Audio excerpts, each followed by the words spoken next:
Hey guys, this is Michael. I just want to kind of start up with a little intro to this stream. This is from August 19th, Fan Art Friday. I just wanted to go ahead and bullet point everything we talk about in the stream in this introduction because I kind of tend to ramble on and I feel like kind of just gathering my thoughts about everything that we cover during this little hangout.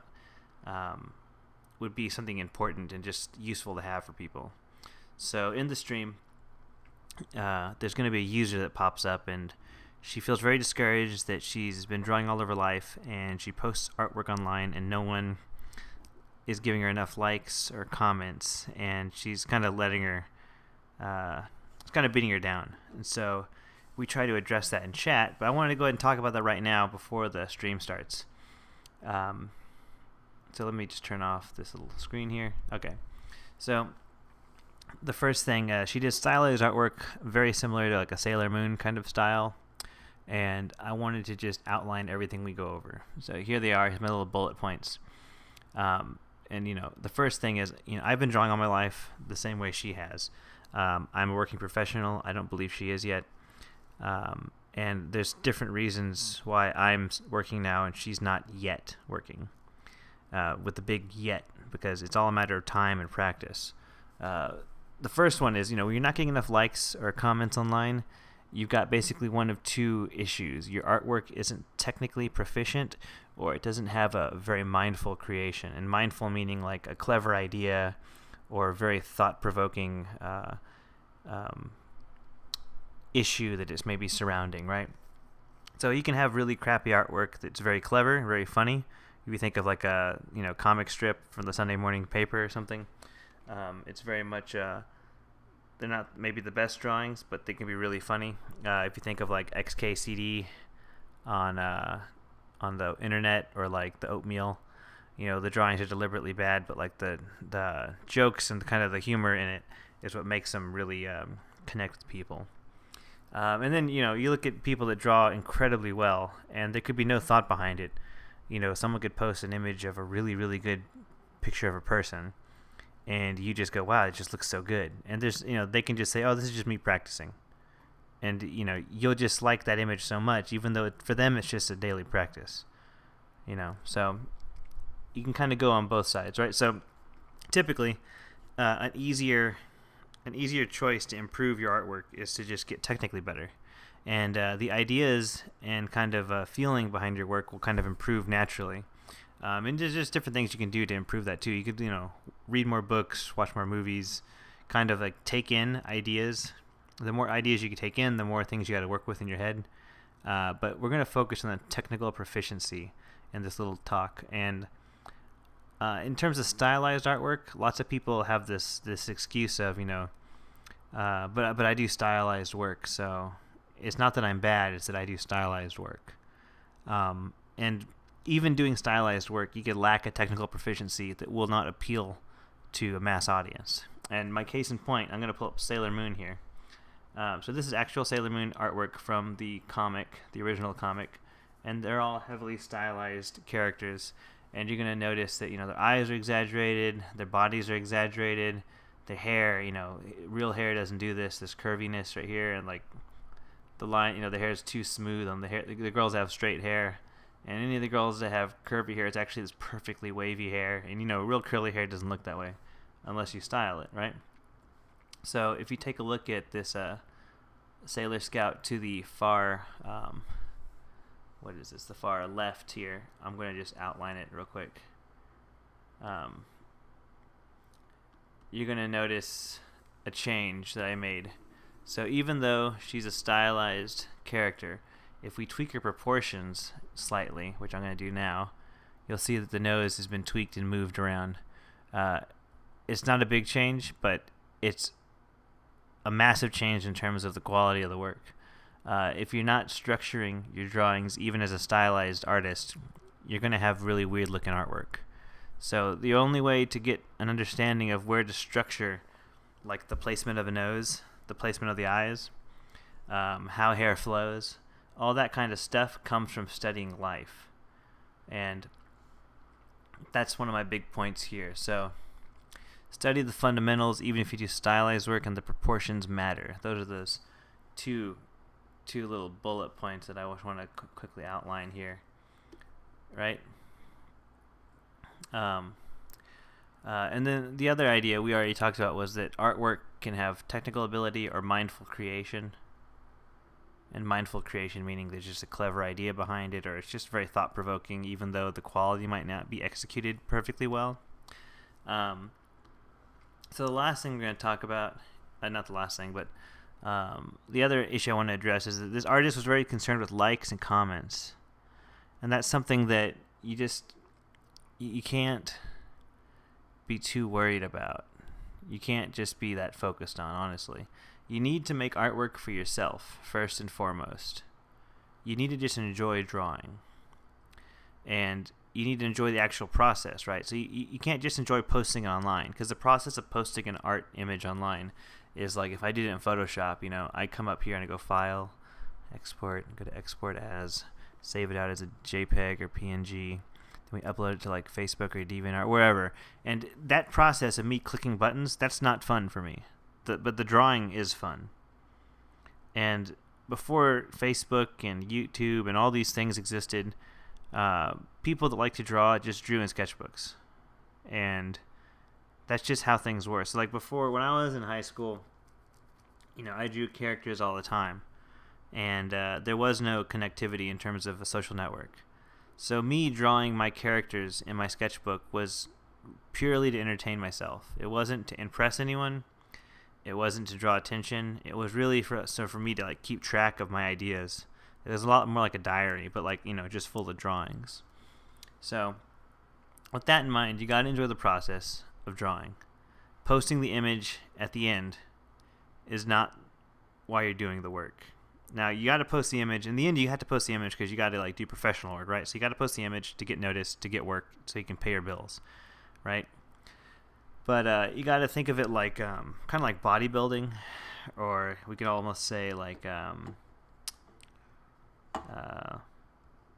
Olympic athlete, like a sprinter. We can kind of take those two ideas. If you're a bodybuilder, you work out all day long and you have a strict diet, right?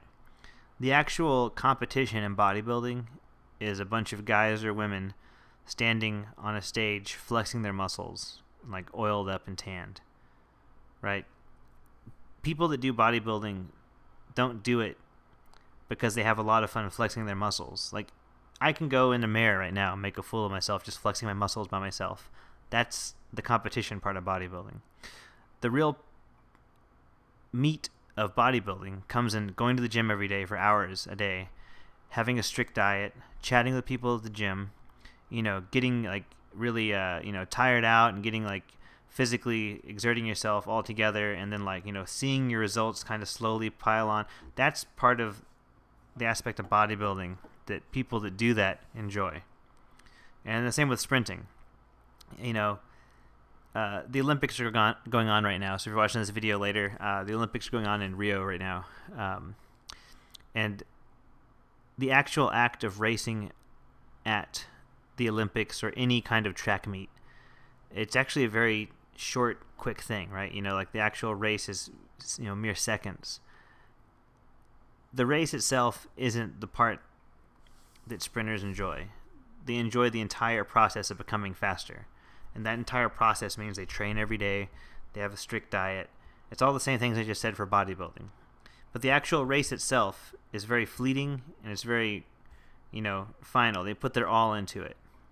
But they've built up this cache of resources, like this muscle. They've built up this ability and endurance, and they take that all and they just kind of use it all at once in this race. It's the same thing with art. You got to draw and practice your fundamentals realistically. You cache up all this information, and you got like your ideas on how light looks, how skin looks, how anatomy works, how proportions work, and then you go and you put all that knowledge into your next drawing. And then you put the drawing down, and then you post it online, and that's it. It's over. The process of you being the artist goes back to that kind of starts back up when you pull out your next piece of paper and start drawing your next drawing. Because the process of you being an artist is you creating.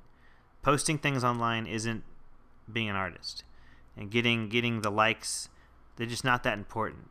Like before social media, if social media didn't exist right now, would you still be drawing? Would you still have fun drawing? That's what matters. So just kind of boil it into that little nugget of like, would you still do this if no one saw it, if no one cared, if everyone in the world didn't know you drew? Would you still do it? Do you still have fun doing it? Because if you say yes to that, then keep practicing, because you're only going to get better, and it's going to be worth it in the end. Now, if your goal is to become super popular and get a bunch of likes on the internet, you need to kind of match the artists that are doing the very thing you want to do.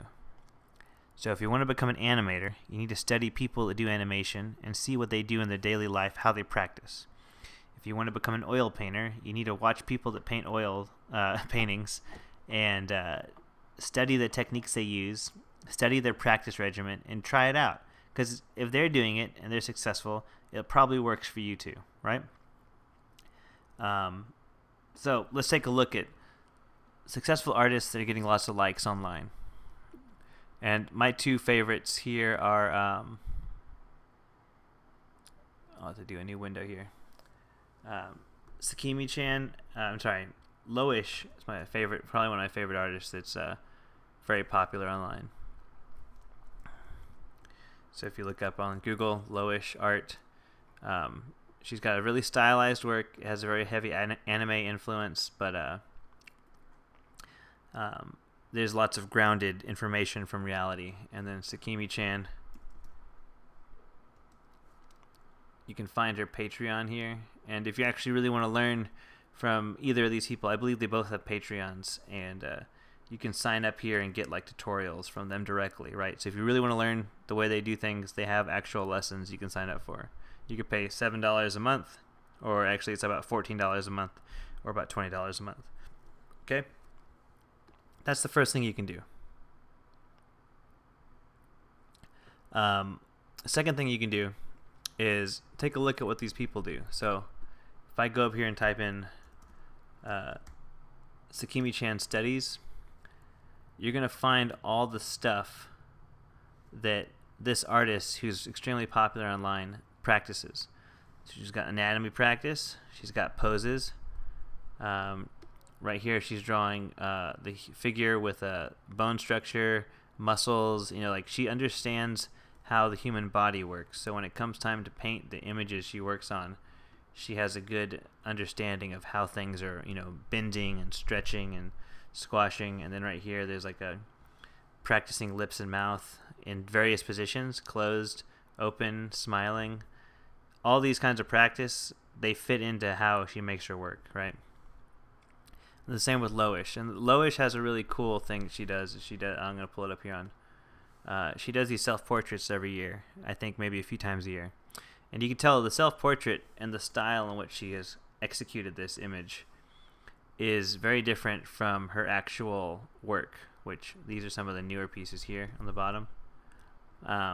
And she actually does this little thing where she's posted the original work she did like from about, 9 to 10 years ago. This is 2004. That's, what is that? It's even more than 10 years. Anyway, I'm not doing the math right now because I'm actively trying to keep track of what I'm talking about. What you're going to notice is that even as a stylized artist, you can improve your work. So lots of people that I know that do stylized work, they say, well, I don't practice realistic stuff because I have a real style to my work. Even if that's the case, you have to practice realistic artwork, realistic portrayal of people or animals or environments or houses or whatever you want to draw.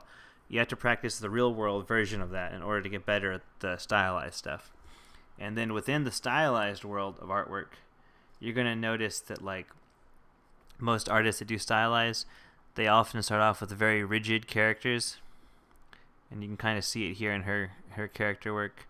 She's got lots of straight lines, and there's just a lack of, we call a shape language. There's a lack of interesting shapes going on. These aren't the most interesting shapes she could have put into this character, and she remedies that here in the follow-up here. She did this one this past year. You'll see that it has just a better look to it. Like, you might not be able to put your finger on it, but you can just understand that, it just looks better. And the reason it looks better is because there's a mix of straight and curved lines, and lots of these curved lines here on the hair, all these shapes are repeated. So let me turn that off. I'll just do that one more time so you can see what I just did.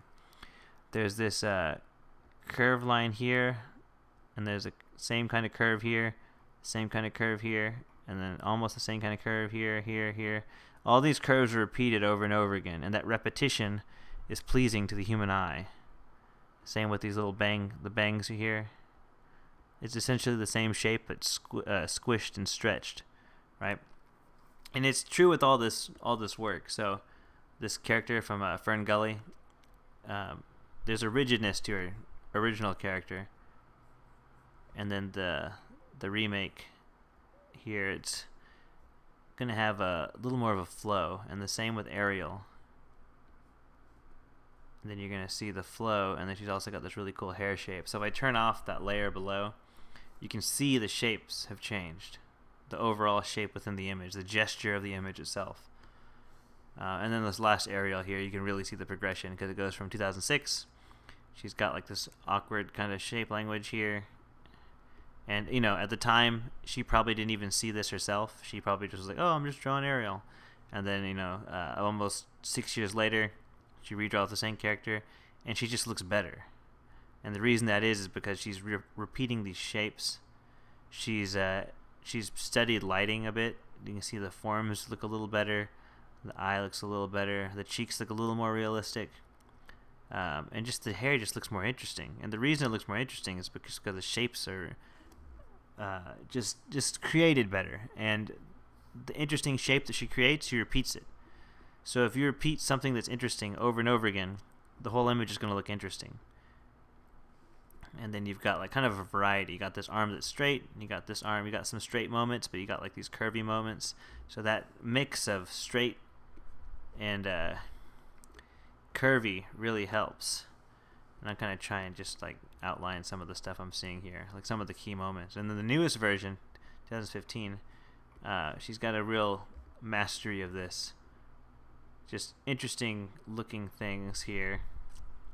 The hair just curves in a more interesting way. It's just a matter of taste, and it took her some time to get to this point. It's over 10 years. It's about 9 years, really. And if I turn off, you can kind of see, like, just take a look at the simple little marks I made. They get more interesting as it progresses, right? So this one here, it's kind of, there's kind of some stuff going on. This one's a little more complicated, but then it's like she learned to simplify and still maintain the interest. So it goes from like simple to like pretty complicated, then it kind of more simplified, beautiful version. And if you take a look at the original artwork, you can kind of see how that plays out. So, and also, if you notice, there's lots more color in the shadows in this version. So she's studied natural lighting on the human face. And another thing I do in this stream that I'm going to go ahead and do right now is I'm going to pull up some artwork from myself when I was in 5th grade. So this is a character of mine from 5th grade. And, I did this work to show my friend, because me and my friend used to want to design the next Star Fox game. Okay? It was never meant to be shown to anyone. It was meant for me and my friend to like show each other, because we were showing each other ideas. And this idea of designing characters for stuff, it's basically what I do now for a living. But the journey from 5th grade and drawing all my life till now has taken a while. And I didn't actually start doing professional like illustration and concept art until about it's 2016 right now. So I started in 2012, so like 4 years ago. And really at the beginning of this year, like last year at around October, I got one of my first regular jobs, and I've been working at a game studio since then. Right, so it's taken me about 4 years to get to a point where I'm comfortably drawing for a living. And I've drawn all my life. So if that's the case with me, and I know it's the case with other artists, if you've been drawing all your life, it's a matter of time, and it's a matter of learning to enjoy the process and focusing your studies on realistic scenarios within the real world, right? That's what's going to make the difference. And anyway, I'm going to go ahead and start up the video now. You're going to start seeing the stream that night, and you're going to kind of hear all this again as I slowly come to those conclusions during the stream. But if you just want to stop the video now and not watch the rest, you can stop it now, because this is the meat of everything we talk about. But I do give a critique to someone that jumps in the chat, so if you want to watch that, it's online. But thanks for joining. Thanks for watching this. I hope that you find some kind of value in what I'm saying here, or maybe something clicked in your head that didn't click before. If you're looking for some communities online, I'm a big fan of the Crimson Daggers group. If you type in Crimson Daggers into Google, click on the forum. I remember this forum here. You can just make a sketchbook, start pushing work. The sooner you start pushing work online, the sooner you'll get feedback, the sooner you'll get better. That's just a fact of how it works. Okay? You're going to get better faster if you show people what you do. This is a community about getting better. So you'll notice there's a forum here that says study group, personal work, tournaments, general. There's discussions, career, job questions. All this is a safe place to ask questions. It's a safe place to post your work and get honest feedback that's not going to be rude or overtly harsh for the sake of being harsh. You're just going to get honest feedback on how to improve. Okay? So anyway, that's my spiel. Let's start the video up, and thanks for tuning in. I hope that I can catch you online. You can follow me on Twitch, www.twitch.tv/Mike086. Yeah, click follow, click like if you like the video below, or if you like the video currently, playing. But yeah, feel free to join us in the chat anytime live, and I will talk to y'all later. 1, 2. Check 3, 4. Oops, knocked over my transformer.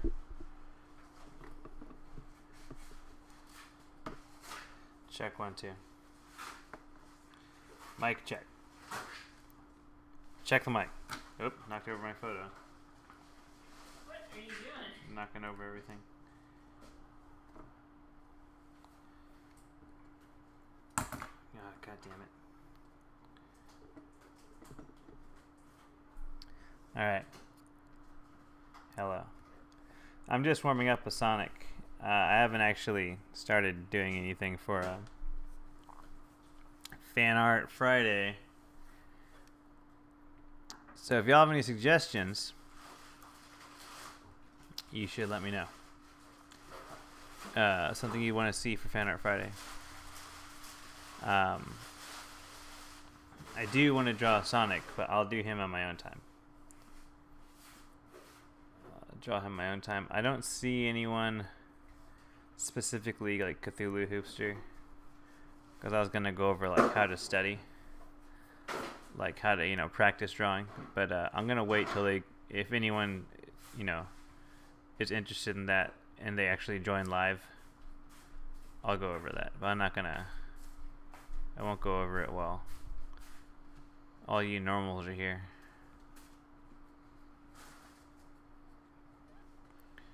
Anyway, I'm just getting kind of warmed up. I was working on some ZBrush up until just now.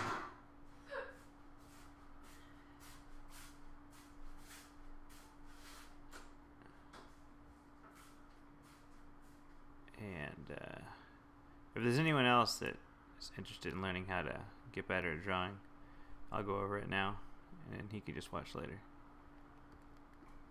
It's up to y'all. But I got like some stuff set up.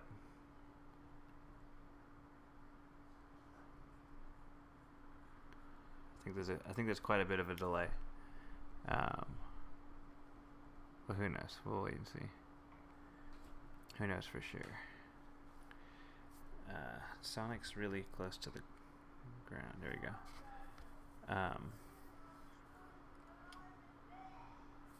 The window's open. If you hear some weird shit, it's people outside talking. I think this foot needs to be angled more in.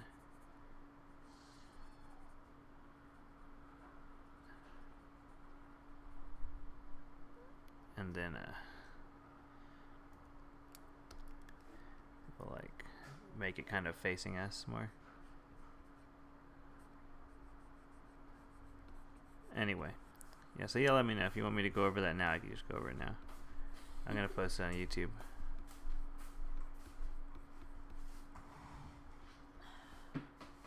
Otherwise, we'll finish up Sonic, and if y'all have any ideas for what we should be drawing today, post in the chat. I guess, yeah, post in the chat. I think it's just all J Marsh, Adam, Lena, Sketch Gomez, Blank Frank, 21. You're on the list. If y'all have something we should be drawing today, let me know. And if any of y'all want to draw along with me, you can. But if you just want to watch and listen to me ramble on, that's okay too.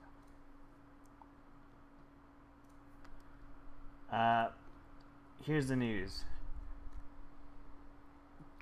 It's Friday. It's Fan Art Friday. I've got a donations. I reset up my donations through the Gamers for Good, right? So I got my first donation from Kappa Rappa, $12.35 for $1, and everything that's donated. Well, dude, right now I've got it set to like 10% goes to charity, but I think maybe I'll bump that up because it's all kind of stuff that I won't necessarily. I wouldn't have gotten otherwise. So let's go ahead and knock it down to like 50. Whoa, 50%. I mean, it's all extra cash anyway. Yeah. And I'll adjust it. I mean, if something happens and I need money, well, like if I'm fired or something, I need to like just stream for a living all of a sudden, I'll switch it up. But since I have a day job, 50% of everything that goes to the channel will go to, what's it called? Save the Children. And I'm going to need you guys in chat to give me advice on whether I should turn these alert things on or not, because right now they're off. So if you try and do a donation, it's not going to do anything except give me money and save the children. So here's the deal. This thing lets people like do text to speech, and you can also do like this whatchamacallit. You can also do that thing where it's it'll play a song or a video or something.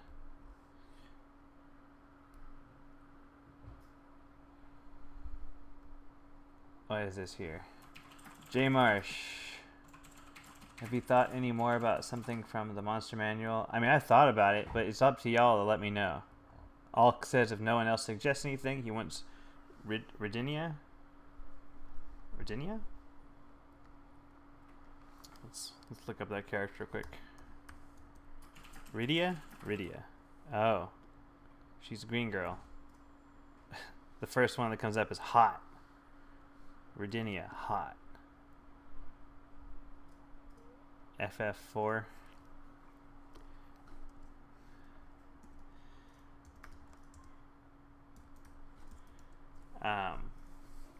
Okay, there she is. There's this sprite. Oh, J Marsh, yeah, you asked the links on the logo on the bottom, like underneath the player. You'll see. I should change it so you could be easier to see, right? You know, you can't really tell what it is, but if you click the logo right here on the info of the channel, right here, you click that logo, it'll take you to it. Alk says you used to date her. Oh, that's nice. Kind of creepy that you want me to draw her now if you used to date her. That logo will take you to this Gamers for Good thing. Anyway. I don't know. Okay, so before we get onto this, like what I should draw, J Marsh and Alk, since y'all are the only two in here, Since you're the only two in here, I'm gonna ask you again. Should I turn on the text to speech or the like YouTube link thing? I mean, like, if y'all think that's something that's like cool, I'll do it. It seems kind of annoying to have like text to speech come on while I'm talking about like drawing and stuff, but I mean, it's not that big a deal. I've just seen other people use it, and it's just like a great way for people to come in and say stupid stuff on stream.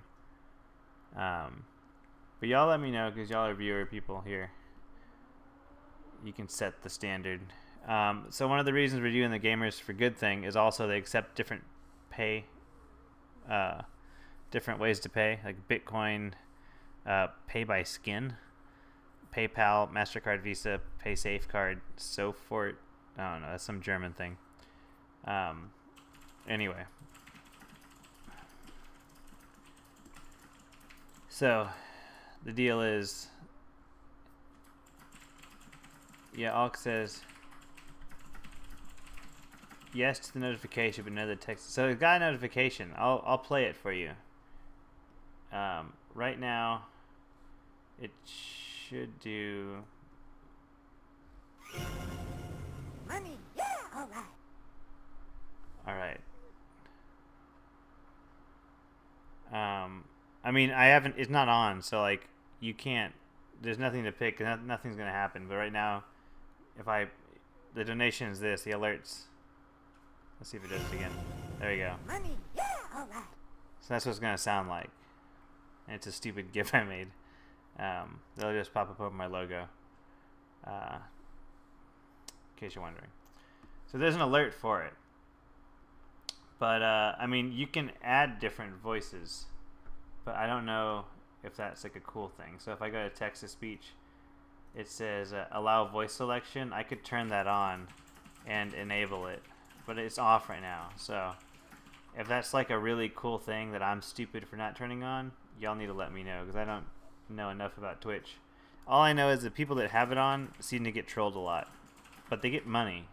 So, I don't know. I just don't want any like hate speech right over my artwork, because I like to upload these to YouTube later. But anyway,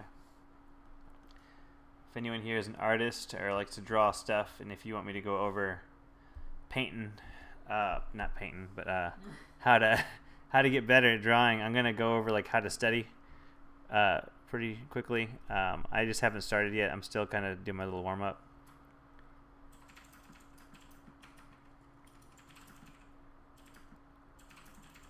Let's see what y'all say. You've only heard the raw voice. If there was a monster voice, it'd be cool. You don't think it censors out hate speech? Or you think it censors out hate speech? Let's just, how about this? How about I turn it on, and if it becomes a problem, I'll turn it off. So I'm going to click enable. I'm going to click allow voice selection.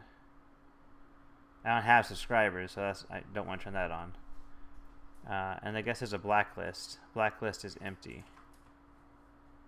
Oh, that's yeah, profanity moderation. Spam filter. I guess I'll fill that out later, or maybe I should just fill it out off the stream so you don't see it, because I'm gonna type in hateful words.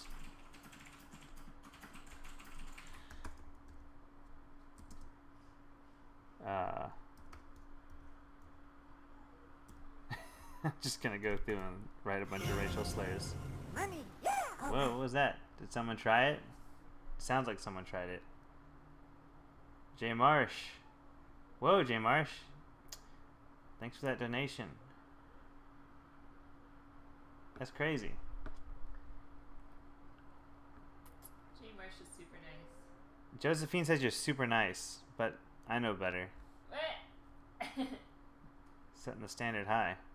Okay, so the way it works is you have to top that, or else it won't donate to charity. No, I'm joking. It doesn't work that way. It doesn't work that way. Wait, you're telling me 50% is going to charity? 50% goes to charity, yeah. So it's 50%. 50% goes to charity. In terms of like where the other 50% goes, besides the fact that it probably goes to tea and coffee for Josephine and myself when we're in Europe. I mean, like, as an artist, I want to be able to do, like, either, let me list it out for y'all so y'all can just see it here. Let me just do a new document. Oh, oops, that's a wrong thing. Here's what I'm thinking. This is for, like, stream people. Cool stickers. Cool patches. Cool shirts that, you know, I design on stream, basically. So, like, god damn it, I'm just messing up today.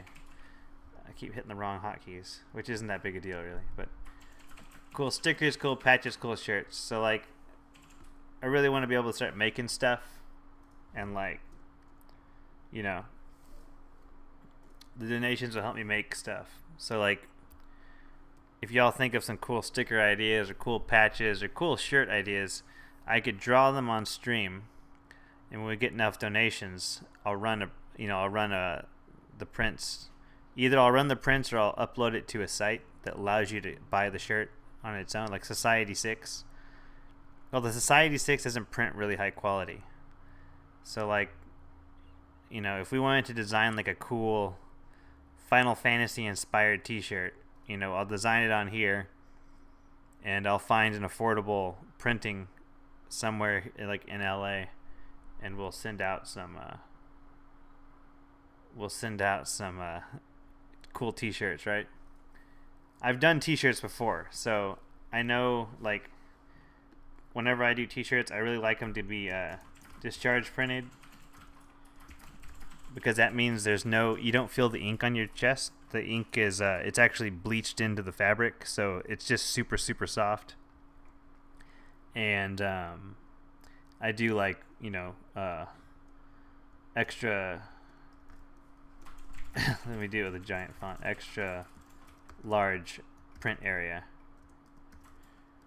So, you know, like, the t-shirt looks like a premium t-shirt. So I've done t-shirts before. That's why I really like t-shirts, because they're, like, I kind of like to design shirts that I like to wear. But just to be upfront with y'all, I'm probably going to make t-shirts. Right? No, don't. Oh, y'all don't need to donate anything. None of y'all need to donate. I mean, unless you want to, you know, donate to Save the Children. That's different. You can still donate for them. You can adjust the donation once you. I mean, you could just donate to Save the Children and show off the fact that you're charitable or something. You don't have to put any of the money towards me. Like I said, I got a day job. I've got, like, a full-time job doing art. I don't need extra money. But if there is extra money coming in, I want to make stuff. So, like, the stuff I want to make, I'd like to have it available on stream. And if you donate ahead of time, what we'll do is we'll do, like, anyone that donates ahead of time basically gets a pre-order, and then I'll just ship it to you. So it's kind of like a Kickstarter, but not, right? Or it's like a Patreon almost, right? It keeps track of who donates. Yeah. So it'll, like, it, you know. Doesn't erase after a while. I don't think so. Maybe I'll export it or something. But ideally is you know, anyone who donates early on, you'll get one of these, you know, things. I haven't decided yet, and I'll have to discuss it later, maybe on stream another day. But yeah, like if you, let's say, like, if you donate $5 and I reach the goal of order a bunch of stickers, I'll mail out stickers to people, anyone who did the $5 donation, right? Anything extra, I'll sell. You know, just because, you know, I'll have extra. You can't just order a specific number. You got to order, like, you know, in batches, like 100 or something. And then, like, the patches are the same. Like, we need a minimum order, and then anyone who donates to that minimum order definitely gets a patch, and all the extra patches are available for people that want to buy them. And they'd be something, you know, I don't know yet. We got to think of them, right? And I'll design them on stream too. So if y'all want to see the process of designing and making some shirts, patches, and stickers, I'll do it all live on stream. That way, anyone else that wants to do them can just follow along and follow my lead to do their own thing. But I don't know if I have any pictures of my shirts I made, But I made 2 different shirts that like feature like basically skulls, but they're really soft. They look really cool. I only design stuff I want to wear. So anyway, let's get on to Feedback Friday. Let's close this up. But yeah, the other stuff goes to Save the Children. I looked up the Save the Children reviews for the charity. They've got a high rating in terms of like they're legit and they don't do anything screwy with the money. So I can't really choose where the donations go with this Gamers for Good, but the site's pretty professionally set up and it's run pretty well. So that alone is just kind of makes it easier. And otherwise, like, let's learn about art stuff. So I'm sketching Sonic. I'm probably just going to save this and work on it later. Because,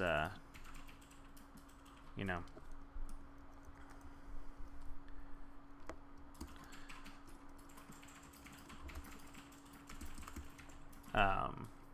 we'll finish it later because it was just a warm up. Let's see here. Let's get some suggestions for what we should do today. I'm trying not to stay up too late, but I do want to stream. So I was gonna get up at 6 this morning, but I was just exhausted. I couldn't do it. If you saw the tweet, I deleted it so I could go to sleep. But I knew I was gonna be online tonight, so I wasn't too worried. But anyway, let me know what y'all want me to draw, and we'll start up the drawing, and then we'll go over like how to study also. But yeah, let's get going. Defer to J Marsh to actually pick the Skeksis. Oh yeah, okay, I'll do get the Skeksis. Let me open that because I worked a little bit more on it. And let's see, here we go.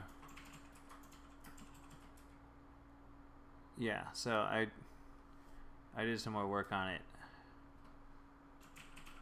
I don't know where I put the... I was saving the steps, but I think I just... Oh no, maybe not. I didn't save any of the steps. Anyway, I did some more work on it. He's still kind of sketchy. But like there's some parts that are still not refined. I'd probably post this on like a blog or something. In fact, I should probably do that now. Let me just... Oh, I can't. Okay, I'm not going to post it now because I'm, streaming. But I'll post it on my website blog. You can find that at mc.net/blog. mciii.net/blog. And, I posted the Ghastly. I still need to post up the Moltres, and I'll go ahead and post up those 2 on here. So if you ever want to check out the old stuff, and if you want to see it bigger, you can come to this blog and, double click it, and you'll be able to see a bigger version of this stuff.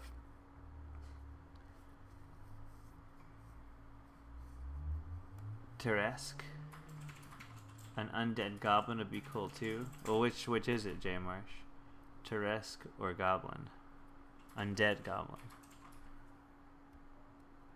It's up to you. Oh, and if y'all didn't know, there's this website called roll20.net. I don't know if you know about it. Roll20.net.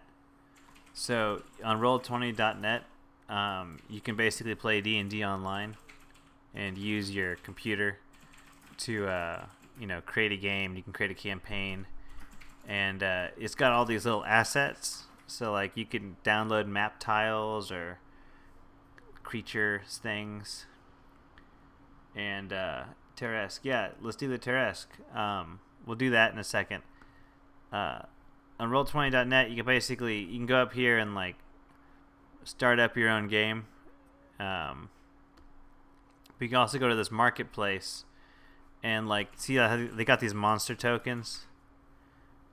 And so it's like, Demon Lord of Illusion, Gorgon. It's got all these little, like, you know, monster sets. Anyway, I signed up to be a creator for this site. So, I'm going to probably work on this stuff on stream. But basically, you'll be able to come on here and buy my set of monsters if you want to play D&D. And I think my DM and I, and also Josephine and I, will be creating modules and putting them on this website. So you'll be able to download our adventures on, like, the new modules.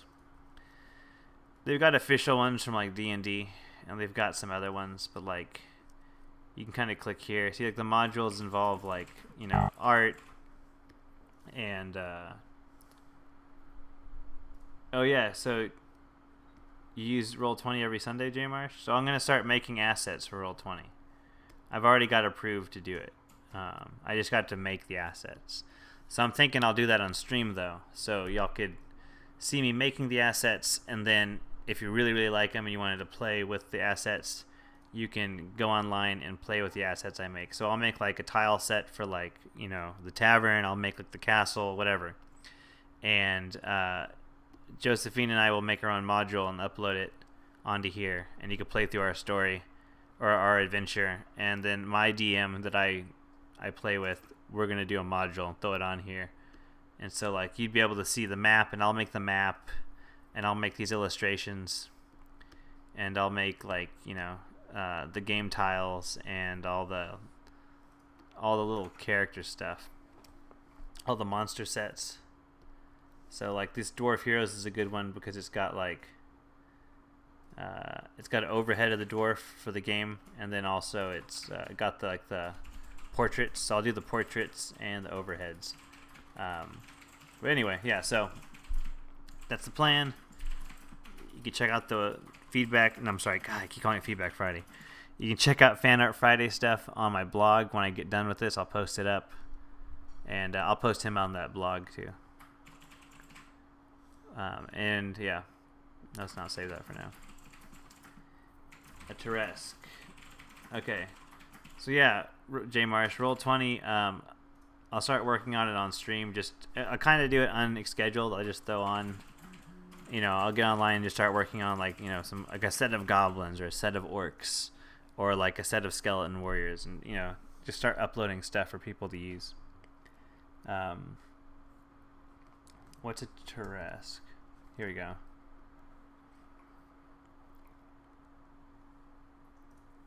So it's like this big monster thing with lots of spikes. It looks pretty big.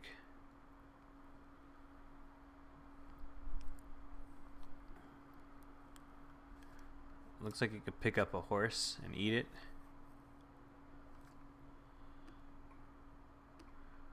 This one's being supported by a blimp.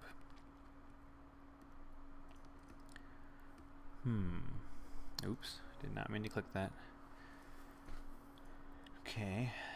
It's almost like a Tyrannosaurus Rex with, like, big long arms and then, like, a ton of spikes. Interesting. Okay, so we're gonna paint this today.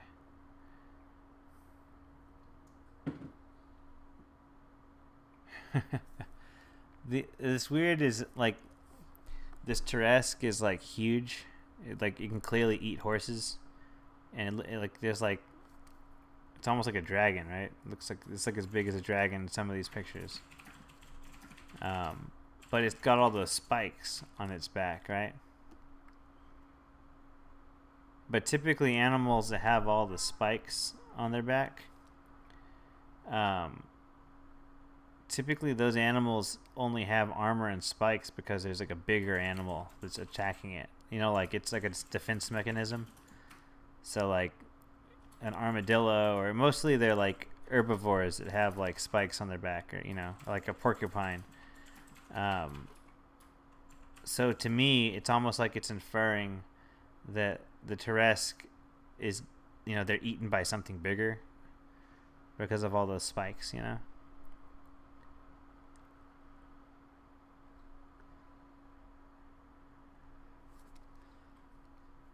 Tarresque. Okay. I'm just trying to get a grasp on where to start. These are some pretty cool looking ones. T-Rex, spikes on its back. Let's see what the description is. I just want to see what they describe it as. Okay, it's a gigantic lizard-like creature that exists only to eat, kill, and destroy. In most campaign settings, only one Tarresque is said to exist in each world. A Tarresque has low intelligence, cannot speak. It is neutrally aligned. For despite its violent and savage nature, it lacks mental capacity to choose between good and evil. It's based upon the French legend of Tarresque. What? Sorry, I thought I dropped something over. Oh, check this out. So this is Tarresque is a fearsome legendary dragon-like mythological hybrid in Provence in South France, tamed in the story of Saint Martha. The legend of Tarresque is reported several sources, but especially told in Saint Martha, the Golden Legend. The creature inhabited the area near Nerluc. How would you pronounce Nerluc in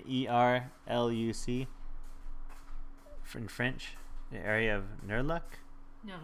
Nerluc in Provence, France. You just say France. Devastated by the landscape. It devastated the landscape far and wide. The Tarresque is a sort of dragon with a lion's head, 6 short legs, and a bear's an ox-like body covered in a turtle shell, and with a scaly tail, and ended with a scorpion's sting. Interesting. This is why it looks so goofy in terms of like the D&D one, because it's based after an actual like legendary creature, and those are always kind of mishmashed together.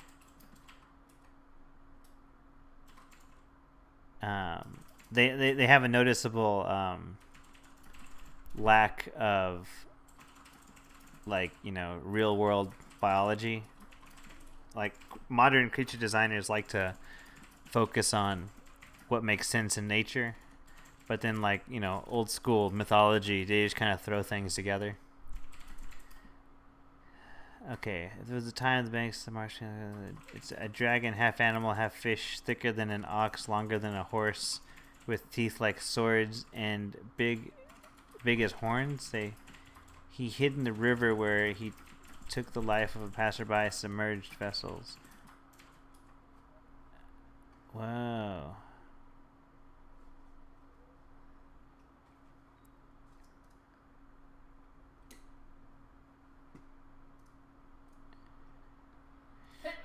Okay, bless you. Okay, bless you again. Thanks. Josephine sneezed. I'm not just blessing y'all. Tarresque is a hero class Ultralisk in the video game StarCraft. I did not know that. Okay. So let's take some of this information.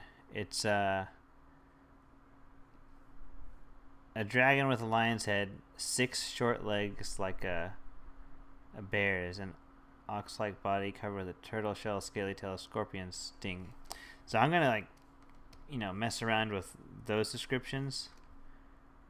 Okay, I think that's a cool way to get the monster designed. But I don't want it to look stupid, so we're gonna make sure that does get well seen. Oh my god. We're gonna make sure that not only is it kind of adhering to the original legend, we'll go ahead and look back at that D&D info we just looked at.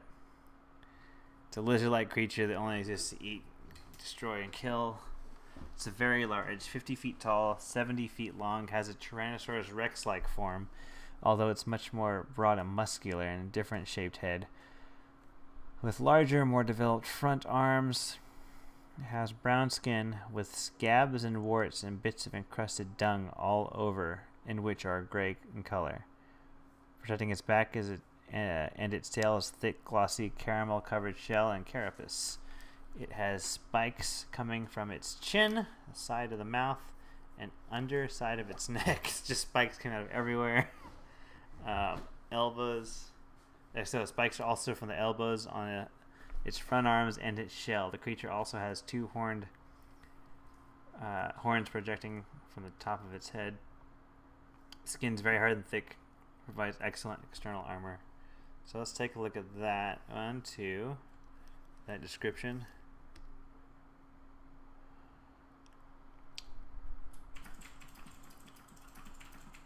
Hello, One Punch Man. We're about to draw a Tarresque. Tarresque. I don't know. It sounds like someone's crazy outside.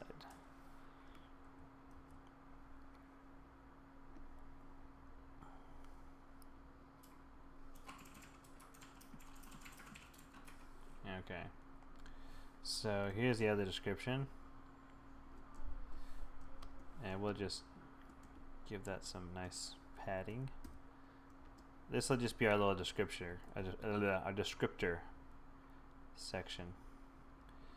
So we're gonna go about this one a little differently than we did the Moltres and like the Red Mage, which I'm gonna finish the Red Mage, by the way. I'm still working on it. If you want to take a look at the Red Mage, I'm gonna pull it up right now so you can see how far I got.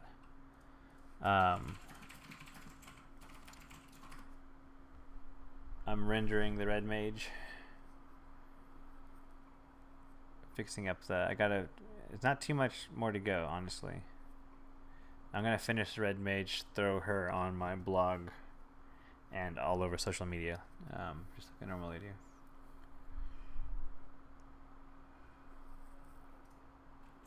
It's like you're talking on Discord or something. Y'all talking on Discord right now? Is that the joke? Hello, everyone that's joining. If you missed my spiel earlier, you can click. I'll finish her later. You can click the.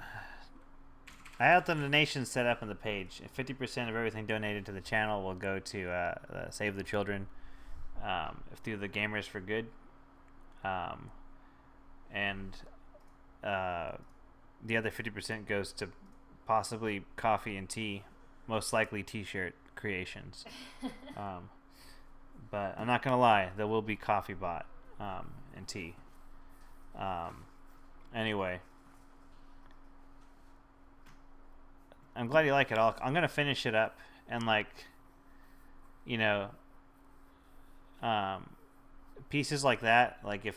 I'd like to make a whole set of all the different sprites and maybe throw them up on Society 6, and people can order prints for themselves or something. If you want the whole set of the prints. But it's just something I'd like to kind of throw around online. Let's get started with the Tarresque, though. So I got these descriptions. It came from Wikipedia, and they basically describe what the Tarresque is. That's for later.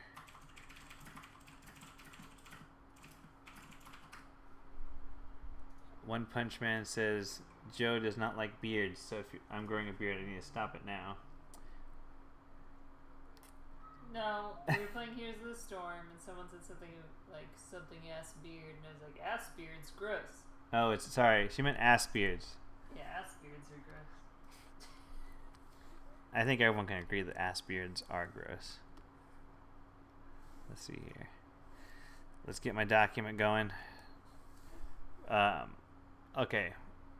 Now I'm gonna split the workspace up to two. Of course, it always throws the window I want to the left always ends up on the right. I don't know how Photoshop figures out which one to put, but it always puts the wrong one. Okay, so here's my description to the left. We're doing a Tarresque. It's kind of like a dragon, but it's got it's kind of like a T-Rex, but it's got bigger arms, lots of spikes. It's very, very big, and it's muscular. It basically just destroys stuff, and it's got a really big shell and spikes on its back, which is deceiving because it's such a huge creature. It shouldn't need that kind of defense mechanism, but it does have that defense mechanism. Let's see here. But then the original description of a Tarresque, which is like a creature of French legend and mythology, it was a sort of dragon with lion's head, 6 short legs like a bear's, an ox-like body covered with a turtle shell and scaly tail. So let's just start by, I'm just going to start by sketching out some ideas for the head. And we're going to keep it pretty loose. We're going to do several ideas and, basically go with one that we like the most. Some things I'm going to keep, I got to keep in mind that, like, the D&D description says it has spikes from its chin, the side of its mouth, and the underside of its neck. So if it has like a head that's somewhat like what people would think of as like a T-Rex, it's going to have spikes from its chin, so it's like spikes here. The side of its mouth, I'm assuming that's like along the edge of the face right here. Maybe there's some spikes that come out here that aren't the teeth. Like instead of lips, it just has like these hard spikes. Or it could mean that there's spikes that are coming off the side of its head like this. The underside of its neck. So I guess there's spikes down here. Something like that.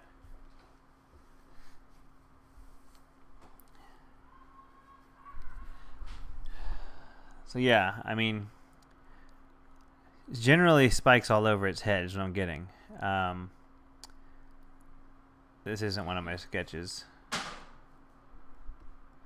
That's just, Hey, we're done. Huh? I told Megan that girl is posting Team Human for a few times that you're streaming right now. Who? Megan, the girl who's been asking for help on her art and stuff. Oh, okay. I told her you're streaming right now. I don't know if she'll see it. Might have a new viewer. She just posted some pictures. Okay. I'm gonna head out. All right, hold on real quick.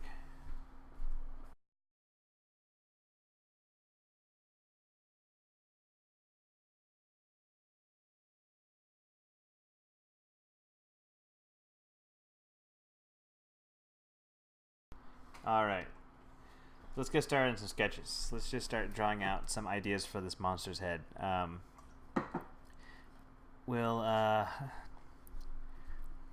like the idea that it's kind of going to have like a lion's head shape from that original description of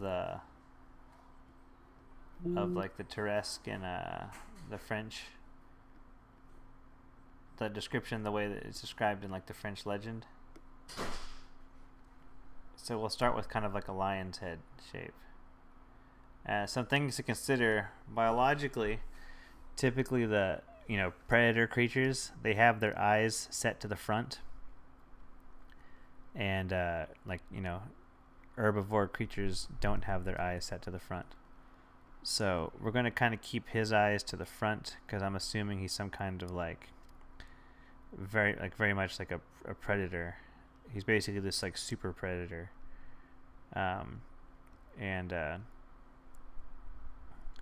We are going to make his features a little small. All right, One Punch.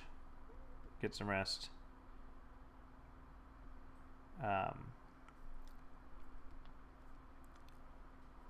Here we go. So we're just going to think of this idea like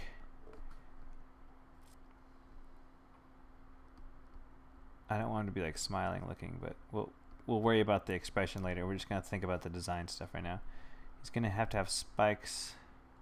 I feel like those should be smaller just because I'm thinking of like a horny toad, and those little guys have like little bitty spikes. They don't necessarily have big ones.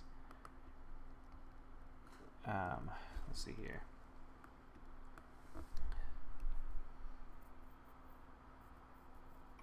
Yeah.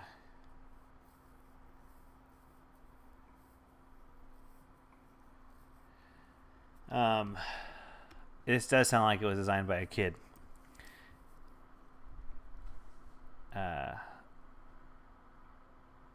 Maybe we should think of it more lizard-like, though.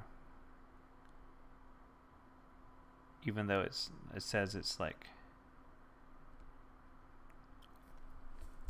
It says it's got like a lion's head. That's in the original description of it, right? The D&D description is a little different. Let's say that the spikes from the side of its head come out here. That looks dumb. Let's go back one.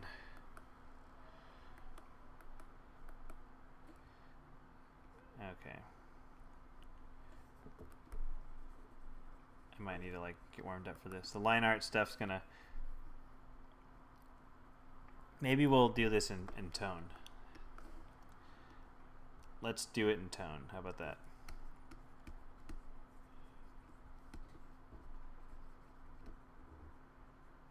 Okay.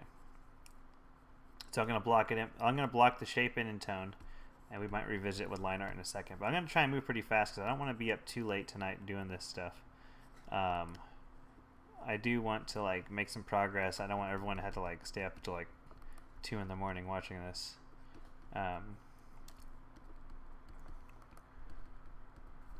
So let's just do a kind of like a little speed paint ideas for these heads, and we'll you know,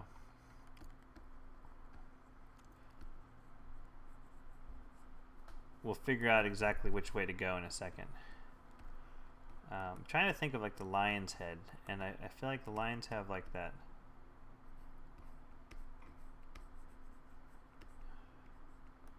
It's like that kind of shape. And it also disguises like a T-Rex, so that would be like, you know, the back would... It's got its arms that are supposed to be bigger, more muscular than a T-Rex. It's just like a giant lizard. It's just a giant angry lizard. Let's go ahead and throw in like, I don't want to be looking at pure white the whole time I'm painting, so I'll do this gray, and we'll make this multiply.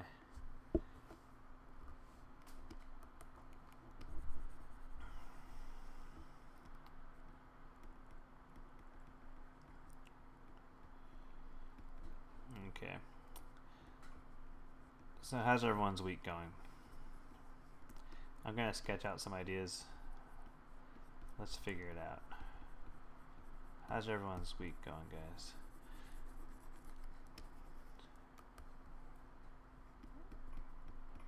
Anything interesting happened?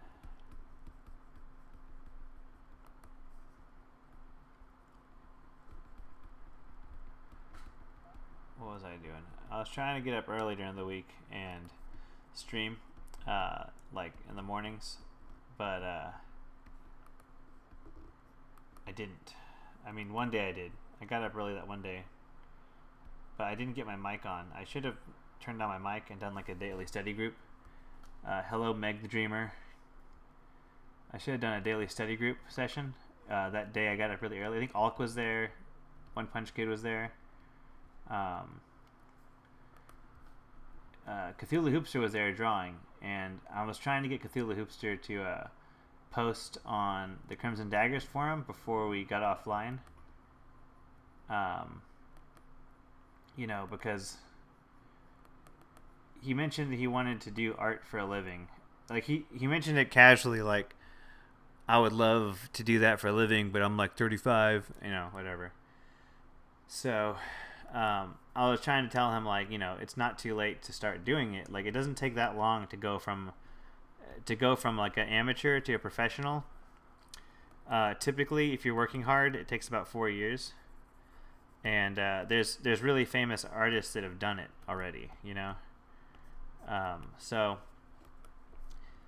I was trying to get him to start posting, and the big thing that lots of people don't understand is that if you don't post your work up when you first start painting, you're never going to get better. You got to post up the stuff you don't like. People are like, they get kind of afraid that people are going to judge them online, but it doesn't really happen at all. It doesn't really ever happen, actually. People like really good artwork, and people don't really comment about bad artwork. So the worst case scenario when you post up work is that no one's going to say anything, right? That's like worst case scenario. Best case scenario is people are going to go, wow, you're amazing. I want to give you money. Draw for me. And that's, you get a job, basically, right? Let me take a look at the chat real quick. Alk says his week was kind of frustrating. The work hours were switched around, so he missed a lot of streams this week. Oh, I'm sorry, Alk. Meg the Dreamer says, I'm feeling discouraged again because of my depression about my art, but also my fan arts from Critical Role because I don't get many likes over 1K likes/notes. It's good to have work, Alk says. Meg the Dreamer says, I'm still surrounded by all the artists who are so much better than me. I hate myself. Meg the Dreamer, there's always going to be artists better than you. You're concerned with other people liking your work, but already hold on. I'm sorry, guys. I'm drawing like a devil goat, and this is not at all what I'm supposed to be drawing. I'm clearly drawing like this evil-looking goat thing, so I'm going to delete that, and we're going to start over. It's just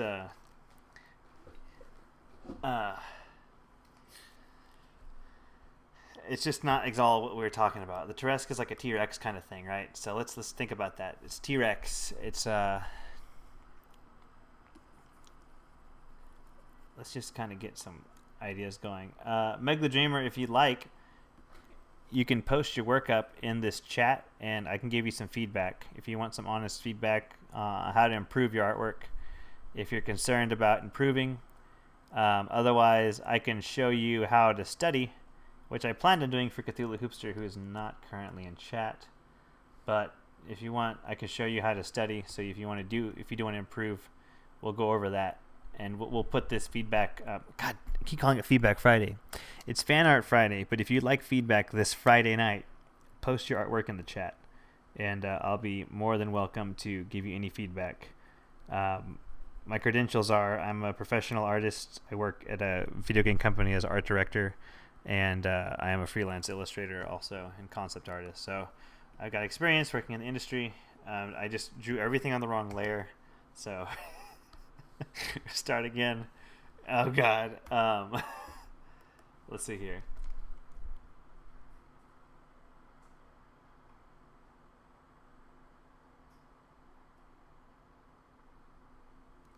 Okay, Meg the Dreamer says, well, most people get so many compliments for their work, but you don't get a lot. You've been through art since you were young, but you still suck. Post your work up in the chat, Meg the Dreamer, and we'll look over it if you're okay with that. If you're not okay with it being thrown up online, don't post it in the chat. But if you want some feedback, I'll give you some feedback. Or if you want me to, do you want me to go over how to study, how to like improve? Because I could show you that. Hello, Hezer88. Hello. We're drawing a Tarresque. I know it doesn't look like it because there's nothing on the screen right now, but it's only because I've messed up a couple times. So anyway, Meg, if you're watching right now, I'm actively screwing up. I'm actively messing up what I'm doing. And I just want you to know that you should just, I guess if you have a link to it, or if you have like a DeviantArt account, you can link your DeviantArt account. Hezer88 says he wants to know how to study. Okay, Meg, put the link in the chat. I'm gonna go over how to study real quick, and we'll come back to Tarresque in a second. And Jay Marsh, we will do this. I promise. Here's my spiel, because I was gonna do this for Cthulhu Hoopster, but okay. So you're an artist. You're an artist and you want to get really good. You're like, man, I want to be a professional artist. I've drawn all my life, and I see my work, and I know I can draw, but it's just not as good as other people's work. And I'm drawing a lot, and then nothing is happening. It's just not improving. Okay? I know that feeling because I had that feeling a lot growing up, right?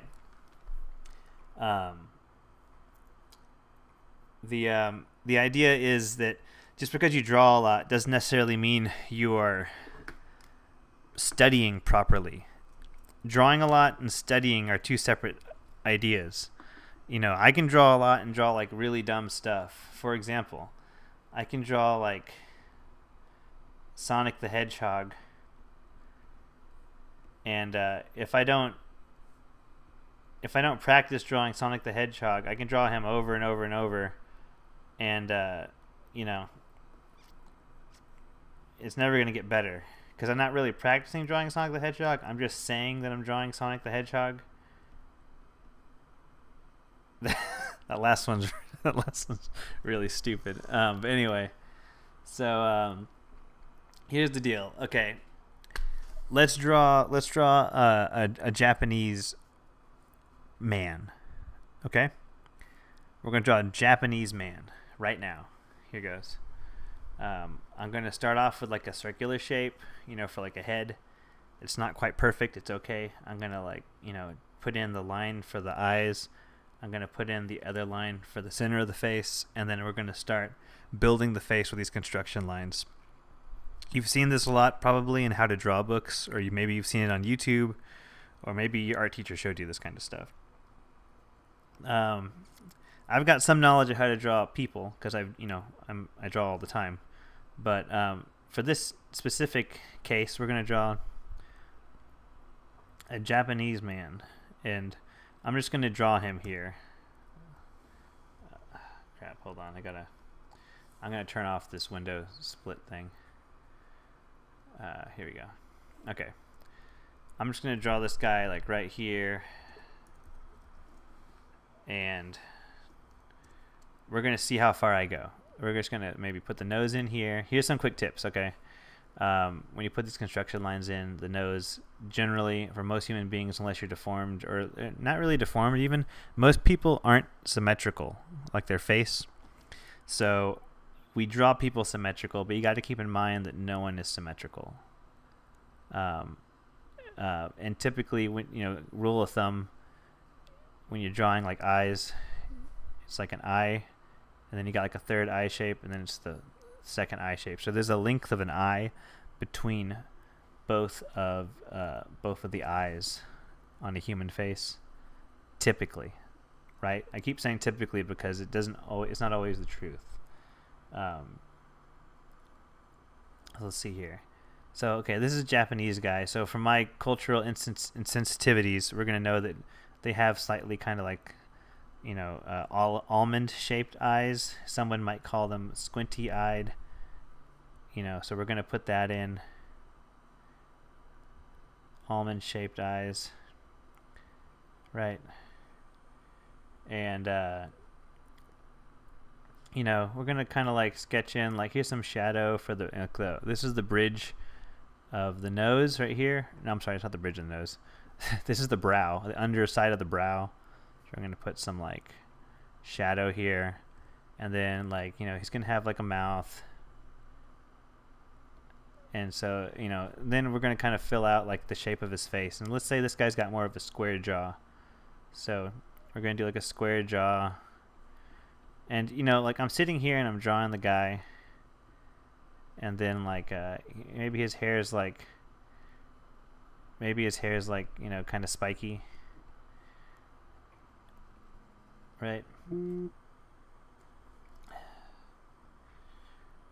Okay, so this is me drawing a Japanese man, just like casually drawing him, right? And I could sit here and actually, make it look somewhat realistic if I want to. For the sake of what I'm saying, though, I'm just going to kind of doodle him out first.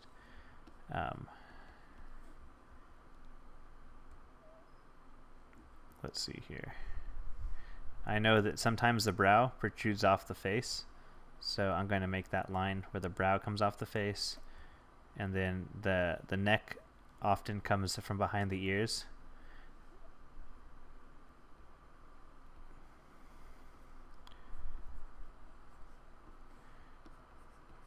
Okay, so you get the idea how it's going here.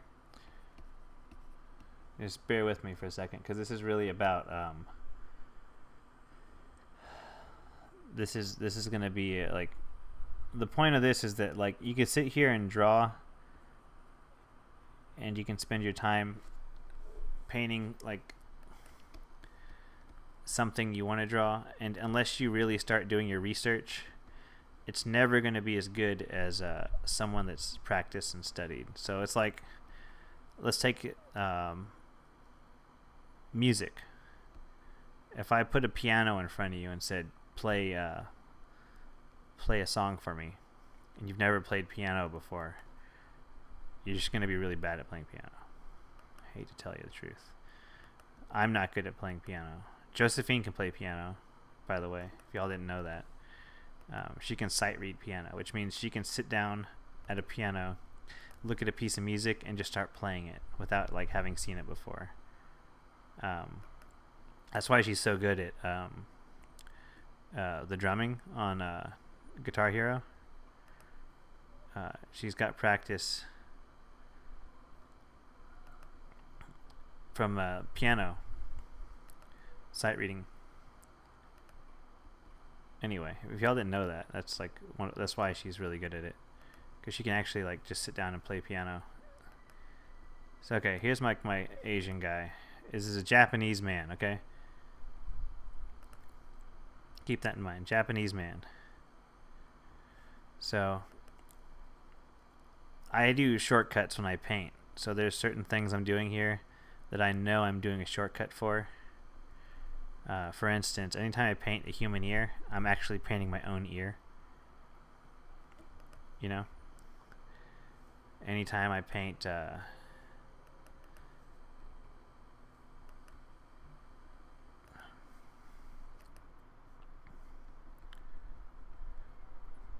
think really just the ear. That's it, actually. I don't really do it with anything else, but like most of the time if I paint human ear, I'm painting my own ear. Most of the time, if I just paint a generic man, it's normally like my own features, because I spent time looking in the mirror to help learn how to draw when I was like younger. So here's my Japanese guy. I feel like he kind of looks Japanese. If I tell you, hey, he's Japanese, he kind of looks like he could be Japanese, right?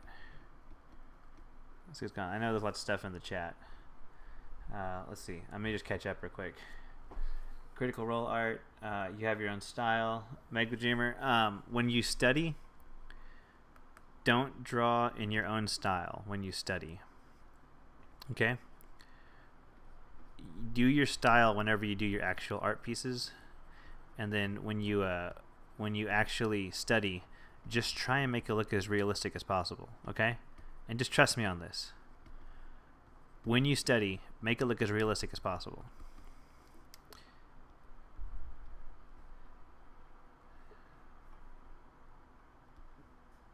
It's gonna help your stylized work look better if you study realistically. That's just a fact of art. That's just how it works in art.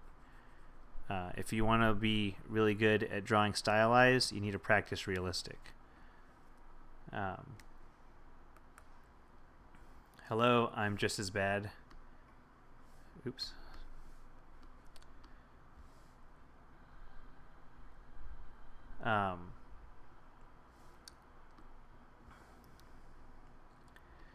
Let me get a drink of water, guys. I'm talking for a bit. Okay, so Meg, when you practice drawing, don't practice in your style. Practice realistically. And then, when you go back to drawing in your normal style, your mind, the brain, will take ideas from when you were practicing realistically, and it's going to inject those ideas into your stylized work. And you're going to think something like, well, it might be cool if I did that thing that I saw in that study I did yesterday and just like made her hair look all glowy, but with my stylized work. And you're going to start doing little moments like that in your stylized work, and what's going to happen is you're going to start drawing better. And it's going to be a little slow at first. You might not realize it, and you're going to draw and you're going to draw and you're going to be like, maybe in a month from now, you're going to kind of feel like, man, I still suck. I still am so bad at drawing. I'm terrible. That's what you're going to think. And then, in a month from now, if you've been practicing, if you've actually been studying, what's going to happen is you're going to look back at your work you've been like posting online, and you're going to look at all the stuff that you've done since you started practicing, and you're going to go, oh wow, that's actually way better than what I used to draw, because that's just how it works. It's just your mind forgets where you're at in terms of art. Your mind just forgets that kind of stuff. You just don't see it until you look back on it, and then once you do look back on it, suddenly you realize, oh wait, no, I didn't. I did improve a lot. Like, I just didn't realize it because you're incrementally improving.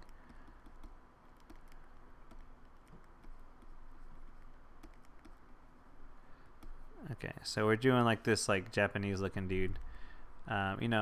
This is all part of this how to study. So this is what I need you to do. Pick a subject,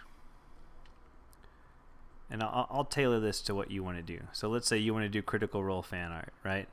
You just said you want to do Critical Role fan art, so we'll do that. First of all, I don't watch Critical Role. I have no idea what the characters look like, but I'm gonna look at your artwork real quick.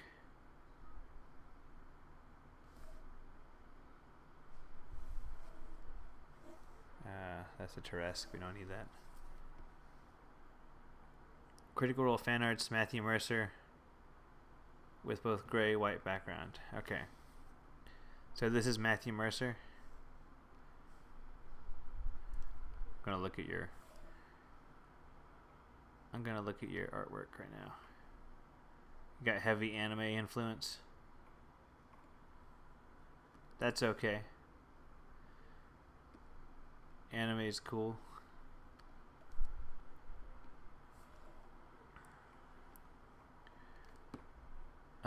The anime stuff will get better if you practice realistic stuff. So I'll say that one more time, because it's one of those things where you might not like that idea, but it's just the truth.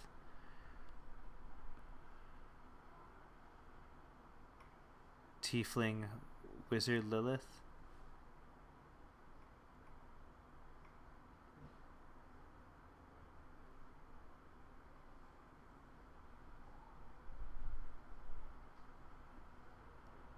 Matt Mercer. Let's pull Matt Mercer onto here, because I've actually seen Matt Mercer in real life, so he's a good example. Of course, it's not gonna let me. It's not gonna let me do this thing. How do I save this? Save this. I'm gonna put your artwork in my Photoshop real quick. Desktop. Okay. Let's just place this in the document. If you're just joining me right now, if you're just joining the stream, we're doing some feedback and basically a little session on how to draw, or how to improve at drawing. And we'll be doing Fan Art Friday in a second. I'm just trying to find the artwork that I just lost. I don't know what happened to it. I thought I just saved it.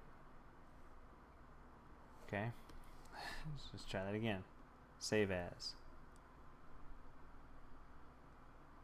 Web page. No, not web page. It's not letting me pull your artwork off. Do you have your artwork anywhere on... Well, whatever.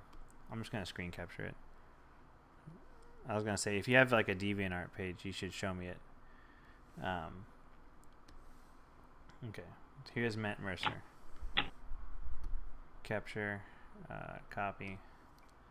Paste. We'll come back to the Japanese guy in a second. Now we're going to go find Matt Mercer, the man himself. Here's like a photo of him that looks almost the same as the pose you drew.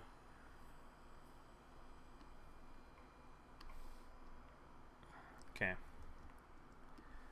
That's almost the same expression, right?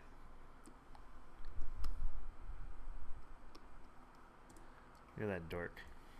Anyway. Sorry, he's not really a dork. I'm just joking around, guys. You can't blame me for joking. I met the dude.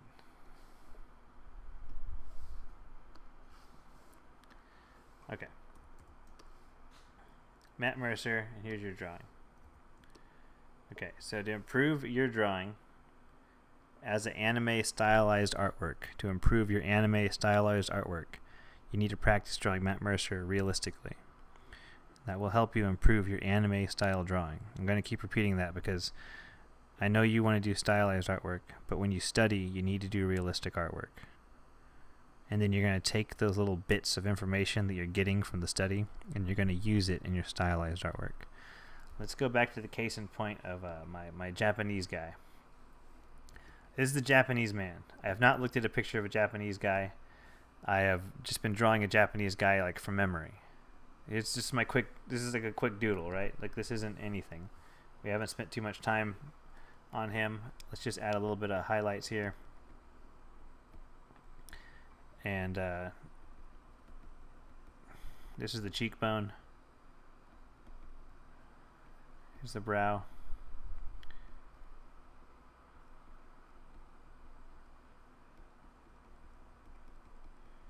Okay. There's a Japanese guy. All right. It's pretty quick, right? It's not super developed. And that's, I mean, there's a reason, because I don't draw Japanese men that often. Okay. So as a person that does not draw Japanese men that often, if I want to get better at drawing a Japanese guy, I need to look up photos of Japanese men. Okay? So here are 4 photos of Japanese men. They're all different looking. They're a little older. The guy on the right is Junji Ito, famed horror mangaka. Anyway, so what am I going to see from here? How am I going to study this? How do you study art, or how do you study like pictures? Well, this is how. I'm going to take... Actually, I shouldn't. I need to redo that. I need to show the before and after, so let's just flatten that down. Okay.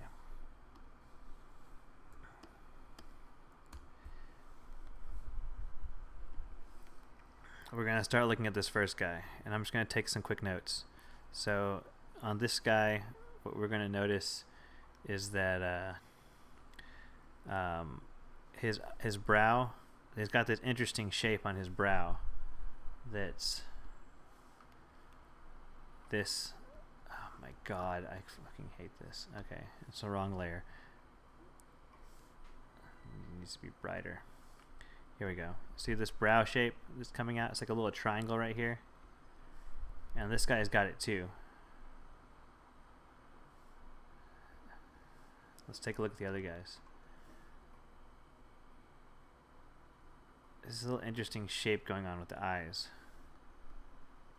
And then Junji Ito has got it also, right? It's this little moment that happens where the eyes connect. So I'm just looking at that. I'm just taking notes of that. So I'm seeing that little shape here. I'll turn that back on. I'm seeing that little shape right there. I'm going to recreate that in what I'm drawing over here. Okay. And then like I'm taking notes mentally. This is all in my head, right? So like this is how you're going to do it. Mentally you're going to take these notes, like you're going to go, his eyebrows don't actually start till where the inside of the eyes start, if you notice that. See that? Hello, Marjorie Davis. Meg the Dreamer, I have seen your art pieces. I pulled it up. Were you watching the stream? Yeah, I just pulled up your art pieces. So you have a manga inspiration, but I'm explaining to you that you're going to have to practice realistic artwork in order to be better at your manga artwork. Marjorie Davis is a really good artist, and she's got a fun stylized work. She works for Pathfinder.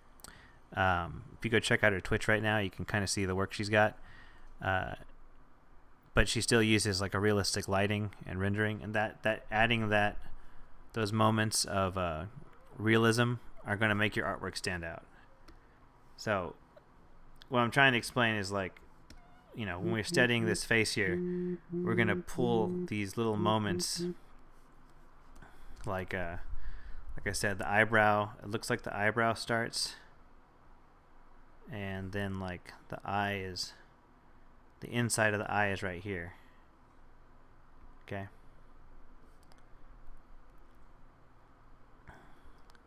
I'm not worried about this drawing right now being perfect, because this drawing that I'm doing right now are notes. So everything I'm putting down here are just scribbles for me to kind of take my mental notes. So I'm looking over and going, it looks like that guy. I got a message from Josephine. This guy's shape of his face is kind of like that. He's got like bags under his eyes. Everyone's got bags under their eyes, guys. If they don't, it means they've been photoshopped out. Just got to keep that in mind. Those are just natural wrinkles from the muscles. Everyone has those muscles in the eyes. Like there's also these little weird shapes going on. Oops, wrong layer. Wrong file. Marjorie, it's good. I'm just going over like quick how to study. Meg the Dreamer is a little frustrated with her artwork, and I'm explaining how to study like a face real quick. The example is a Japanese man. So I pulled up some Japanese dudes. So there's this interesting little shape right here, guys, where like the skin kind of makes that little angles right there. So we're going to come over here and do that same thing, like just kind of keep that idea. This is okay. There's a weird little shape here. Looks like there's some kind of wrinkle that comes from the mouth down. And it looks like the shape of his face isn't perfectly square or round. This guy in particular has like line, kind of comes out a little bit, kind of goes in, and then the bottom jaw is there. So then it's like down, comes out a little bit. Okay, right there. See how that looks? Okay. Interesting. Okay, so you're just kind of keeping these things going in your head. Like I said, this isn't supposed to look beautiful. For me, when I do studies, it doesn't look cool. It always looks really crappy because I'm like actively figuring stuff out, and it just doesn't ever look good. Like the only time my studies look cool is if I'm doing like a rendering study. Rendering meaning I'm trying to make it look realistic, or like I'm trying to paint the light. Meg the Dreamer, you gotta think of like that Sakimi-chan, and who else? Actually, she's got some not safe for work stuff, so I gotta pull it off the side. Lolish. What's art? Loish art. These are people that have stylized work that are very popular, right? So if you want to have stylized work that's really popular, you got to look at what they're doing and take notes. So there's someone maniacally laughing outside, just so y'all know. It's just like this maniacal laughter going on.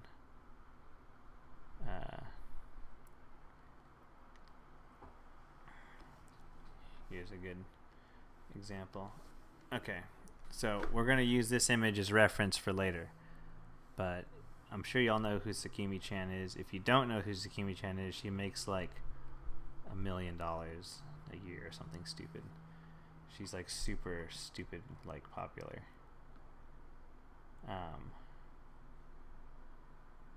Did y'all hear the maniacal laughter? It's just someone outside because the window's open. Here's another stylized piece. Sakimi-chan. Okay. And then Loish.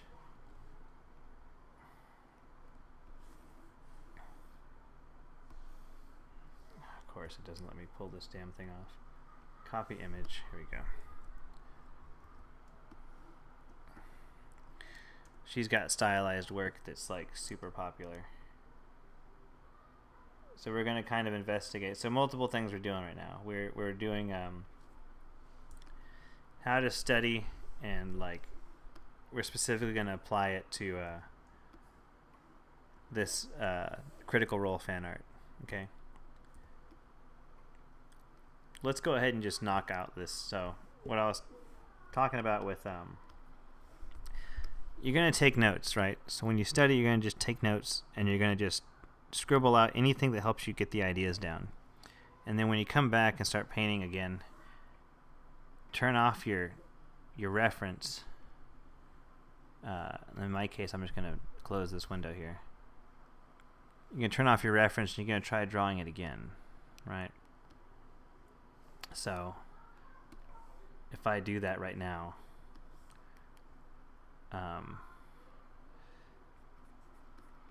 simply from remembering what I just saw, I know that the head shape of the guy was kind of weird looking. So I want to add, I don't want him to look weird, but I do want to add like a variation in his head shape. What Marjorie just said about the information and how they're colored and how they're lit, it's grounded in realism. So if you want to get crazy popular like them, you need to practice some realistic stuff, and then you paint your same stylized stuff the same way you were doing, and that's how you're going to end up improving. So right now I'm just trying to remember the face I just drew. I remember that the eyes and the eyebrows lined up so that the inside of the eye was with the inside of the eyebrow. The anatomy too, yeah. The anatomy, because if you have a wonky anatomy, it's going to be hard to make it look realistic. It's just going to come off like something's going to be really weird. Once you start getting once you get realistic lighting down, the moment you start making things look realistic and something's off anatomically, it's going to start glaring out at you. Because the more realistic you make it, the more obvious it's going to become. Here's that little shape. Remember that little shape I just talked about? And then the nose was kind of like this. Okay. And I know just from experience that there's some shadow going on right here. And there's a little bit of this eyelid that's folded up in here, this little pocket. Okay. If you're like watching this and you're kind of thinking, man, this is like taking a bit of time, you know, that's the point, right? The point is we're studying, so it's like studying for a math test or studying history. If you take a test, you read for hours and you practice, you know, note cards, and you do math problems, or you get a friend to quiz you memorizing the 50 states. When it comes time to take your test, the test only takes maybe an hour, maybe 30 minutes. Maybe it's a quick pop quiz math test. It's only 15 minutes. But the studying takes longer. So the actual drawing is not going to take as long when it comes time to draw your fan art. It's all the studying you put in beforehand that's going to help the fan art look really good. So you draw for hours practicing, and then when it comes time to your fan art, you maybe spend 4 hours on it. And by the way, Marjorie and I, we're professional artists. We take a bit of time working on this kind of stuff. So like, if I tell you it takes me like 3 hours to paint something for fan art, and maybe it takes Marjorie 6 hours or 2 hours, if you're doing it faster than us and you're expecting the same results, it's just not going to happen. Unless you're crazy good. Like if you're so good that like the two of us are basically like asking you for questions, like we're both like, oh my god, how do you do this so fast? Like that's the difference, right? But in this case, you're the one needing a little help right now, and I'm telling you that like art takes longer than you think it does. It's not about speed so much as just a steady movement. It's not a sprint, it's a marathon. So the difference between a professional artist and a hobbyist is hobbyists typically spend like maybe a few hours drawing. A professional artist spends all day drawing. That's all they do. It's a matter of time. Even if you just practice your stylized over and over and over again, you will get better. Like, even just practicing stylized artwork that doesn't have any anatomy, you'll eventually start figuring things out. It's just going to be way slower.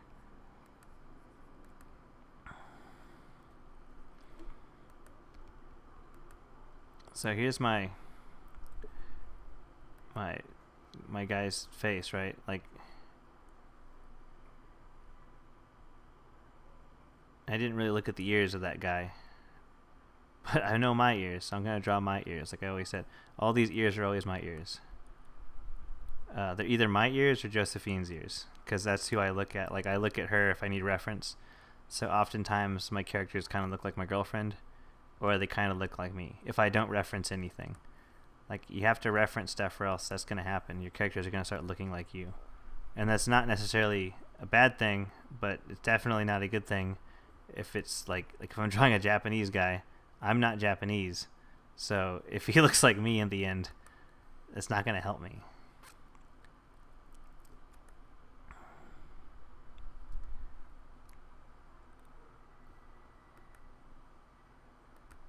So I'm just carving away like some moments.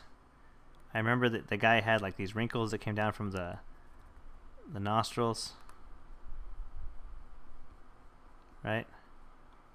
And I know that most faces have like this little, the muscle kind of hangs down right there, and depending on how dark that shadow is, it's going to make the character look older. If you don't want the character to look that old, you take it out. If you want the character to look younger, you soften all these lines. If you want him to look more feminine, you soften all those lines. So we'll do this all again with the Matt Mercer, right?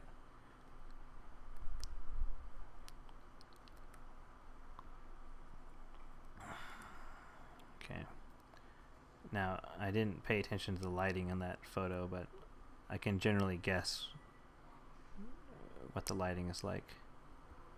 Now, it happens to, the situation is I pulled like older Japanese men for my reference, so I didn't necessarily draw like this younger looking guy.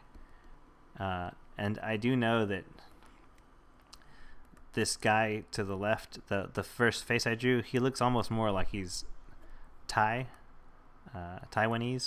not Japanese. So that's something that I'm aware of now after looking at those pictures. I'm kind of thinking like that he doesn't actually look Japanese. He looks like he's like some kind of Muay Thai fighter or something,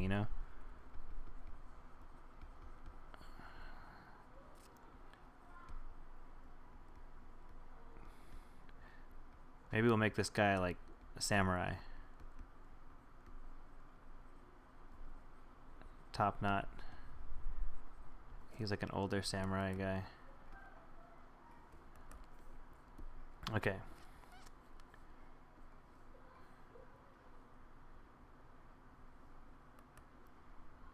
We can make him younger by knocking out some of those wrinkles.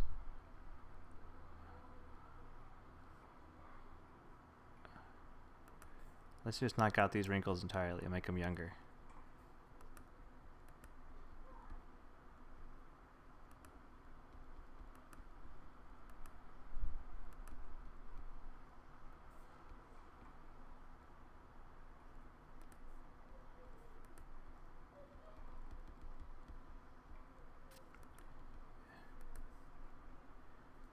Okay. So younger. Okay, so there's a little more structure. I mean, he's not amazing. Like I said, we're not spending too much time on him. But he looks more Japanese to me than the first guy I drew. That's for sure. If I wasn't me drawing this, I would say that he looks more Japanese. I hope. I don't know. Maybe he looks super stupid. But you get the idea. Get what's going on here. Now let's take a look at your piece now.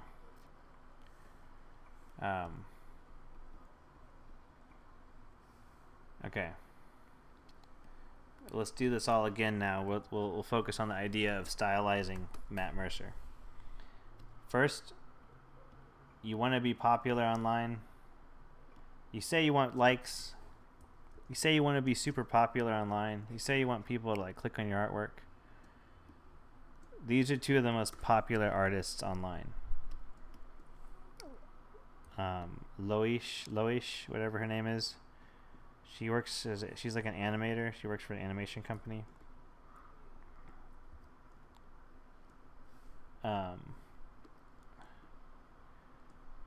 She's one of the most popular deviant artists online. And Sakimi-chan is literally just one of the most successful fan artists ever. She's just one of the most successful artists ever.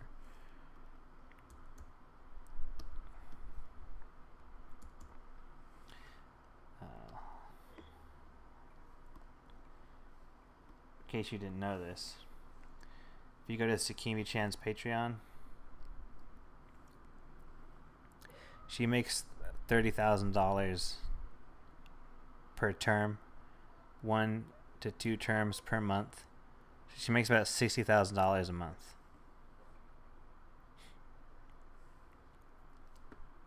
So, like, she does how-tos.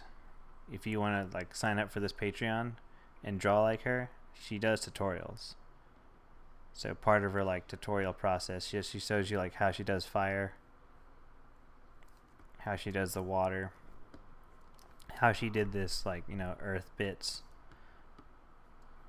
It's all part of her Patreon. So if you really want to learn how to paint like her, you can go pay her some money and she'll teach you, you know, through videos.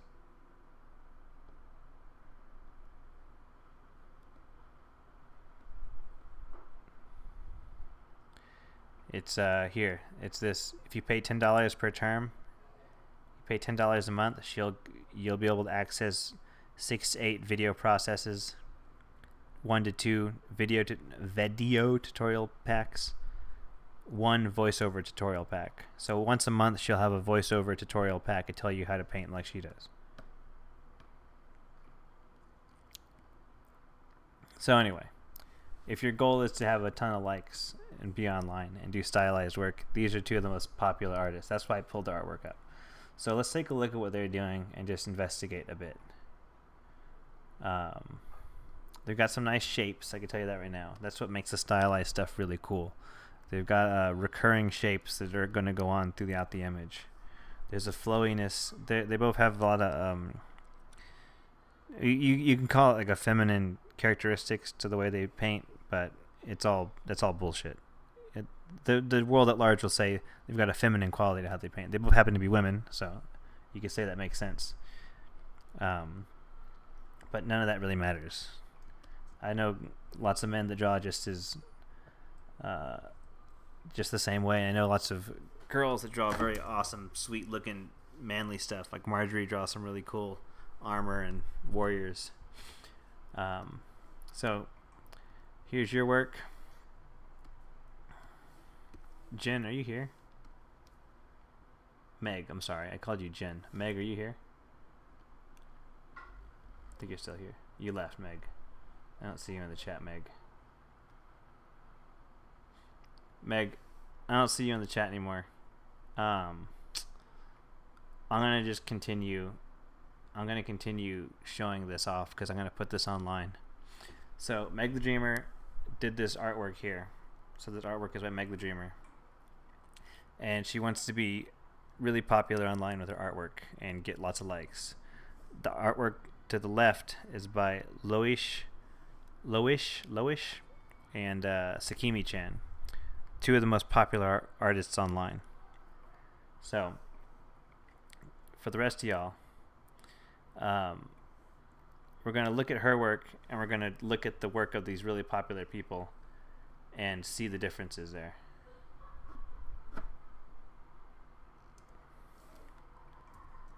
And then lastly, we got the actual picture of Matt Mercer, because this is the guy that she's drawing. Okay? If you don't know what Critical Role is, it's an RPG show. It's super popular. It's on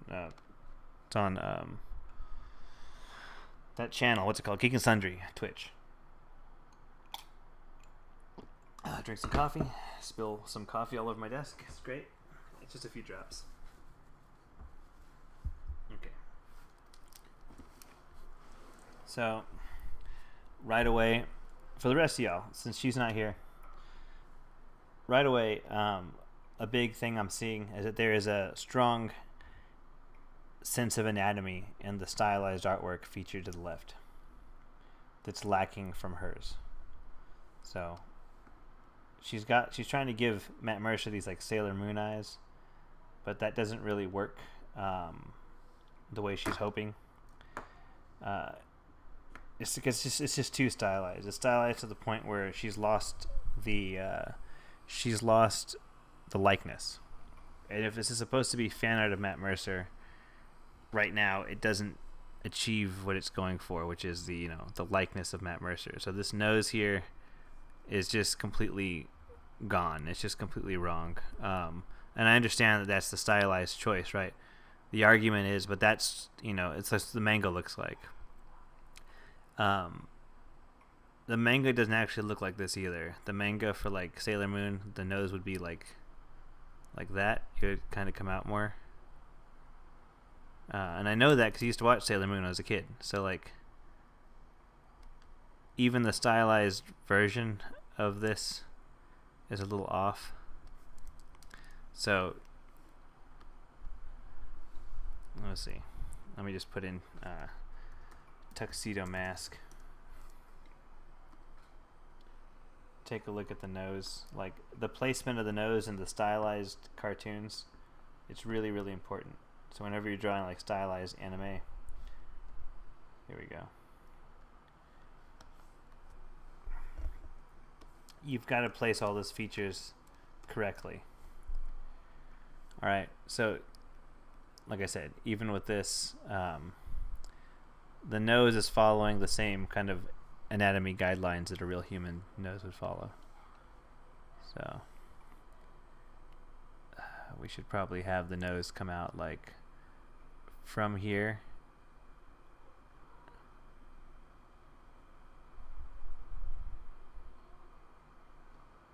Comes down. And that alone is gonna... My eraser's all weird. So let me change that. That alone, adding like the nose in a more correct position and still keeping it pretty simple, it's gonna make it look a lot more like Matt Mercer. So Meg the Dreamer, if you're watching this later, I hope you are. These little moments that you're missing, they're gonna make a huge difference.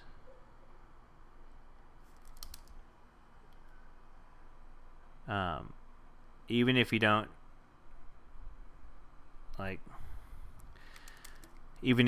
completely try and go realistic, which it's fine if you don't. I'm just trying to tell you that like having that anatomical correctness is going to make a huge difference. Let's just straight paint over it. Let me get this other brush out and let's just do this real quick. Let's just do this.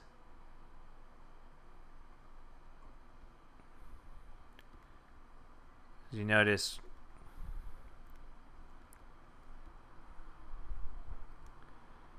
what's happening here?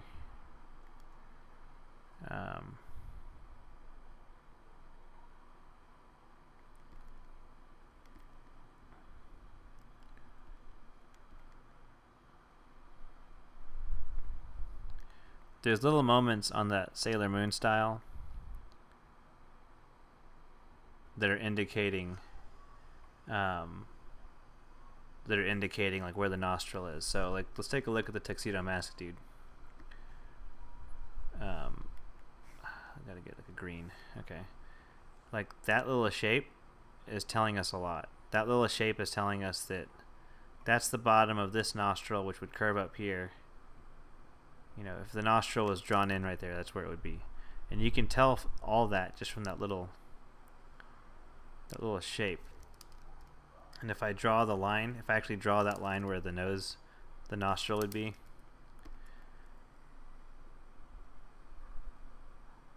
it would look correct. Gotta change the line weight. It would look correct being there, and I could take off like the shadow here, and y'all would just go, oh yeah, that looks kind of correct. I mean, kind of correct, right? I mean, I'm altering the artwork, so there's a part of you that's thinking, that looks kind of weird, but like, it's not incorrect. That's like where it would line up according to this style.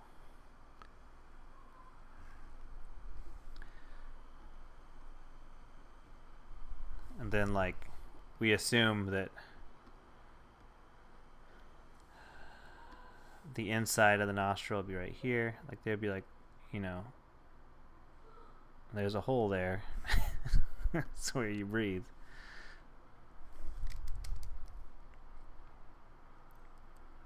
Okay. So if we take out that shadow, you can kind of see where it would be, because the structure is there. Okay, and the eyes are much small. Like this guy's eyes are exaggerated.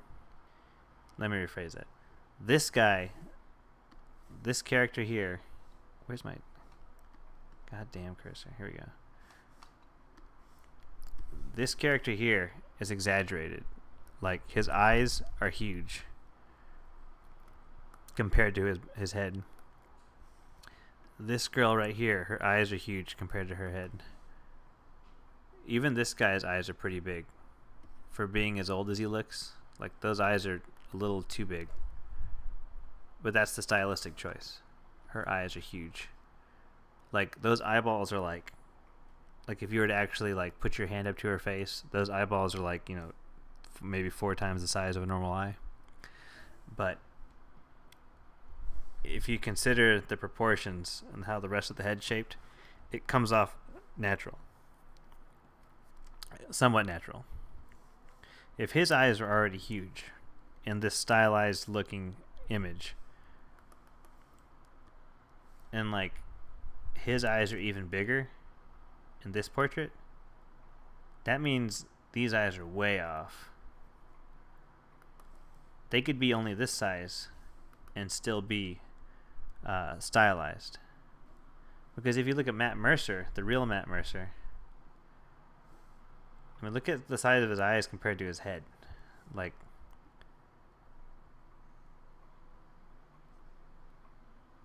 let's just take some quick measurements. I'm just gonna trace this real quick over. Turn off the face. Oops. Where is he? Turn off the face there. I'm just going to drag this up to this other face. See how much bigger those eyes are? Yeah, Tuxedo Mask has one big eyebrow. They foreshorten it a lot. Those eyes, like his real eyes are about that big in comparison to his nose, comparison to his mouth. Now let's do the opposite. Let's just take this eye. Here's one eye. Here's the other eye. Here's the nose. Here's the mouth. And let's just move it over to Matt Mercer. Like, the mouth is really big. The eyes are completely wonky. And keeping that stylized look is achieved, you know, that's very much a doable thing, but you still need to have the proportions correct. And the only way to get these proportions correct is to study real life. So when you see someone in real life and you start drawing them, so like right now we'll draw Matt Mercer. Let's turn off all this distraction stuff real quick. We're just going to draw Matt Mercer right now.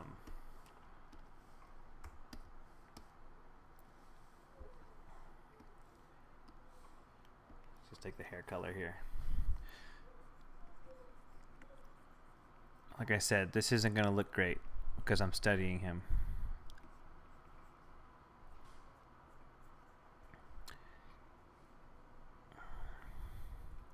You got to look at the realistic dude first. You got to see what he really looks like, especially because this is fan art. So if you don't capture the likeness in fan art and you post it online and it looks nothing like the person or the character you're trying to like match, you've already failed, which, Meg the dreamer was saying that she feels like no one notices the work, no one's really excited about it, probably because it doesn't look like him. If you didn't say this is Matt Mercer, no one would know who that character is.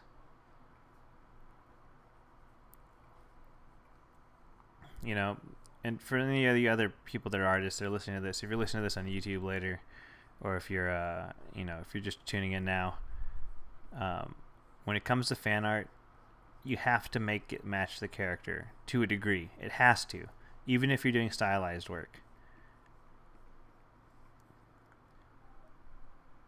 Because if you don't match the character, then you just did nothing. Like you didn't do it. You didn't do the fan art. Like when I was drawing Sonic, if I said, "Hey guys, who's this?" And you're like, "I don't know," and I was, "Oh, this is Sonic the Hedgehog." You're like, "Well, it doesn't really look like." I mean, I guess you can say it's Sonic the Hedgehog. He's got spikes. But he's clearly not Sonic the Hedgehog. Like he looks nothing like it. When you're trying to become professional, when you're trying to become known for drawing, known for art, you have to be Sanic. You have to be diligent on this kind of stuff. You can't just assume that people are going to get it, that people are just going to people aren't going to look at your work and say, "Oh, it must be stylized." People can't tell what that means. The general audience, the general public, they don't know stylized versus realistic. They just don't. So if you're hoping that the general public are going to see your work and say, Sanic Hedgehog, Sanic the Hedgehog, Santric the Hertzberg, Surgic the Hergish. Anyway. What was I saying? People don't read what you're seeing. Like people don't infer what you see. If it's not literally there in the image, no one's gonna see it. I've worked enough to know that if I draw something and assume people are gonna understand what I'm drawing, they're just not going to. Then they'll never get it. They will never get what I'm drawing. That's just a fact of being an artist. Like if you say, well, "I'm going to draw Matt Mercer," like right now, I'm drawing Matt Mercer. I'm practicing him. I'm like studying his face. So what I would say to you is, if I were to if I'm drawing him right now. And let's say, Marjorie is really funny. I'm drawing Sonic right now. Let's say someone comes in the chat right now. A whole new viewer jumps into the chat. I don't know. Sivera's watching right now. Hello, Sivera. Let's say Sivera jumps in, and she's watching me paint or draw Matt Mercer. They're probably gonna go, "Oh, that looks really sketchy." People are gonna say things like this. They're gonna go, "Are you gonna do anything about that X in the face? Why is there an X in his face?" Because if you're an artist, you're gonna think to yourself, "Well, that's something you erase later. That's something that I'm gonna come back in and erase that." Any artist knows that that's what you do. You come in and you erase these things. You don't leave it there, right? You eventually come in and erase. That's why you draw really lightly on paper. But someone that isn't an artist, there's going to come in and go, "Why is there an X in his face?" They don't get that I'm working on it actively right now. That I am in the middle of doing this image. That the X is going to go away later. Even though I know that, Marjorie knows that, anyone that's seen people draw probably knows that. But someone that's new, they're not going to think that. I know they aren't, because I've been in those situations where if I have a doodle, that I'm kind of sketching in my sketchbook, someone's going to go, "It's kind of cool." Or if I draw a character that's like a wolf, they're going to go, if I draw a character that's a wolf, they're gonna look at my sketchbook and go, "Looks like Star Fox." Like they're not gonna know that that's a character, like an original character of mine. They're not gonna know that that's something that I made up in my head. They're gonna go to the first thing they think of and just associate it with that. Same thing with any kind of fan art, any kind of artwork that you're trying to do for other people. It's just one of those situations that it's just never going to change because not all people are artists. Like if Marjorie was on the stream, is the X supposed to go? If hello, Hezzer88, you made you undust your Wacom. That's pretty cool. Feel free to draw with me. Like Marjorie, like if I went onto her stream and I saw her like kind of practicing a dog, and maybe she wasn't, maybe she doesn't draw dogs all the time, and she's kind of practicing this dog, and then I look over and I go, "Looks like a cat." Like if I wasn't an artist, I might just go, "Wow, why is she drawing dogs so badly?" It's because she's practicing right now. The whole point is she's practicing to draw better. Like it's just part of doing art. People aren't going to get it. That's why lots of artists feel like they don't want to post things up right away. Like if you're learning, like Cthulhu Hoopster was like, I don't want to post on Crimson Daggers because it's just not that good. And like, of course it's not good because you haven't been drawing a lot yet. Am I going to post this little sketch of Matt Mercer online? Well, 1, I'm streaming, so it's already online. 2, no, I'm not going to post this. This is my practice. But, unless you're an artist, you might not realize that I'm just practicing right now. All y'all know, because you've been sitting here in the chat listening to me go on about this. But we're practicing Matt Mercer right now, because we're going to do a stylized Matt Mercer. We're going to show how you study something realistically and then apply it onto a stylized character. Maybe Fan Art Friday turned into Matt Mercer Day. Who knows? I told Matt Mercer I was going to do some fan art of him. Not a Critical Role, because I don't watch Critical Role, but just fan art of him as a DM, which I'm pretty sure there's tons of. Well, I know there's tons of, but so like. Anyway, I'm kind of ranting at this. I went on a tangent there. The point is, if you don't match up what you're trying to draw in your fan art, if you don't make it look somewhat like what you're trying to draw, no one's going to get it. No one's going to understand it. Yeah, Marjorie says you got to suck to get better. Suck and fail to get better.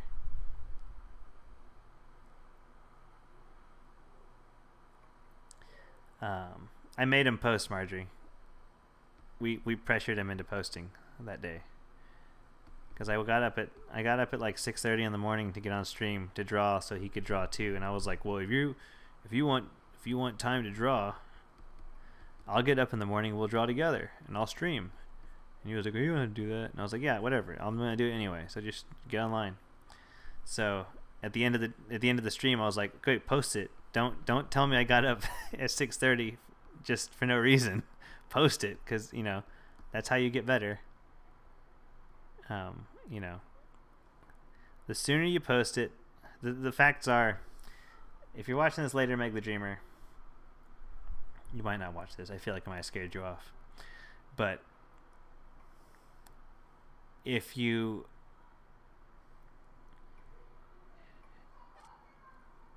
post artwork, the sooner you post artwork, the sooner people are going to not care about what you posted. That's just how it works.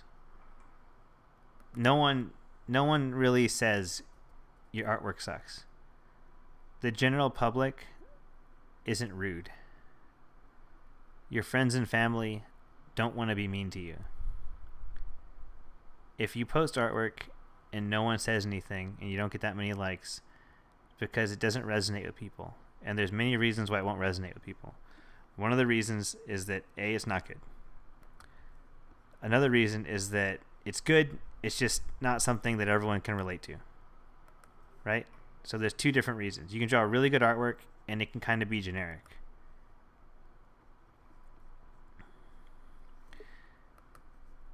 people aren't going to call you like a bad artist. People that don't really know you. You've got to find a community that'll be honest with you. The general public is honest with you by not saying anything. Your family can be honest with you if they say something like, "Wow, that's pretty good. I can't do that." It's not, I have plenty of family members that say that to me. Growing up, they would say, "You're so good at drawing. I can never do that. How do you do that? You're so talented." That's what I heard growing up, right? I'll show you artwork from when I was younger. I've got some on my phone. I'm gonna send myself drawings from when I was a freshman in high school. I'll do that right now. I'm gonna send myself some drawings from when I was a freshman in high school, and I'm gonna throw them up onto the stream, and y'all can see what my artwork used to look like when I was in high school. And I'll this is part of how it works, guys. If you're wondering,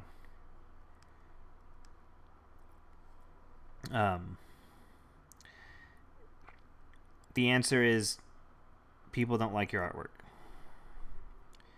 If you post it up and no one says anything, it's not that they think it's no one's going to comment and say this really sucks. Like, no one will ever do that. Sometimes there's internet trolls that'll do that. Internet trolls will be really mean to you and do that kind of stuff.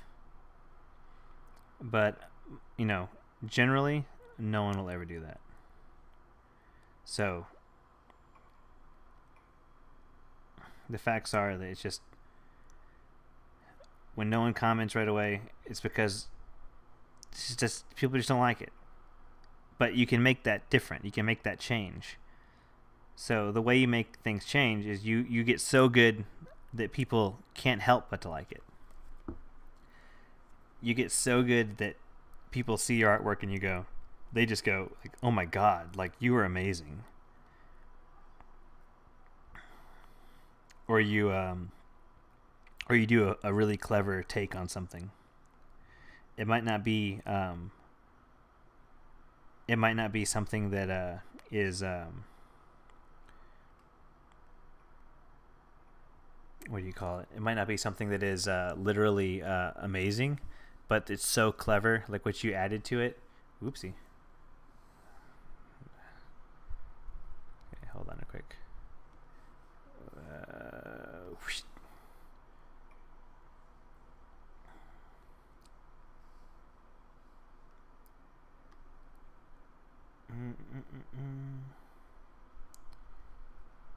Oh, I gotta do this thing real quick.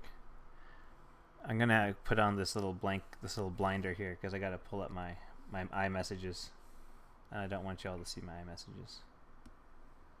Okay, so anyway, you're gonna draw something so clever and so like funny, people will like it. That's the other way that resonates. It might not be a great drawing, but it's really thought out. So either you're going to donate your thought power and lots of time thinking of a funny joke or like a funny take on something, or you're going to donate your physical time and actually make it look really, really good. You're going to do one of the two. You could do both. If you do both, you're really good. Like, you're like one of those really good artists that, they know how to hit the mark, but also they're like technically really amazing. But generally, you get good at one, then you get good at the other. Because there's plenty of artists that are really, really, really good at drawing. They just draw boring stuff. Like, you can be amazing at drawing people and just draw really good pictures of people that are boring. Like, that's very much a thing. Okay? So, I'm just sending myself artwork from when I was younger. So I'm going to throw it up on stream so y'all can see it. Bear with me for a second, because I found another piece from when I was in 5th grade. So there's some pieces from high school, and there's some pieces from 5th grade. Oops, I did not mean to do that. And I'll show you all the pieces in a second. Okay. Anyway, oh, did I find more? I think I found more. There's another piece from high school.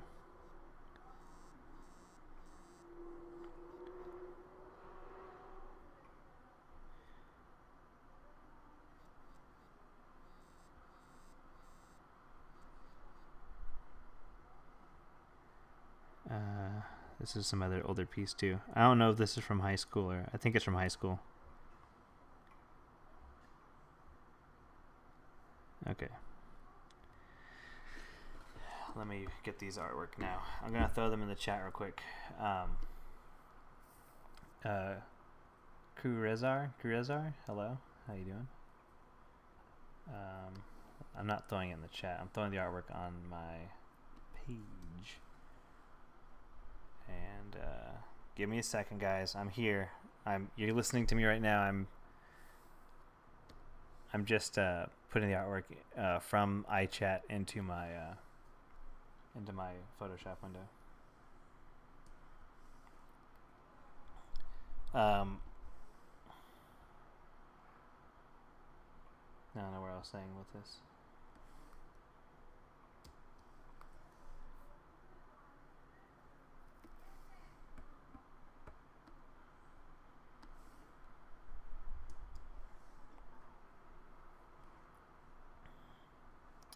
Okay. I think I'm almost there. Oh, one of the pieces didn't send. Hold on.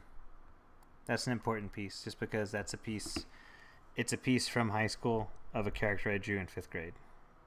That's why it's important, because I just want to show you all like the development of just from those stages. Okay. And I was a huge anime guy, right? So like, I love anime. Or I used to love anime.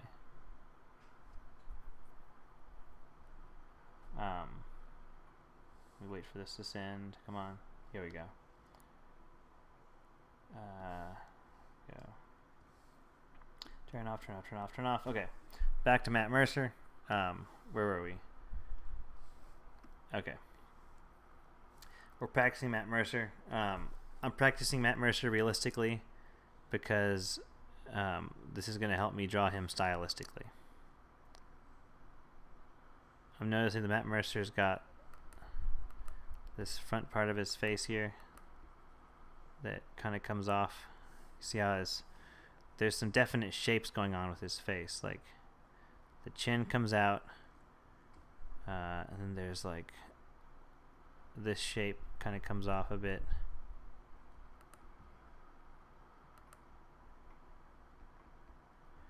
And the lip's not that dark. He's got like this line here, and there's like this hard shadow here on the side of his face. Those moments of hard shadows are really important whenever you're trying to capture someone's likeness. I don't think this is a great job, but I think I am a lot closer to drawing a good Matt Mercer than I was before I did this practice. So the eyes are kind of random. Okay, there's a drawing of Matt Mercer. Okay, now here's the deal. I gotta practice again. Like I said, this is like part of the thing was part of the idea is that it's not a fast thing. So I'm just gonna focus on his eyes right now. I'm just kind of keeping an idea of like the expression he's got in his eyes. It's like a motorcycle like racing down the road right now. This is just his eye. Okay, so just his eye.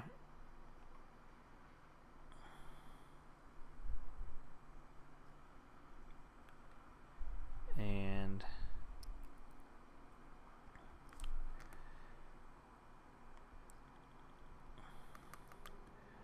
anyway, if one of the issues with Meg the Dreamer,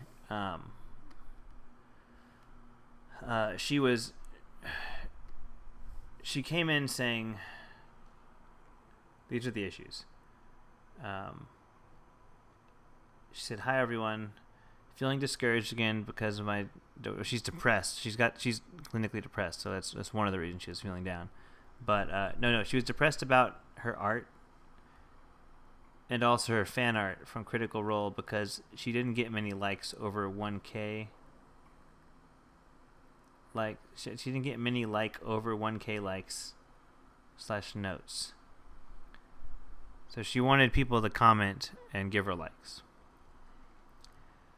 She's still surrounded by all the artists that are so much better than her. She hates herself.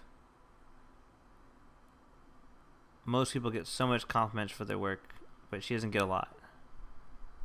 She's been doing art since she was young, but she still sucks. That's what she says. This is all her. I'm reading the chat. Then she sent us the artwork, and she was saying she has her own style, which everyone's got their own style. Okay. If you're watching this later, Meg, everyone's got their own style. No artist needs to say that anymore. Okay, so you've got your style. I've got my style. Alk's got his style. Marjorie's got her style. You still need to practice. Everyone's got to practice, and you have to practice realistically. You practice realism to get better at stylized, or you can call it naturalism, because there's actually an art movement called realism. That's not the same as what we're talking about. You practice naturalism, naturalistic drawing, painting, to get better at stylistic. So the reason we're drawing Matt Mercer realistically, somewhat realistically, is because we're trying to draw him stylistically. And I have to know what Matt Mercer looks like before I can draw him stylistically. So I'm just taking some notes here, some mental notes as I'm drawing. That's one eye. Okay, now I'm done with this. I just wanted to look at his eye for a second. I'm going to do another drawing. This time I'm going to just kind of focus on his nose. Just because, I got to figure out the nose. Because I'm going to draw Matt Mercer. And if I don't practice drawing his nose, I can never draw Matt Mercer correctly. Okay. Getting likes and notes about your artwork, that's not the reason you should do the art.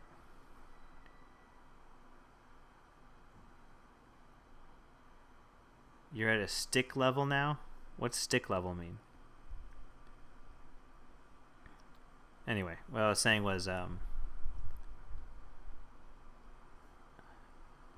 if you're drawing art, if you're creating art in order to get likes and notes from people, then you're not creating art for the right reasons. Oh, stick figures.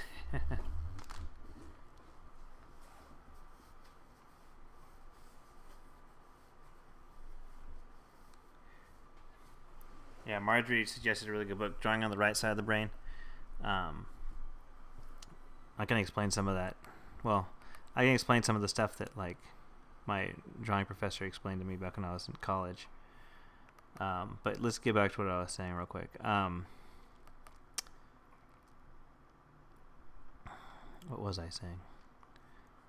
I've forgotten what I was saying.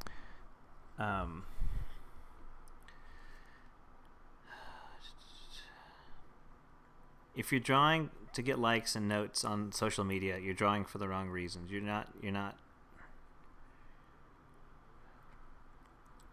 shouldn't be doing art for that reason. The people you like that are drawing and doing so well at drawing, most of those people, the majority of those people, would draw and paint even if no one saw what they were doing. I've been keeping sketchbooks since I was in 5th grade, and I'll show you some work in a second. I drew in those sketchbooks for myself. I didn't draw on them because I wanted people to look at my sketchbooks. And back when social media wasn't around, it was actually, it could be hard to get your work in front of people. It wasn't easy to just post work online and get people to comment on it.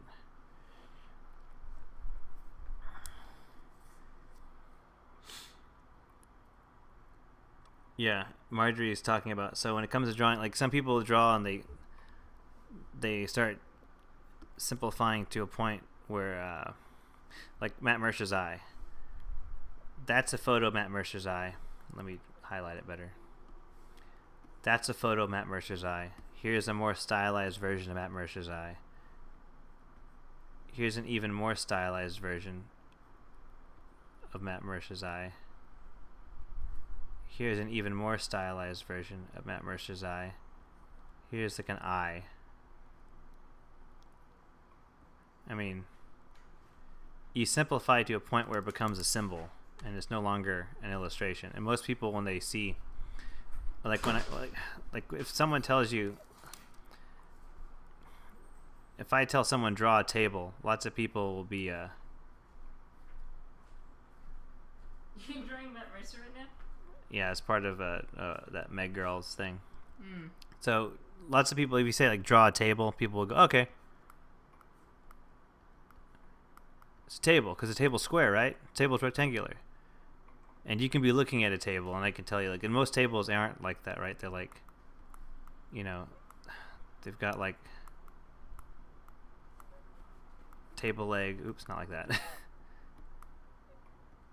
People don't think about things the way they see them. They think about things the way they imagine them in their head. You know. So if you say you draw stick figures all the time, that's all you can draw.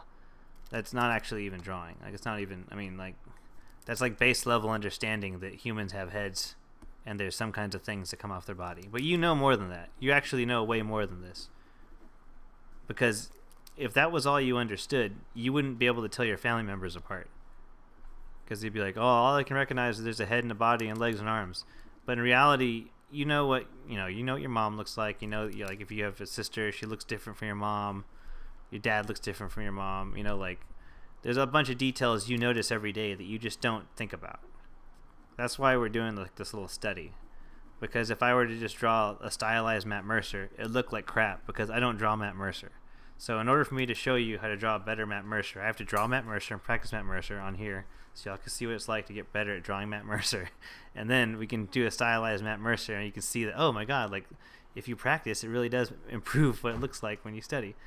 Like, here's like his nose, right? It's a general idea of what his nose looks like. It's really all I need because I'm going to end up stylizing him enough where I know that's not going to really be that big of an issue.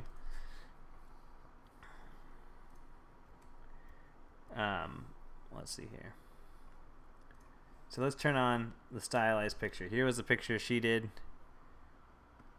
I said that even stylized, you can structure the nose better, and it's already going to improve the image. And then we discussed how the eyeballs are way too big on that character. So let's take a crack at a stylized Matt Mercer real quick. We did a little bit of practice. I think it's safe to say that I'm not going to spend any more time on this tonight, but we're going to go ahead and do the stylized stuff.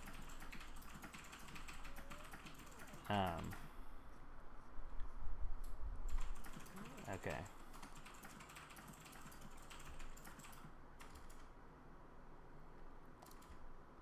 Overall, though, you can't be drawn for, like, you know, if internet likes are what you're looking for, it's going to be a while. I mean, it really is. Like, I only get so much exposure on my work. I mean, Marjorie only gets so much. Like, there's artists in the industry that are super popular. They're like Jim Lee. Like, when Jim Lee posts an artwork of, like, Superman, like, it explodes. His feed explodes. Like, dude, Jim, Superman. Ah, Superman's awesome. Way to go, Jim. Another awesome Superman. It's just like, you know, it's just something that there's just another level of, like, fame that will happen. And it really comes from not just drawing well, because there's plenty of fine artists that are, like, really, really good painters that the people just don't know about. If you go on Instagram and start looking for oil painters, there's a ton of amazing oil painters online, but you don't know who they are. Marjorie and I probably know who they are, but most of the internet doesn't know who they are the way they know, like, you know, Jim Lee or Mike Mignola or Guillermo del Toro.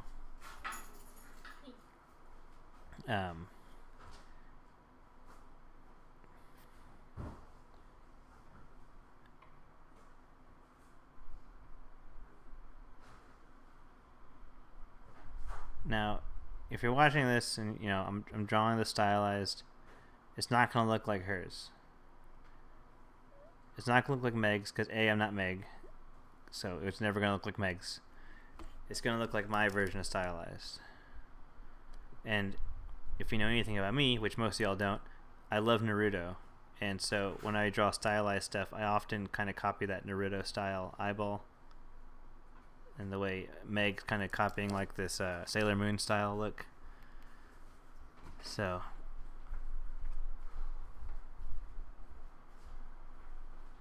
this Naruto eye is like my favorite go-to like stylized eye.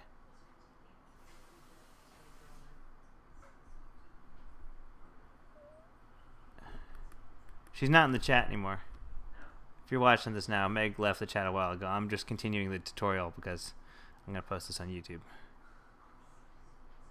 I think I might have scared her off.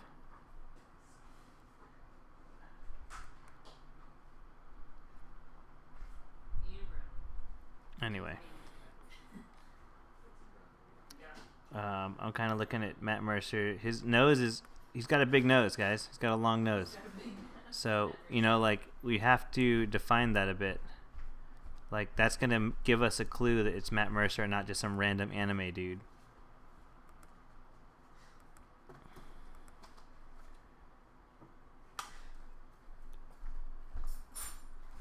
I'm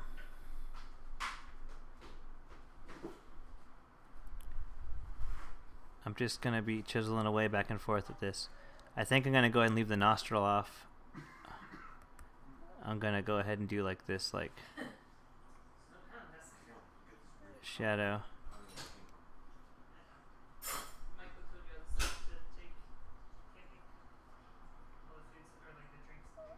Okay. I think is that like a Naruto character?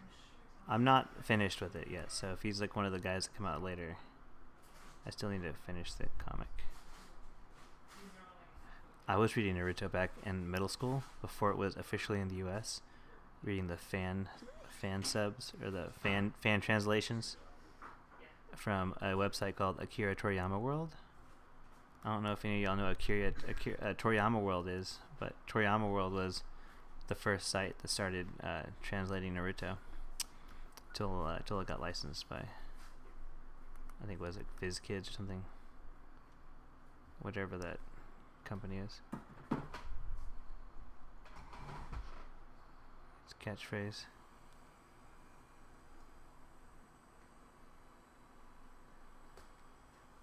I'm just as bad. Good night.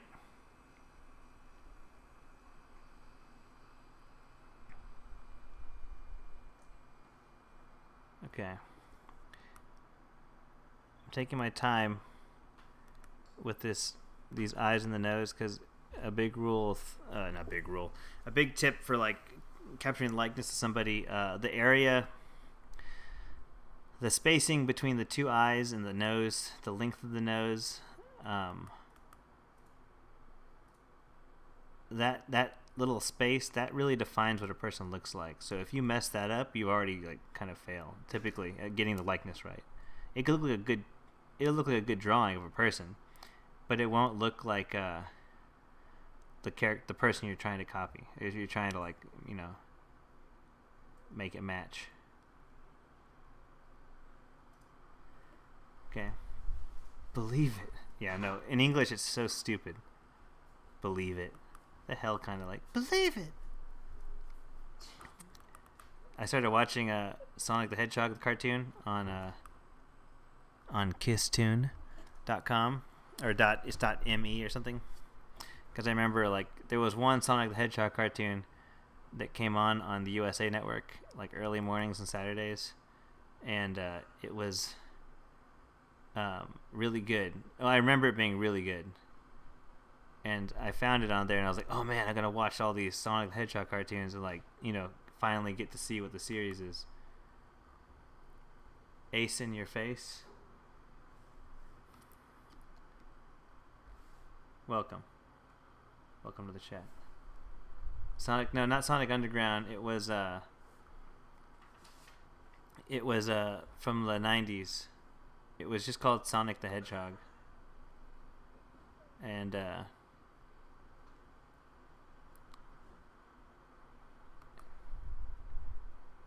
Anyway, like Robotnik was like super evil, and it was like set in like they were like freedom fighters.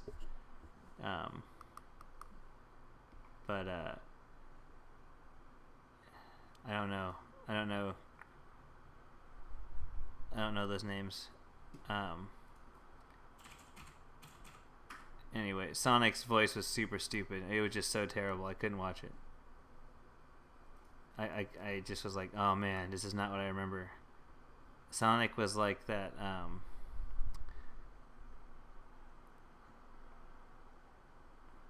Wait, was that Steve Urkel? Was he the one doing Sonic's voice? Is that why it sounded like a woman with a pinched nose? Please tell me that wasn't Steve Urkel.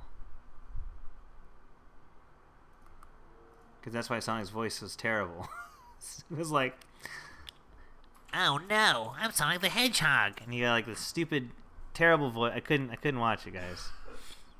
I couldn't watch it. I was just like, man, I don't remember him talking that way. I thought he was like way cooler sounding, and no, he wasn't. He sounded terrible. It was just awful. I couldn't do it.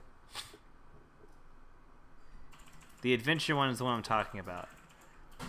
The Adventure one is the show I'm talking about, but it was called Sonic the Hedgehog. Adventures of Sonic the Hedgehog was the crappy comedy one that came on like weekday mornings before school. But I'm talking about Sonic the Hedgehog, which was an adventure story about freedom fighters in Mobius City. Anyway. Okay, so here's the... Okay, we got a general look kind of captured. Good enough for me. J. Marsh, I'm sorry we're not doing that Tarresque yet.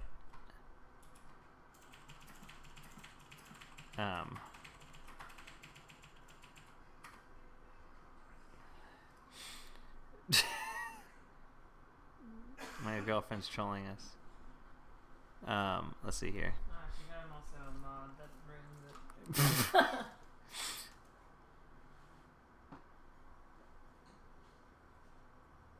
You gotta get the face shape correct. It's the other like big important thing you gotta get in order for it to look like, the person. Like this line here on the side of the face.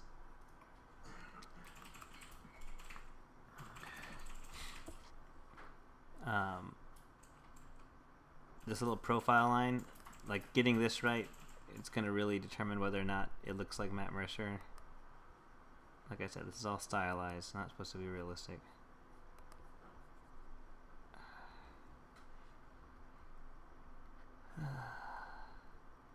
You can post it if it's the Sonic the Hedgehog cartoon. It's on Kisstoon. Go to Kisstoon. You can watch all the cartoons that ever existed for free. Also, don't spread the word because they'll get shut down.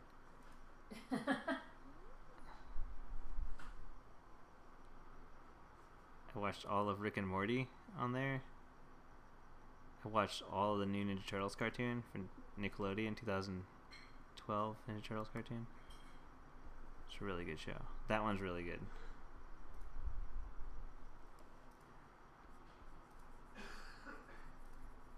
Dustin is just choking on something. Yeah, he said he's got this weird cough. Really?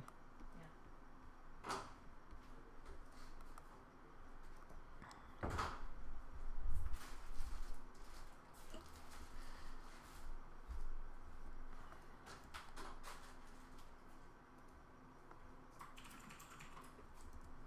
Okay.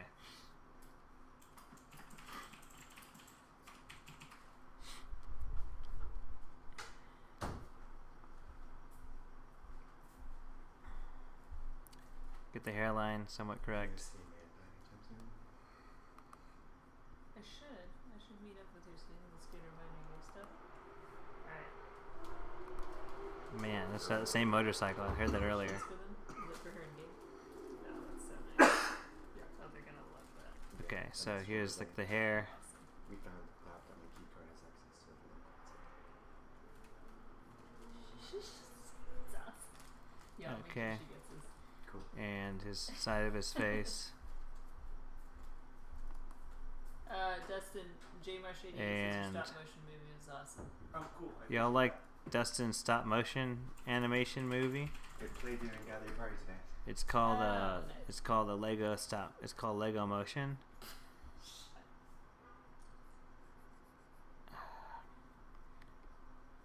Anyway, here we go. John Matt Mercer still John Matt Mercer. Meg, wherever you are, why did you leave? No one else here cares about this except for you. Anyway, it's poor form, guys. Poor form. But you know, if you want to help Meg and you're watching this on YouTube or something, I'm just joking. It's not poor form. But if you ever want to come in the chat, learn some stuffs, you're more than welcome to join us. Okay, here's Matt Mercer's stylized motherfucker. Let's give him like some stupid anime, like gorgeous looking hair that like an anime guy would have. Now we can stake it, we could step it up further. Now he needs a stubble, I think. I'm gonna tell Matt Mercer he's being drawn right now. Okay, what's his username? Matthew Mercer. Oh, that's what I thought. Oh, on Twitch, I don't know. It's probably the same thing. Hello, bear.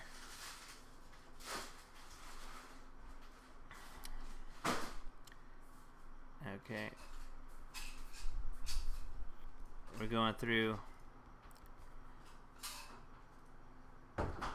Who is that? This is Matt Mercer, the DM of Critical Role. We're giving some feedback to somebody. Now, okay. I'm going to kind of stop here. I don't want to keep going because I don't want to draw Matt Mercer. So, but I'm going to. Yeah, he's not going to come in and watch. I don't need to sound excited to see you, Bear. I'm excited to see everyone in the chat. Let's see here. But I'm going to ban you if you keep doing any weird stuff, so don't. We can go and do some changes here. So, like, if we wanted to look a little more stylized, we can come in here and stylize his eyes a little more. But we can't stylize him too much because if you go too far, it's not going to look like him anymore. You know?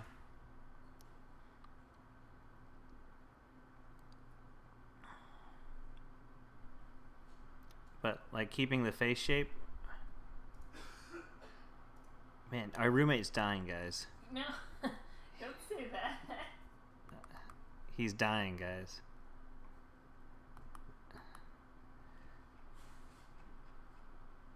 Okay. He's coughing his lung out or something.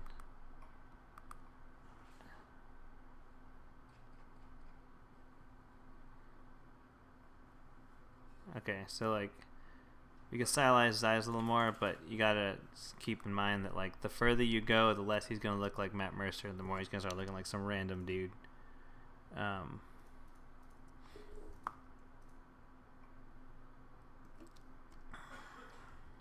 He looks really weird now. Well, yeah. So like, turn off the eyes. What did you change? His eyes. Yeah, it like changed everything. Because she's got a real stylized look. Looks like he's bugging out. Yeah. Let's take a look at this tuxedo mask guy, and we'll translate the eyes onto him. So because she wanted to. Thanks, Morak 101. Looks like Mercer to me. We're kind of giving some critiques to somebody that left the chat. So I'm just doing this now. We're almost done though. We'll get back to the fan art stuff in a second.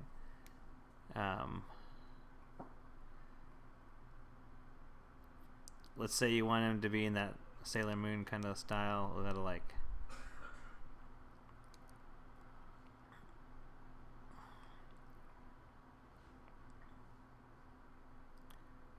Like you can't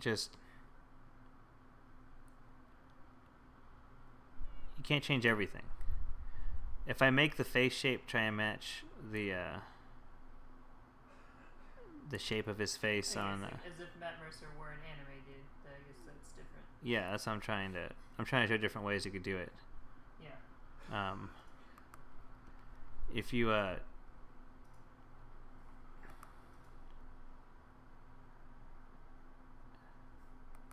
gonna extend the eyebrow out. Huh? See your viewers just yet? No. Oh, whoa. Welcome, everyone, to the chat. I can keep drawing. Josephine just told me she tweeted out Matt Mercer. I didn't realize that he's got a following, I guess. Well, I didn't actually think anyone would see it because Welcome. Direct message. Welcome to the chat, guys. What we're doing today is I'm giving critique to Meg. I don't know what her name is. Meg something or another. Meg the Dreamer? Levon. Oh, No, is it her? Meg the Dreamer. I was trying to keep her That's on her that. username? Okay, sorry. Anyway. Hey, thanks for showing up. So Meg the Dreamer did this character, Matt Mercer. She was unhappy that she wasn't getting too many likes or comments. To sum up the information. 1, if you're an artist, you shouldn't be doing art for likes and comments. You should do art because you like doing the art. So if no one ever sees your artwork and you're happy with it, that's all that matters. 2, in order to draw Matt Mercer stylistically, you've got to practice him realistically. So we practiced Matt Mercer realistically by doing some little doodles over here. If you see like these little practice things, and my whole point was that practicing Matt Mercer or any guy, it could be a dragon, it can be your That one guy. Robert Downey Jr., whoever you want to draw. You got to practice them, and practicing them doesn't necessarily have to look good. Case in point, this weird head that I'm shaking around. And then we practice his eye, and I think we practice his nose. There's his nose right there.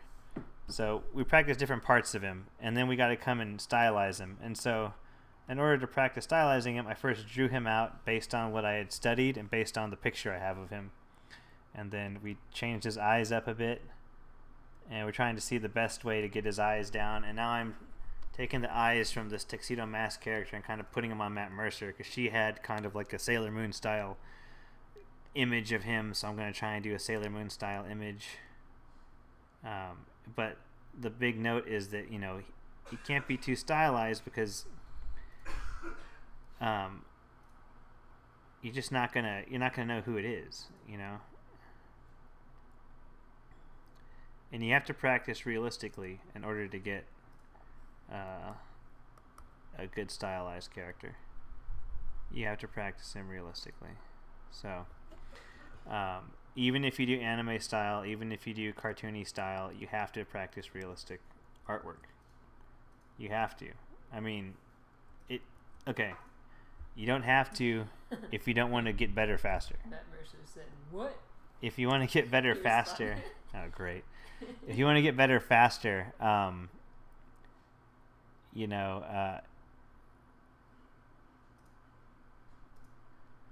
got to practice realistic stuff. The pupils in the stylized artwork are done with the tone. So I'm not really gonna do the pupils. Does he have to have like? Hold on, something's going on here. Oh. I feel like anime people never have jawlines. Do you have to like? Oh, I'm trying to make it look Matt Mercer still. Yeah, I know. I don't know. I mean, we can only style it so much. I guess. We could simplify him more. Let's make his neck smaller, because lots of anime guys are more feminine. Okay, yeah, this guy has a jawline. Well, the guy in front of me has a jawline. Like, Yeah, no, I know. I was just thinking of anime dudes and how they almost never have jawlines. no, they always have. You're thinking of Marjorie. You're drawing an anime Matt. Marjorie Davis. She's an artist in the Houston, Texas area. Now you got me drawing anime Matt. Tonight we're all just drawing anime Matt. I'm trying to stick to the idea of the style that she was doing. If we're trying to go that route of Sailor Moon, he wouldn't have that facial hair. and I don't want to change his face shape too much because then it becomes not Matt Mercer. Yeah, Tuxedo Mask, he has a thick neck. We can keep playing with it a bit. Let's see. Is the username Big Damn Artist in your chat? I I don't mean, I know. see them in the viewers. Big Damn Artist. Big It's a funny Damn name, Artists. and I like it. Let's take a look at what we could do here. His other side of his neck's gonna be covered up by his hair, so we're not gonna bother drawing that. We should add some tone, maybe. Man, Dustin really has a bad cough. I know. Our roommate's been constantly coughing since he got back from work. Like, constantly No, coughing. he's going camping. I feel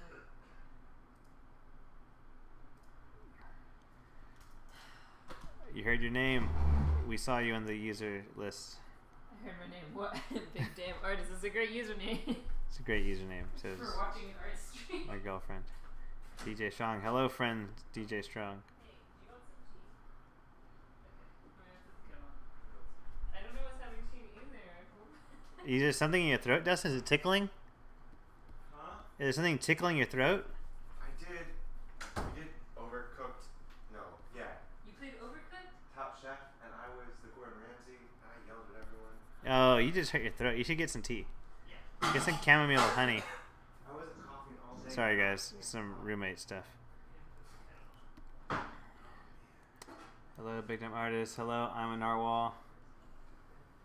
Oh, apparently he was screaming during Gather Your Party. So, I'm a narwhal just told me that you were screaming during Gather Your Party.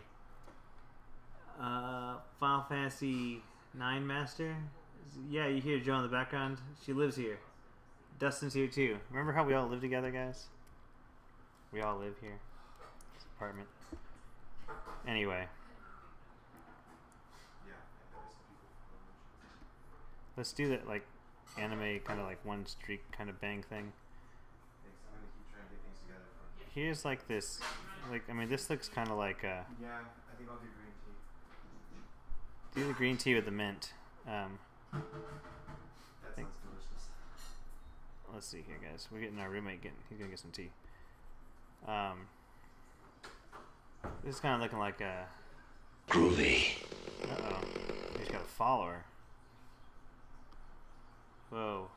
Morak 101, thanks for following. You kind of see what's going on here? I mean,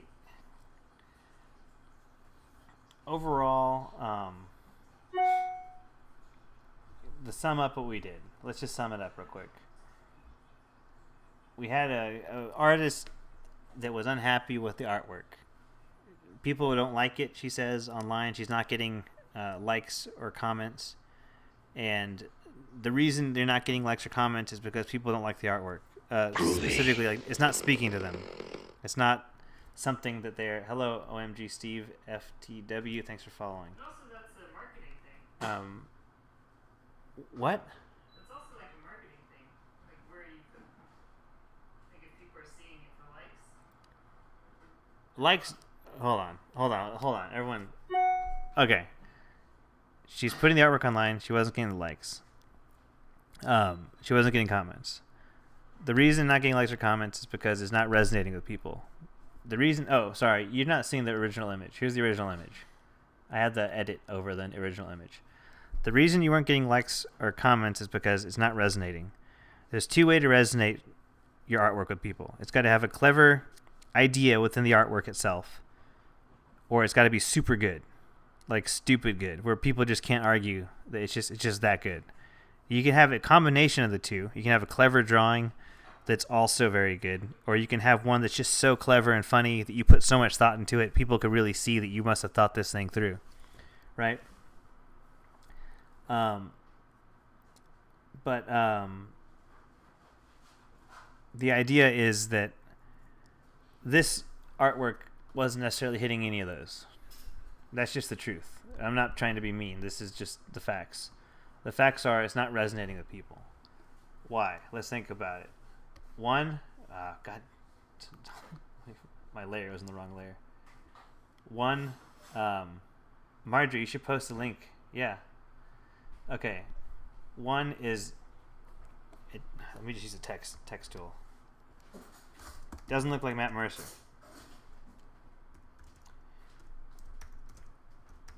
Right? So you can hawk that up to being the technical side is lacking. I keep hitting my Wacom tablet, that's why those brackets are appearing. 2, like what's the clever part of it? What's the clever part? So why did you draw it? Let's pull up Marjorie's image real quick because I want to see it. There you go. There's a cool stylized version of Matt. Good job, Marjorie. Totally Matt with a misspelled totally. Totally with one L. Matt. He looks like a vampire. Looks like a vampire. Okay.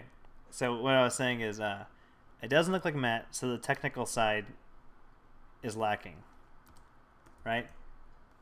Why did they draw it? It's supposed to be a stylized drawing of Matt, but it wasn't. The stylized is also lacking, right? So you've got nothing in your equation, okay? Just doing the drawing doesn't mean people must like it or we're going to like it. Just doing the execution of it's not enough. You've got to put a little more time into it. How long have I been streaming talking about Matt Mercer? If you are doing the drawing in less time than I am or that Marjorie is, you're not doing enough time. You're just not putting enough time into it. You probably drew this drawing pretty fast. I'm going to assume you did. Hello, the Larks.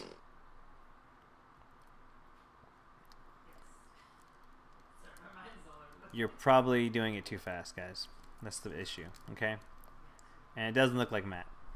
So in order to fix this, you got to practice the real Matt Mercer, practice drawing him, and then after you've drawn him a few times, call it 5, call it 10 times, practice drawing him 10 times. Then you draw your stylized version, and it looks a lot more like Matt, right? Okay. We've done all that. Let's switch gears now. I'm going to stop talking about this artwork. We're just going to close all this off. No more Matt Mercer. Sorry, people that joined to watch stuff about Matt Mercer. That was actually just a side thing. Sorry, the last thing. If you want to get good at stylized artwork and be super popular, you got to look at artists that do stylized artwork and that are super popular. And look at Sakimi-chan's art and look at Loish. They're super popular. They're super stylized. And just take notes. Most of the fan art is captures the likeness of the characters, and it's well executed. And they spend well more than an hour. They spend a few hours doing these pieces. So if you're doing the pieces faster than these professional artists are, then you're doing it too fast. You're not faster than them. It's only in art and a few other subjects do people think that they can beat the speed of a professional artist. The idea, like, let's think about the Olympics are going on right now. No one starts running track at the high school and just beats the time of the Olympians. You just can't do it. It's the same way. It's the same with art. You're just not going to be able to be faster without the quality, right? So like you could be faster and have a really crappy drawing. That's always possible. I always go back to Sonic the Hedgehog, so Sonic the Hedgehog. What? What kind of tea do you want? Black tea. Black, like my heart. Is that later, does it matter which? No. Not Lapsang Souchins, or whatever it's called. Guys, if you drink Lapsang Souchon, or whatever it's called, it tastes like smoke. I just don't like it. Anyway. That was the last thing. I'm going to delete this now. We're supposed to be doing fan art of Tarresque from D&D. But before that, I wanted to show y'all some artwork from when I was in high school. Are you ready? Here we go. Here is artwork from high school. These are drawings from when I was in high school. These are characters from when I was in high school. They're all original characters from when I was in high school. Doop-a-doop-a-doo. When I was in high school, I drew these characters all the time. I drew these, what do you call them? They're anthropomorphic characters, not that one. That one's special. This one. So, there you go. Characters from when I was in high school.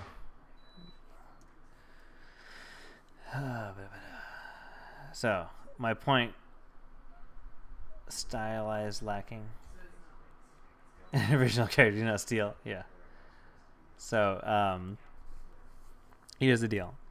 I brought these characters on to the stream because I was trying to show, what's her name? Meg.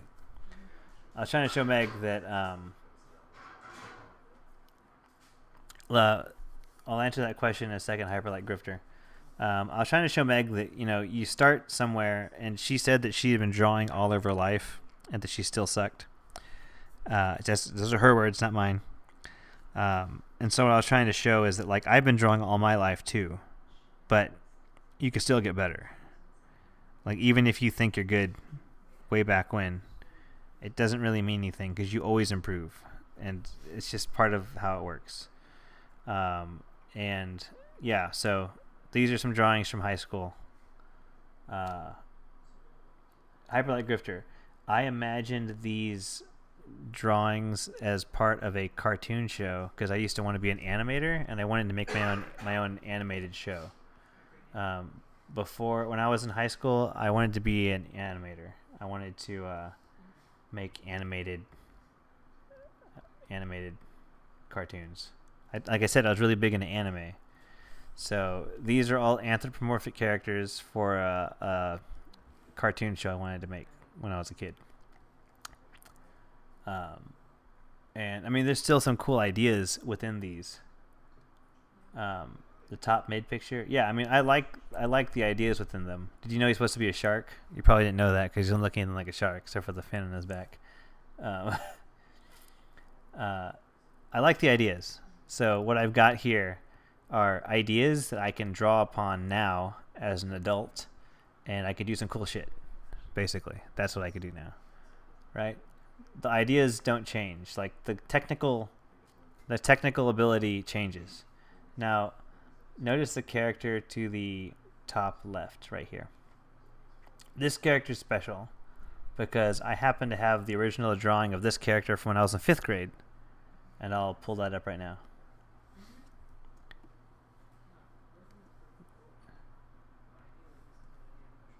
You didn't know he was a shark? Of course not, because he isn't looking like a shark. Yeah, of course you did, because I drew a bunch of lizards. Okay, now the picture to the right is from 5th grade. It's the same character drawn from high school as I drew in 5th grade. Okay? He's a raptor, in case you wanted to know. This is a concept art, Marjorie. You can see his head profile and a call out. And then I had left eye scarred, permanent damage.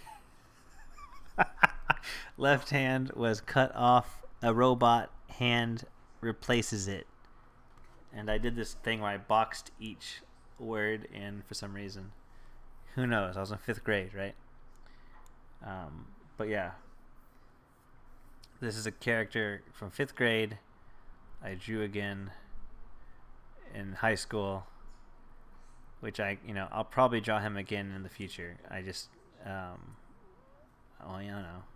We're supposed to draw Tarresque today.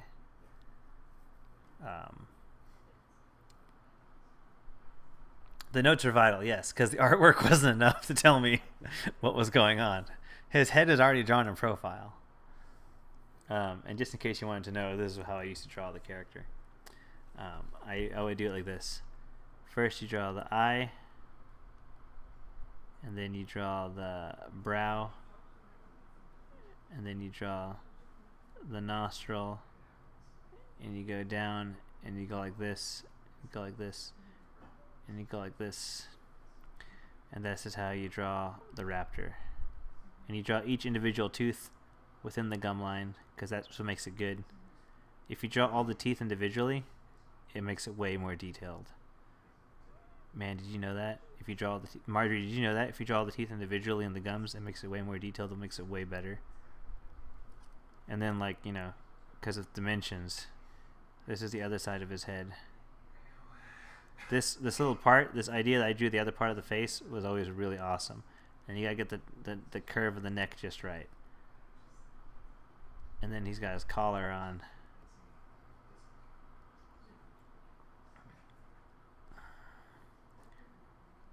Alright, there you go.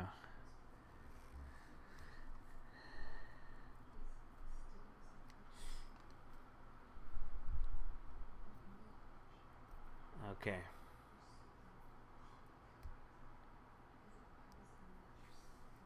So, there's the raptor. Do you know what his name is? His name is Rabba. Rabba the raptor. Why is his name Rabba? Because my friend helped me name him.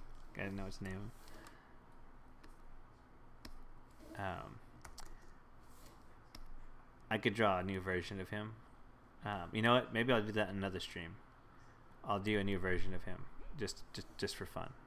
But let's not do that tonight, because I'm supposed to be drawing that thing. The Tarresque.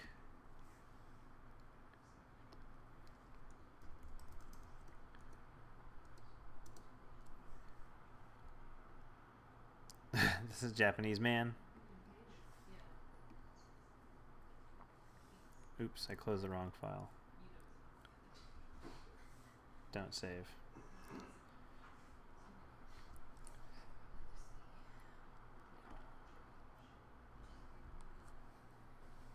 Underkill, if anything.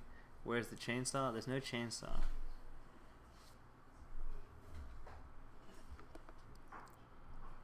Yeah, the more scales, the more detailed, it means you're a professional.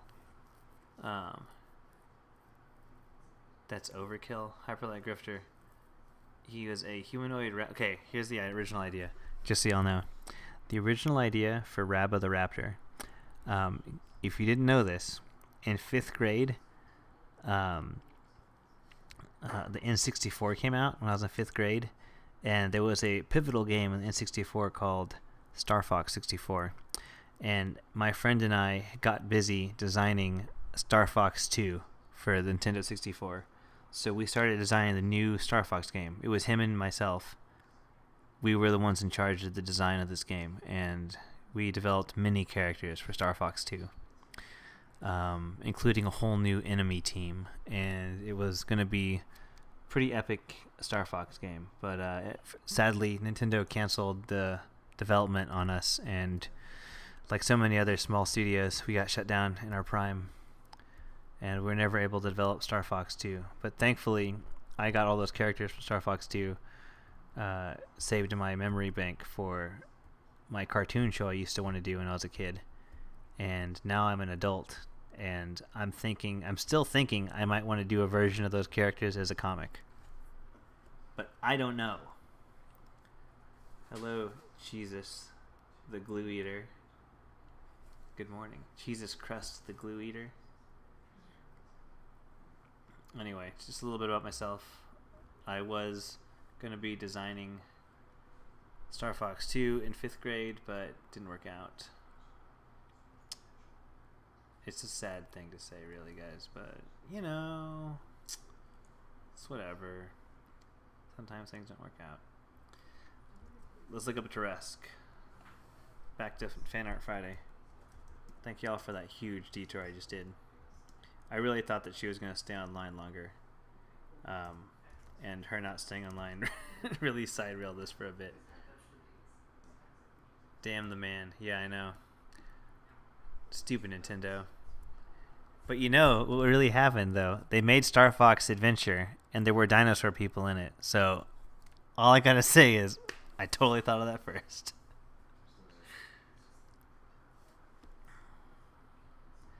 We're going to draw this Tarresque thing. It's like a T-Rex with spikes, basically. Anyway, I still really do want to do a web comic or something of those characters. I think of course, write a whole new story for it, but it would be anthropomorphic characters in a webcomic.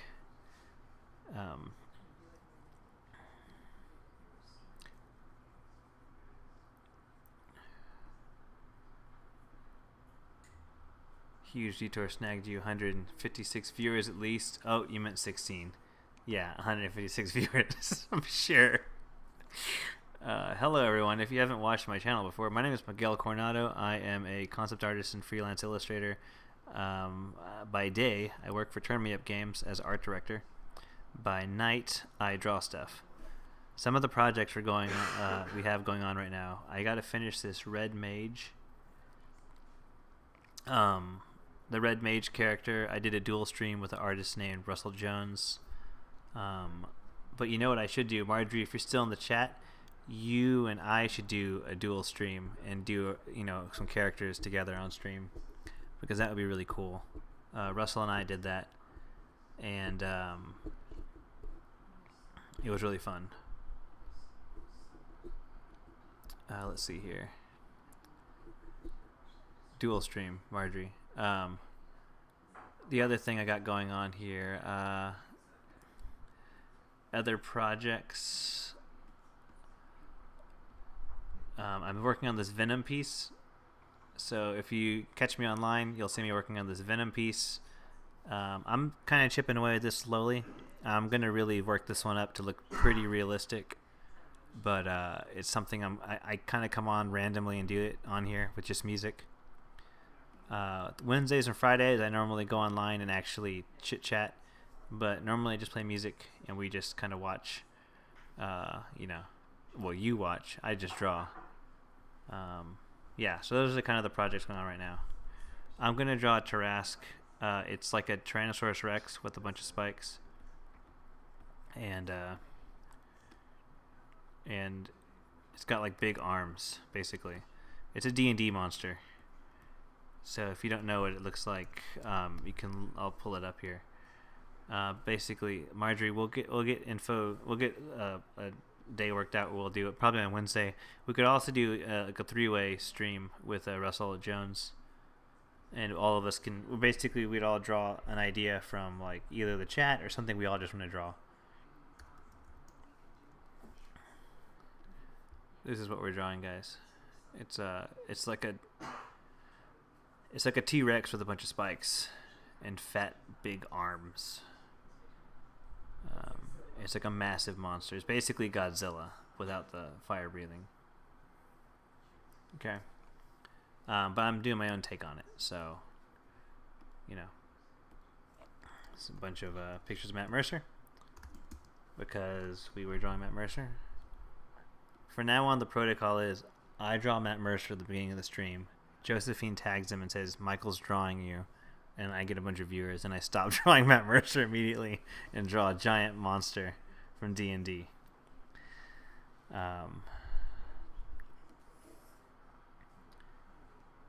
Sounds metal. It is pretty metal. It's a T-Rex with spikes. I should just draw a T-Rex with a leather jacket and spikes on. That's what I should draw.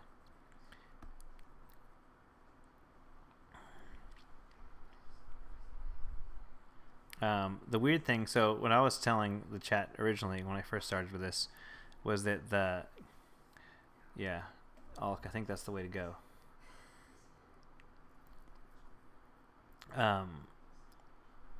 The weird thing is that like a creature so large that has a bunch of spikes plating its back, normally they'd only have such kind, that kind of armor if there was a bigger creature that was going to come and eat it. So it's kind of a weird idea that it would have so many spikes, because it's like, defensive armor. And if it's so big, the armor, unless there's more of these Tarresques and they that's how they fight each other. Like they've got like the spikes and they kind of ram each other or something. But anyway, don't try and look into it too much. It's like a made up beast.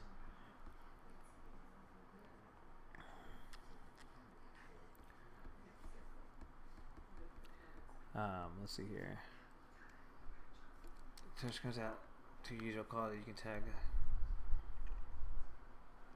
Oh yeah. This is a Tarresque, though? Yes, Mechanozoid. Yes, it's a legendary D&D monster. J. Marsh suggested the Tarresque today.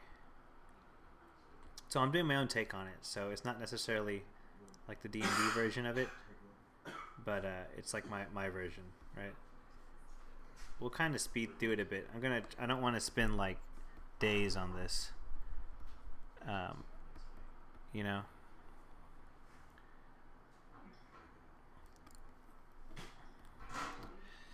Let's make the canvas a little bigger. Get some more space to work with. And let's also take away that pure white. I really don't want to, like, just because it's really bright, I'm basically staring at a light bulb as I'm painting. They exist to squash and devour players. Great. I don't have Monster Manual, but I got the internet. I don't want to copy it. I want to, I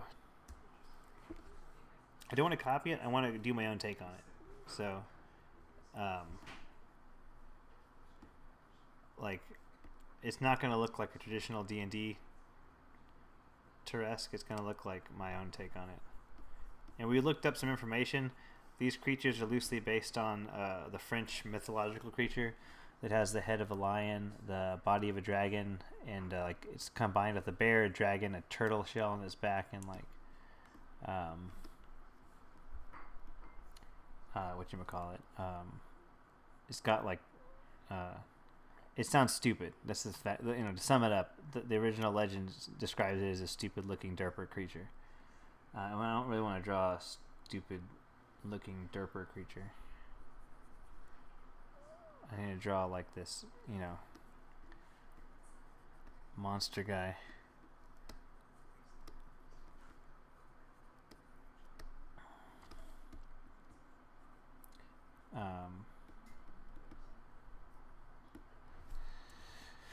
You know, to flip off, and I didn't really do this with Matt Mercer's drawing, but you really got to flip your image a lot to get an idea of you know what's going on, any issues going on early on in the image. And if you draw on paper, you'd put this in a Koopa, kind of like a Koopa. It's basically Bowser, yeah. What creature is this? Also, hi, hello, Genocide Virus. This is a Tarresque from D&D. It's a legendary creature from D&D. If y'all like, if you like fan art, if you'd like me to draw some kind of cool fan art thing, join me every Friday for Fan Art Friday. I take suggestions from the chat. Along with the fan art, I'm also doing some Twitch overlays for my girlfriend. Is this okay? Yes, thank you. Josephine McAdam. Many of y'all know her. You probably are here because of her. Because, you know, let's be honest, my following's not that big. I'm doing an overlay for her Twitch channel. So if you want to watch me finish this, I'll be doing that during the week too. It's going to be like a fancy smanchy overlay that everyone's going to be jealous of because they totally didn't get me to make it. So anyway, everyone should draw today, right now. Drinking some tea. Everyone should draw. You should all draw. If you ever want advice on anything you're working on, if you ever need some feedback, or if you want just like general, you know, if you want to show off your work on the stream, you're more than welcome to throw your work in chat, and I'll put it up online, and we'll take a look at it. And you know, everyone's welcome to follow along with this stuff. But yeah, Fridays, Fan Art Friday. I get on here, we do fan art. If you come into the chat early, you can suggest something. If you come into the chat late, you can watch what other people suggested. Let's see here. We're gonna be Mechanozoid. You're only here for me. Cool. The DJ Strong. You like to write? That's cool. I'm an Narwhal. You're terrible at drawing. You like watching because it's entertaining. That's good. I'm glad you are entertained. You can always get better at drawing though if you want to. So if you ever want to get better, you're more than welcome to submit work or, you know, practice on here. It's all about getting better. practicing. I'm a professional artist, but I like getting better, and also I have some goals that I want to achieve that I haven't achieved yet. So if you're like joining me on here, the Venom piece I showed y'all, that is going to be for a new portfolio I'm doing for marketing art. And if you want to, watch that development, I'm going to be doing more pieces like the Venom piece on here. So they're going to be, super, super finished looking. And y'all are more than welcome to come and join us then and watch the development of that. DJ Strong, to quote Jake the Dog, while sucking at something is the first step to being sort of good at something. Yeah, that's very true, the DJ Strong. You've been drawing this for a while, Hezra 88. Let me take a look. I'm going to pull it up on stream. Oh, unless it's something super, racy. Oh, that's a good study. This is the study they're doing. It's a good subject to study because you got lots of interesting lighting. You've got a human, skin. You've got hair, and you've got the hard surface, and then you've also got glass, which is translucent.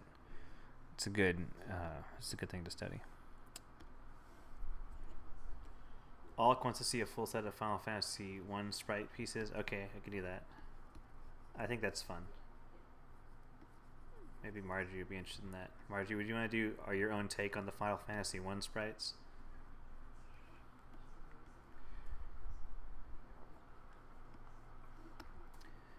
Let's change up the brush a bit. Let's do something a little more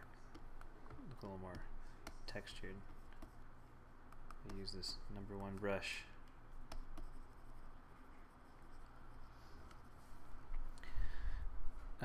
We did the Final Fantasy 1 sprites on the dual stream with Russell Jones, and that's where I started doing the red mage, but there's still the black mage, the white mage, like the warrior. Yeah, okay, Marjorie. Hey, Jay Marsh, thanks for sharing that. Jay Marsh, are you trying to be a moderator? Are you trying to get yourself promoted to moderation? Everything in moderation. Genocide virus. Far as drawing goes, I feel like I don't have the fortitude to make it through the period of being really bad without getting too discouraged to continue. I can deal with it for other things like music and writing, but it's because they're either impermanent or can be easily edited once I improve. I understand that. I get it. It's hard for people to people that are practicing music, like when you're first learning an instrument, it literally just sounds terrible. Like you really don't know, what I played trumpet for 7 years in band, and it sounds awful. Like if you don't know how to play a trumpet and you're trying to learn how to play a trumpet, it's just like the worst, so I get that. It's very different from like a permanently terrible drawing, but all I can say is, I'll find older work, I'll find older work. I've got one piece on my phone that I took a picture of that's from when I was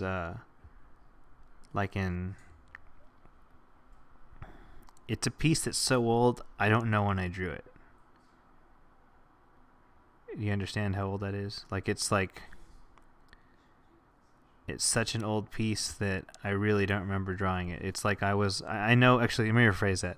I remember drawing it, I just don't remember how old I was, Let me see if I can find it real quick. I'll pull it up on here. I don't know about most artists. I've been drawing all my life, so the period of me being, I guess what you call unimaginably terrible happened pretty early on, and I was somewhat okay for a long time, and let me see if I can find it. Maybe I can't find it. I was somewhat okay for a very long time, and that's kind of where you stay at unless you really practice. And once you get out of being somewhat okay, you get you start getting kind of good, and then you're kind of good for a long while. You don't really leave that place for a good long while. And then after kind of good, you might go back down to okay, actually, depending on how you go. And it's different. Like you were saying, yeah, there is no evidence, like, unless you record yourself learning how to play your instrument, there is just no evidence of you being super terrible at playing guitar. Or like playing like the clarinet.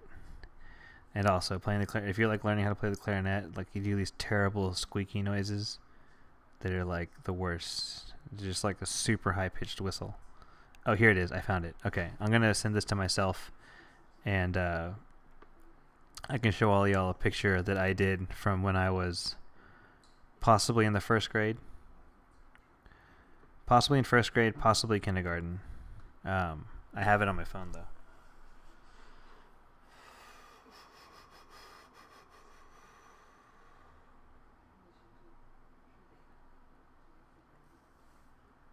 I gotta turn on the blocker real quick because I can't let you see my iMessages.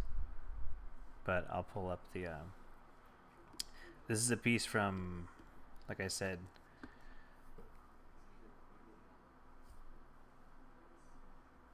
before I was like. I think I was in kindergarten. Maybe I was in first grade. There we go.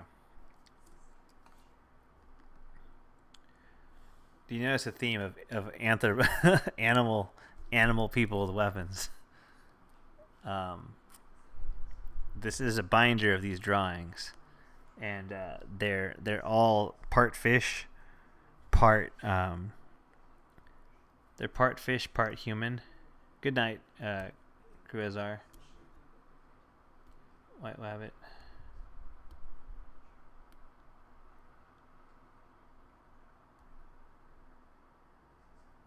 Let's see. The blocker's still up? Oh, sorry. Blocker's still up. You're right. Thank you very much, White Rabbit. White Wabbit.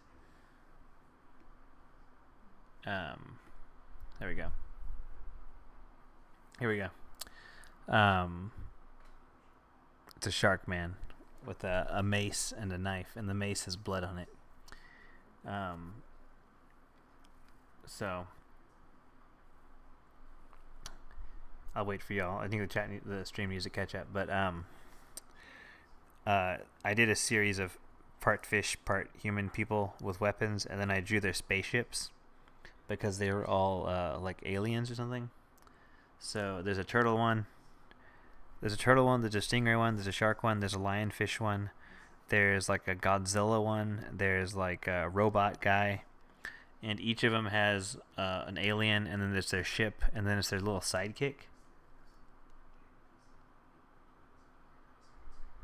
Wouldn't trying this get you in trouble at school now? I used to get in trouble at school for drawing, yes. I really did used to get in trouble at school for drawing. In third grade, teacher took my drawing from me and put it in the trash. And that moment that happened, I hated school. It was like that moment was like a defining moment for me, going like, oh, I like school, to like, I hate school, and I just never stopped hating school after that. No, the content wasn't what got me. It's just because I was drawing. That drawing that got thrown away was a bunch of that drawing that was thrown away was a bunch of whatchamacallit. It was like weapons and gear. Like I had drawn a bunch of gear.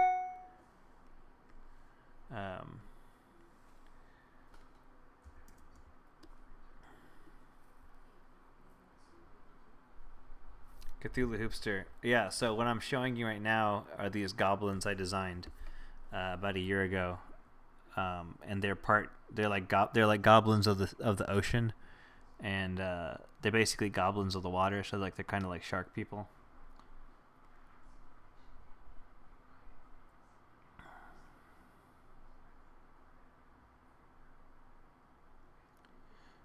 Genocidal virus. I remember that teacher. Her name was Mrs. Martin. She took that drawing away, and I hated her.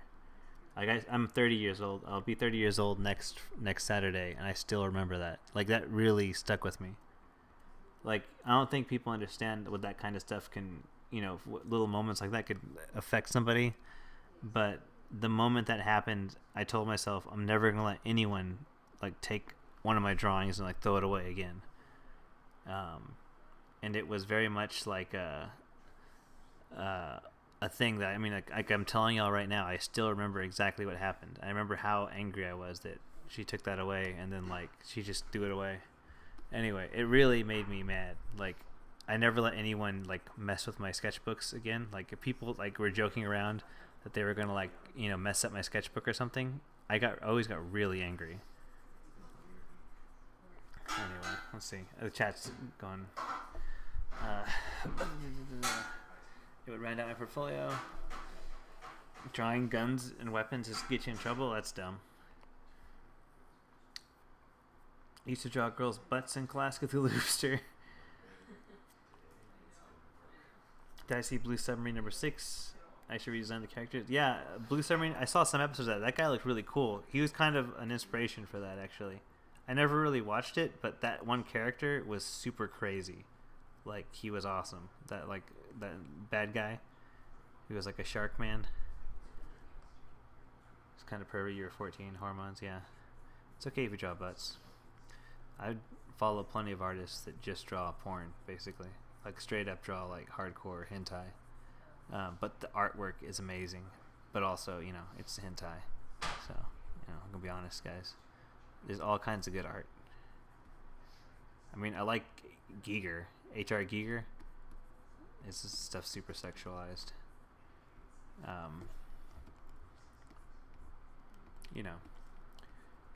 Something wrong with sex. It's weird that in America specifically, sex is this taboo, but violence is like okay. Then people get all upset when they shoot up a school and they wonder why. Like, oh, what? America doesn't ban the guns. It's like, yeah, huh?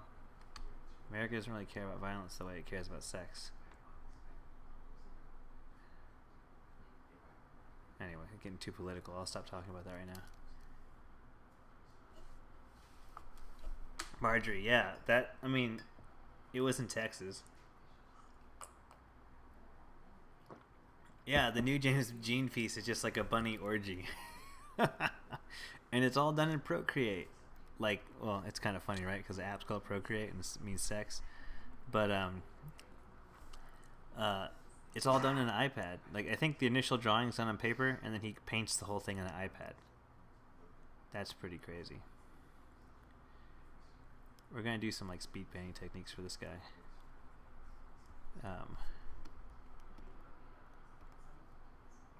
Groovy. Gonna get the furries, yeah, definitely.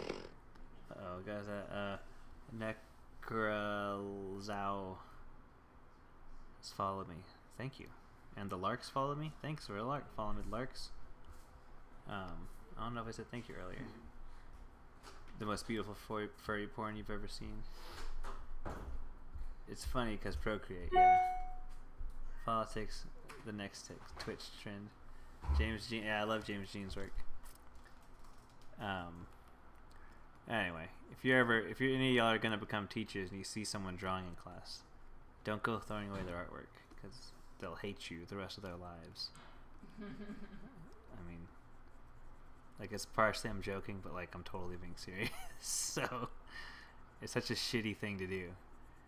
It's like if somebody came in and they loved doing math and they just wrote out a bunch of math equations. They were practicing math, and someone was like, "No, fuck that shit," and just threw it away. And then they were just like, you shouldn't do this. Except no one does that with math. Everyone's all happy when people do math. Anyway, it's just like super stupid. And like the joke's on her because I'm a professional artist now. Like, I spent today drawing for work. Like, I drew stuff all day today. Literally all day today. I was like really busy drawing stuff. So, whatever. In the end, I win.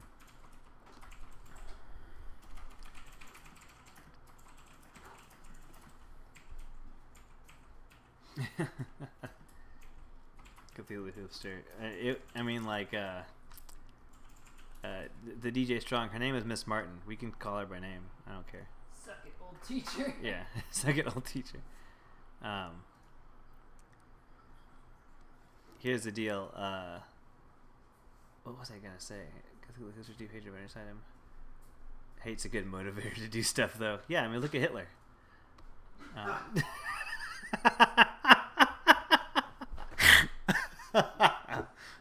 Sorry, guys. That was a poor taste. Oh my god.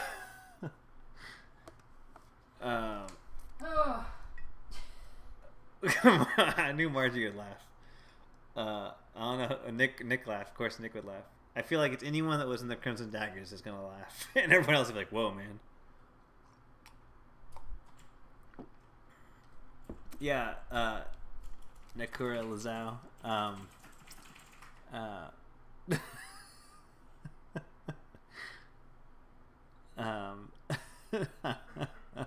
Say Anyway. goodbye to those new viewers. Yeah. Sorry, guys, but I mean, I gotta be me. Gotta be me. No, it's not me. I don't joke like that all the time.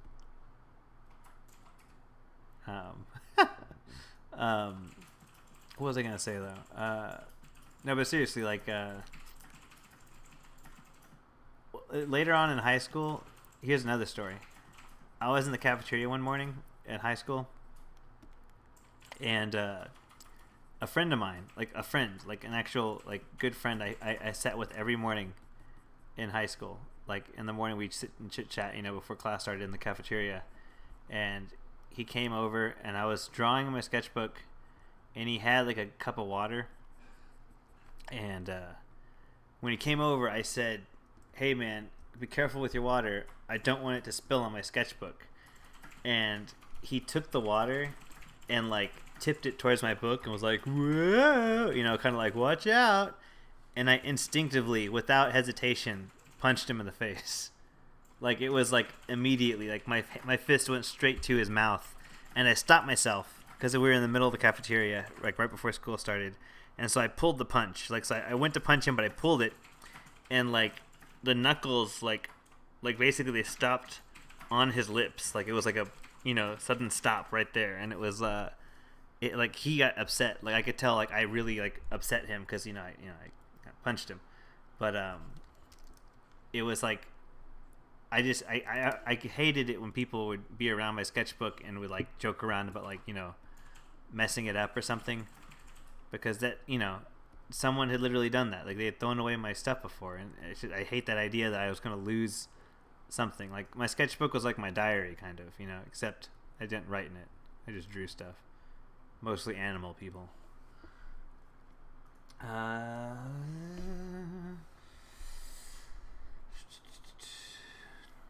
He deserved it. Friendship over. No, yeah. I mean, we stayed friends, but I apologize. I was like, I felt really bad. He really was my friend, and then I did that. Like, I kind of like way overreacted. But like, seriously, okay, if you joke around something precious to somebody else, and in the joke, like as you're joking around, if you accidentally wreck the thing that they just said, please don't do this to, the joke is lost. It becomes a real thing. No, my friend, when I was in high school, he walked over with a glass of water, and it was just open glass.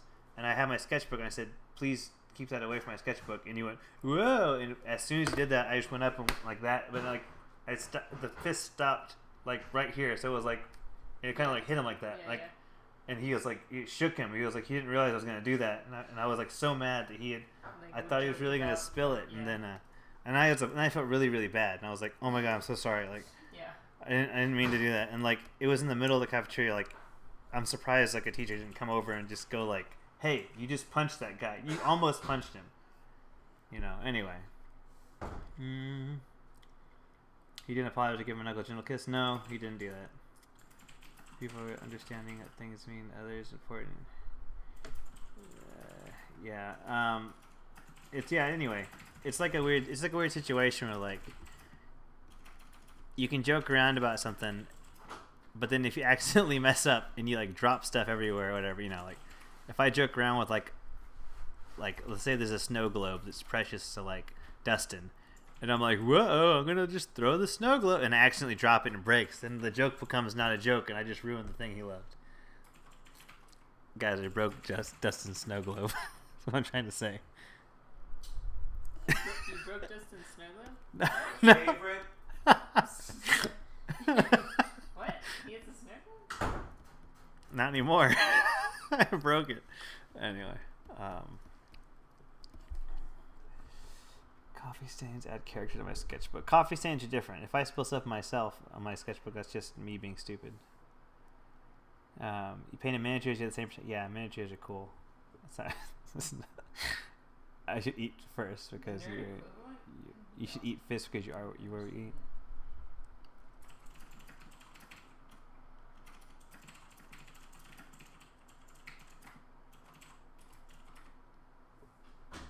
I don't know what you're talking about, Mechanozoid. I think the nerd equivalent would be like if someone walked over to your computer with a cup of water and said, "Whoa, I'm gonna spill all over your computer," and then you were like, "Please don't spill water all over my computer." I think it's more of a base level. Like, don't ruin my stuff with liquids, basically. I mean, I've completely dropped like coffee on my sketchbook since then, but it's different if I do it.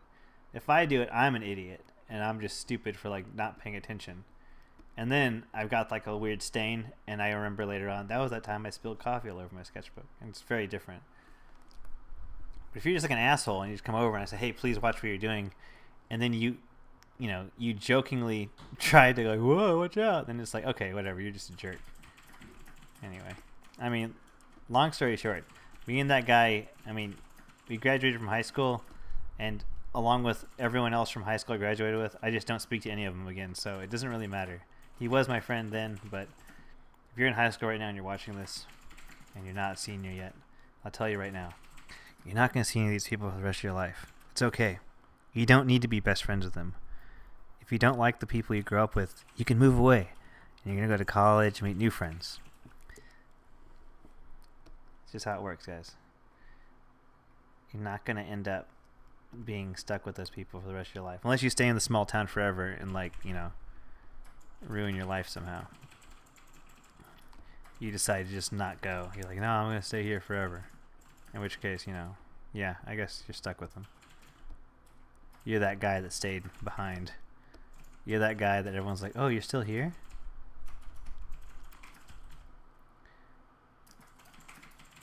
It's not the same for everyone.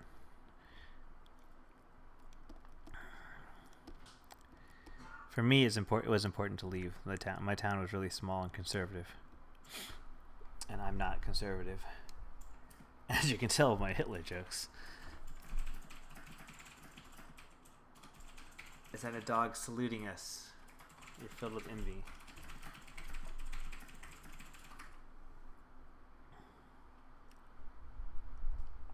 You want to talk to anyone from your high school either? Yes, I'm a narwhal. Yeah, I did throw shade at townies. It depends on what town you're from. If you're from a cool town, it's different. But if you're like any of the people that I knew, you're like a loser, man. Seriously. Stuck there? There's nothing to do there. We all went to Austin. I grew up in a place where everyone went to Austin to have fun. Basically, it was like, how do you have fun? You leave this town. You leave the town to have fun in Austin. So as soon as I graduated, I went to Austin. And Austin's awesome. I really love Austin. I feel like growing up in the town I did, Austin was really me. And, I was meant for that place. And since then, like, I've been to other places that feel really awesome too. Like, if you've ever been to Edinburgh in Scotland, that's another place. That place is so cool. It's just one of those eclectic towns that you can just... It's just got a cool vibe to it, It's just a really cool place. But yeah, you guys understand how I grew up though too. I grew up with my parents telling me, you don't want to work in a factory job. You got to go to college. You got to do what you love to do. That's what you have to do. That's your job as my child, is to grow up and do something you love, because we hate our jobs. And you need to go find something you love to do. So that was like my mission. Like that was like all I heard growing up was like you need to go do something you love to do and go to college and make not make more money, but just find like get a job you like. That's what I was always told to do growing up. So the last thing I was gonna do when I grew up was like sit back in some job I just absolutely hated, because that was the one thing my parents told me not to do was, stay stuck in the same kind of job, like a job that I hated anyway. So I mean, my brother and I think we both took that to heart. My brother's in a band. He has like a day job he does, but like his main thing is he's in a band and he goes around touring. And I work at a video game company now, and I'm a freelance illustrator. And before that I worked at a haunted house. So I used to do costumes. I used to scare people for money. I'm sorry I'm not paying attention to the chat. I'm trying to catch up with this. We got so behind on Fan Art Friday that I have to kind of like play a speed painting game here. But thankfully y'all can at least see like, maybe some cool fast painting if you think that's cool. I'm kind of making stuff up as I go. I'm basically adding more spikes because this whole character design is spikes on spikes on spikes. So when in doubt, I'm adding more spikes. Because that's what this is. It's a spike monster. It's Spike Rex. Anyway, I'll check the chat in a second. Give me a moment to like make some headway on this, and I'll get back in the chat. I know Josephine's in there, pretty sure. Where she was. Yeah, it's open in the other chat. Yeah, I'm here. Okay. Necrazul says you only have one friend from high school. You only kept one friend from college. Yeah, Necrazul. There's like one guy that went to art school with me that still does art. He lives in San Francisco now. There's another guy that still does art, but he lives in Austin at a video game company. So he doesn't do the kind of art we went to school for. We went to school for studio art, but he does video game art now. You don't talk to him from high school either. Cthulhu Hoops just said, to be fair, Austin's a cool city. Yes. You went where the fun is, leaving where boring was. What have I done? Mechanozoid said. You started learning the command line like 2 days ago. Now I've become a nerd. What? I don't know what you're talking about, Mechanozoid. I think Mechanozoid or Mechanozoid? Mechanozoid is just a robot in the chat. Mechanozoid's like, what have I done? I have learned the command line 2 days ago. Now I'm a nerd. We all should move to Bruges. Bruges looked awesome, though. I love In Bruges. That movie, if you're referencing that. Oh, yes, and all the swans, the swans in the creek, yes. Jamar says it could be a Tarresque bust if I like. Bust. I'm going to add the arm, or at least the arms. More spikes. I think I caught up to the chat fine. Yay for parents. Yes, I like them. I love my parents. Josephine says hello to everyone, and she's got the dog emojis. They're the best. Necrazul. Necrazul. Thanks for that. If you're enjoying the channel, I'm glad. I'm just trying to paint stuff, guys. In the end, I'm trying to get better. Honestly, I have a job at a video game company, but I do want to do other things. Like I want to make artwork for movies still, and it's all stuff I can do while still working at the company I work at. So it's a matter of me finding the time outside of my day job to do the things I want to do. So this stream is partially me just basically it's forcing me to get the work done that I need to get done, because I'm going to come on stream and do it, right? So like any kind of procrastination is thwarted because now I'm forced to kind of practice like painting this creature right now. I'm painting this creature and adding lighting to him, and maybe on if I hadn't done this tonight, I might not have gotten this much work done. We did a little bit of a study today, kind of Matt Mercer, which that could be helpful if you want to draw Matt Mercer. Let's see here, but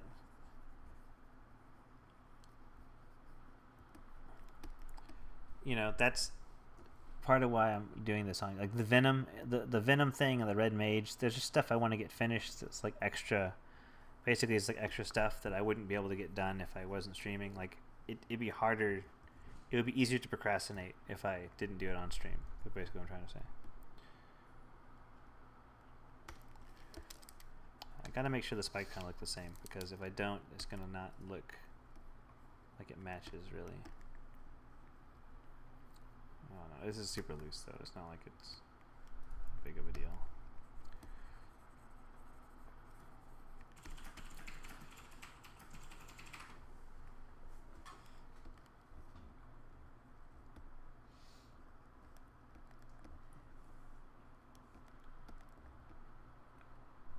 Kind of want to do part of the. Maybe I should focus on the bust so we can work on the rest Butts? later. The butts, yeah. I'll focus on the butt of this Is creature. that what you said? No, bust. Bust. And by bust, I don't mean chest. I mean, like, you know, the head. But what if you're talking about butts? I wasn't talking about butts. Oh my god. Nekurazu is how I say it. Nekurazu.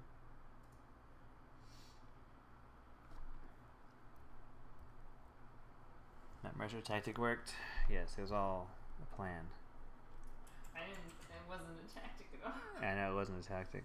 She was just tagging him because she thought it was weird that I'm drawing him. You scribble really small in Photoshop, it thinks you're doing a right click, which makes me sad because you have to zoom in to do any detail work, which screws with the frame of reference the baseball glove in the hand. Anyone know how to make Photoshop stop doing that? Okay, here's a real quick thing. Marjorie jumps back in. What's this about butts? I'm glad we piqued your interest. She knows what's up. Also, check out those corgi butts. Cthulhu Hoopster. Here's the thing. Okay. You say you're zooming in and it's really causing you pain. So go up to Window on Photoshop on the top bar here. Go to Window. Click that. You're going to have a drop-down menu. Go to Arrange. Go to the Arrange. Go all the way down, and there's going to be a thing right. You can see it here. It says New Window for Untitled -1. Click that, and it's the same document, but it's got a new window. Okay. So now you go to Arrange, and you can pick like I like to do like 2 up horizontally, and then you take one of them and you zoom out like that, and then you take the other one and like. Let's say I want to work on just the head. I'll zoom in on the head. Okay? And so now, if I sit here and paint below on this image, it's going to update on the image above. And I can see, like, what does it look like zoomed out? And if I want to work on it zoomed out, I can switch and go up to here and go, okay, let's work on it zoomed out because I don't want to work on it too zoomed in. And you sit here and you work on it zoomed out. You know, so I can sit here and do this, and then if I go, you know, I really want like a better like focal point, so you scroll down here,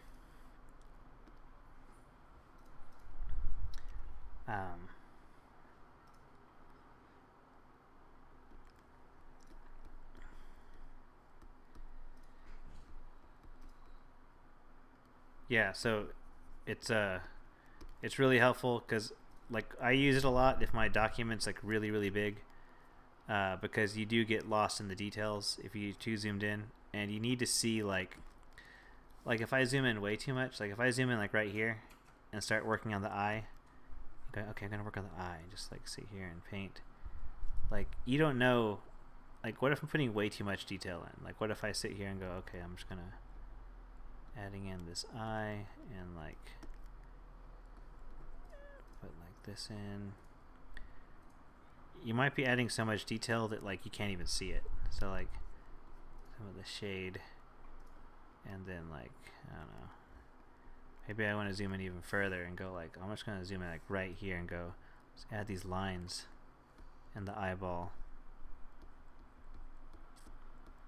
And if you look at the zoomed out image, you can't even see what I'm doing at this point. Like I'm so zoomed in, there's nothing going on. I might as well as not be doing anything.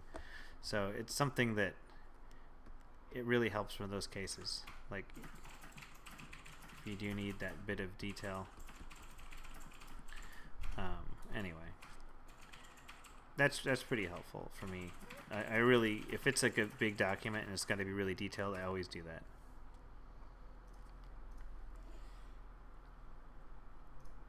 You enjoyed the Cinder game. The Cinder game was no, I'm thinking of the tank game. Never mind. The tank game that Josephine's playing. That's so weird. I don't get it. It's a tank. It's all about like how many ways can they talk about like sex in the metaphor of tank warfare.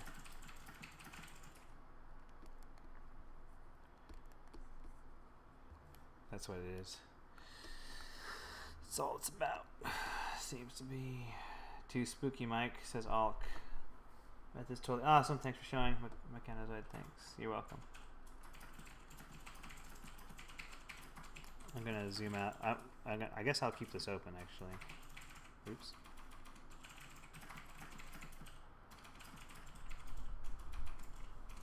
I'm gonna give myself some more space to work with though. Oh my god, just of course this thing has to pop out.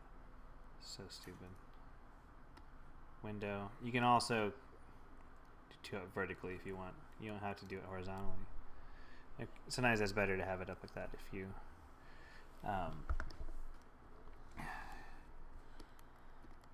sometimes it's better to have it up that way if you want to if your composition's different.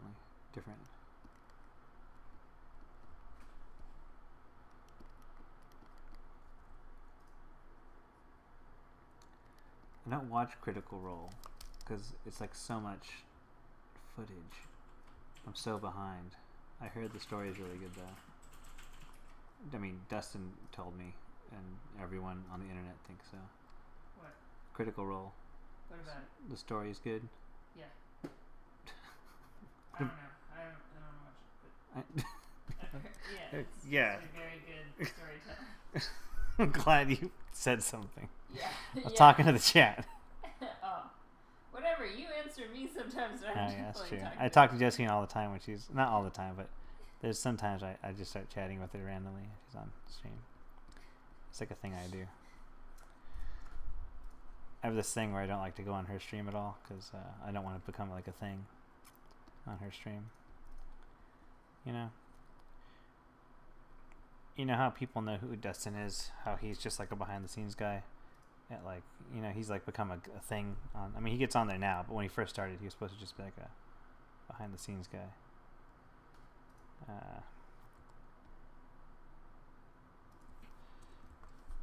It's like, on streaming, if someone's on the stream, if something's on camera, it suddenly becomes a thing. So like, if I stream every day and there's like, I have a fake skull on my desk. If I had the fake skull set up like on my shoulder or something, or if it was behind me, it was just behind me on like on a desk, people would start commenting on like, oh, you got like a fake skull back there, and it would become like a thing. Or like, oh, it's a fake skull, and someone's gonna come in the chat and give it a name or something stupid, and then it becomes like, oh yeah, he's like Mike, he streams, he has a skull behind him. Where it's really just part of my apartment, So one thing about streaming I don't enjoy is like I'm a fan of streams, and other artists that stream, like I think Marjorie knows this, like Dan and Dave, they have their own like if you don't know what I'm talking about Steve Lichman, the Twitch streamer, Dan Warren, Dave Raposa. They have their own like inside jokes, and there's certain things depending on what they talk about, like they've become like jokes within the community, or like just stupid moments, and it's just something that like I'm always pretty aware of. That certain things are just said once become like a thing that sticks with you. Yeah, Marjorie, the cream stream. That's what they call it. Let's see here. Are y'all just talking about Josephine's stream in here? Yeah, y'all just talking about Mass Effect 3.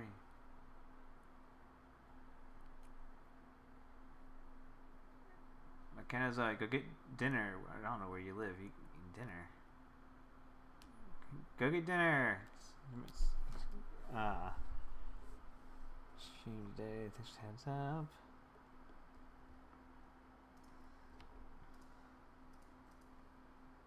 Yeah, Marjorie. Yeah, the spooky story. If you like weird stories about small town life, you can go listen to Dan and Dave's stream because they tell about these weird stories from when they were growing up.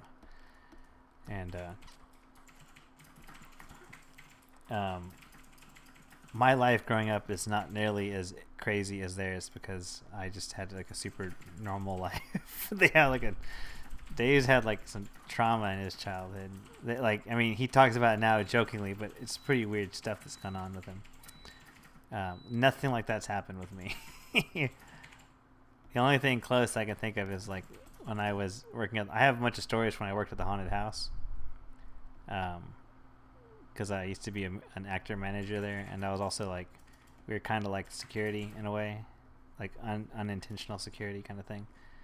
So I got lots of stories of like, being hit by total strangers, but that's different. It's like an occupational hazard. I can tell stories about that later. Let's see here.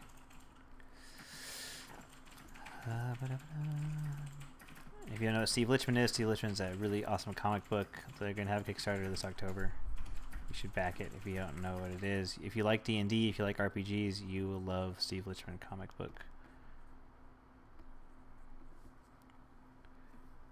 Let's see here. Hyperbolic Grifter. Yay.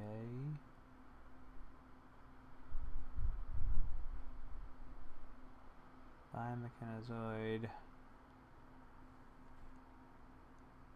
Yeah, Dave, there's a story. You can go on the stream. You can go on to YouTube, Dave Raposa YouTube. Groovy. And he's got Genocide Virus. Thanks for following. He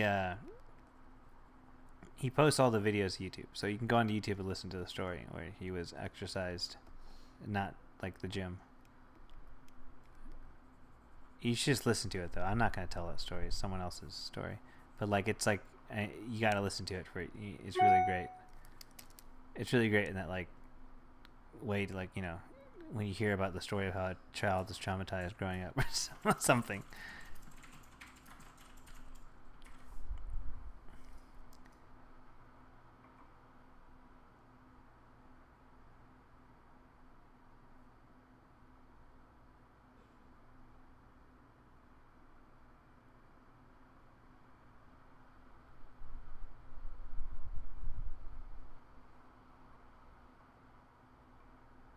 What's going on here?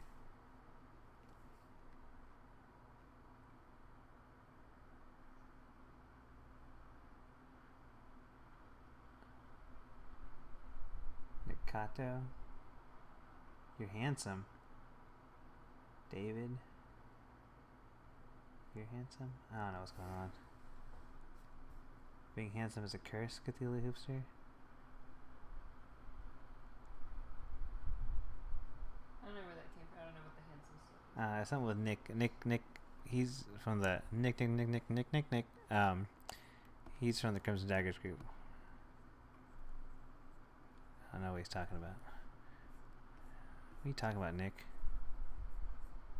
Nick does arts. Nick does art too, guys. There's a bunch of artists on here. On Twitch. There's way more artists on here doing stuff than there was on livestream.com. If you don't know what livestream.com is, you're a normal person, because not many people know what that is. It's one of the first streaming sites. It was popular with artists. Twitch took over. Just got too good. Tournament tomorrow. Mental sleep. Oh yeah, that's right, Nick. I don't know what you're talking about. Yeah.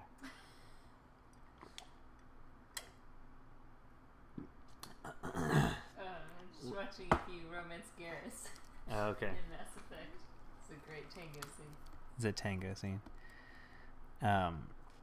Yeah, Nick, I remember that now. That's right. Oh my goodness. Yeah. Anyway. Tarresque. If y'all... I don't know what I'm saying. Getting lost in this. Trying to just make some more progress on it. Spikes. Spikes on spikes on spikes on spikes. Let's switch up this brush a bit.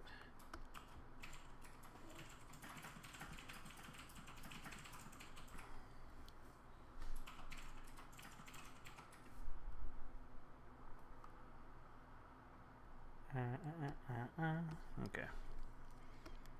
I was about to say cool it and commenting on the streamer's appearance. Cool it?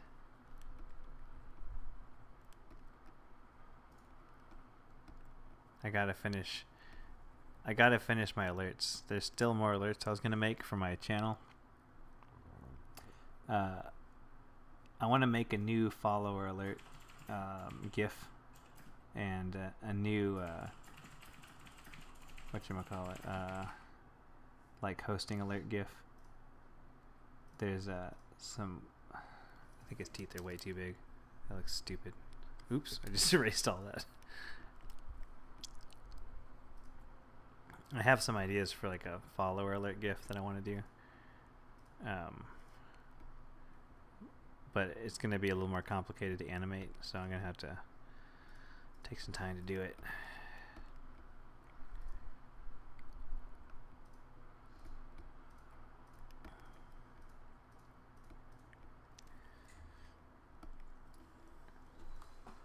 Good night, people. Good night, Marjorie. Yeah, it's late. She's in Texas. Oh, by the way, sorry if you didn't want me to tell that to people. It's late over there. No one go stalk Marjorie. Don't do it.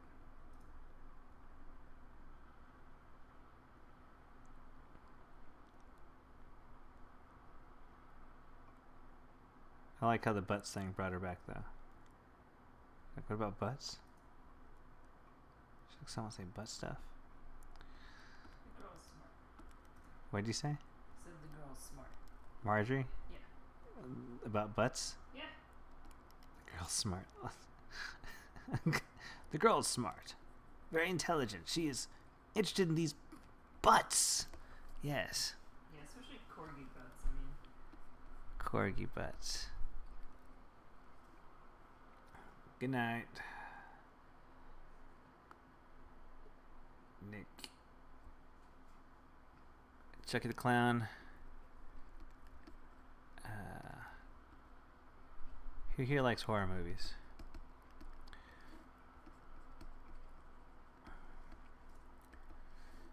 Let me know if anyone likes horror movies. I think most horror movies are terrible, but the good ones I like.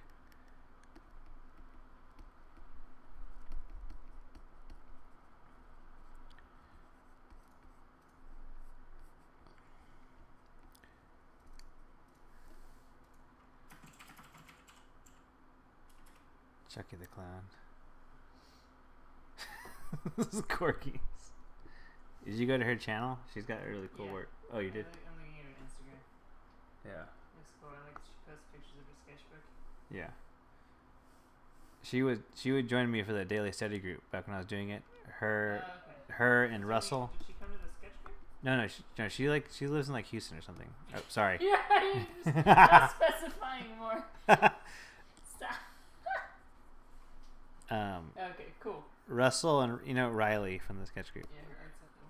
Riley, Russell, the three of them used to come to the sketch group all the time.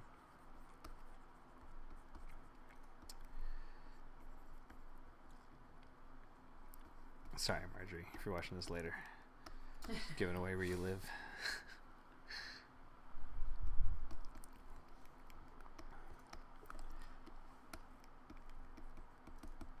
Is that Felicia?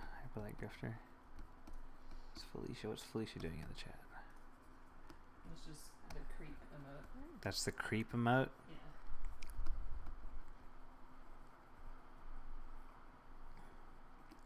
I gotta make him have a big shell thing. You still in here, J Marsh?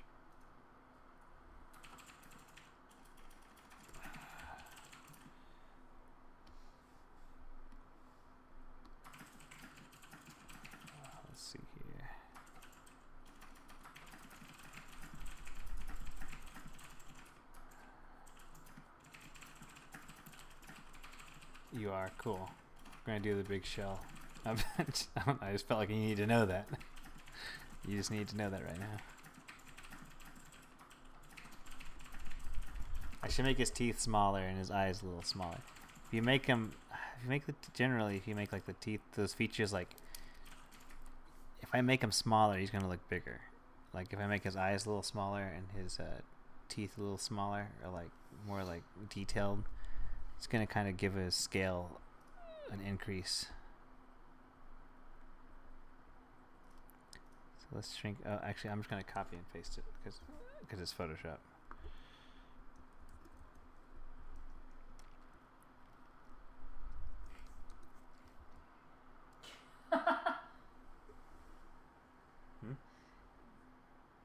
What is it? A sign? No, J-Bar. Oh, okay. I am so far. Cubone on acid. If I say Cubone on steroids. yeah, if I say it's Cubone on acid and I post it as a Pokemon, I'll get mad likes. Yeah, but it's more like on roids. Yeah, it's more like a steroid thing, man. You get your drugs right, dude. J Marsh, you clearly don't juice.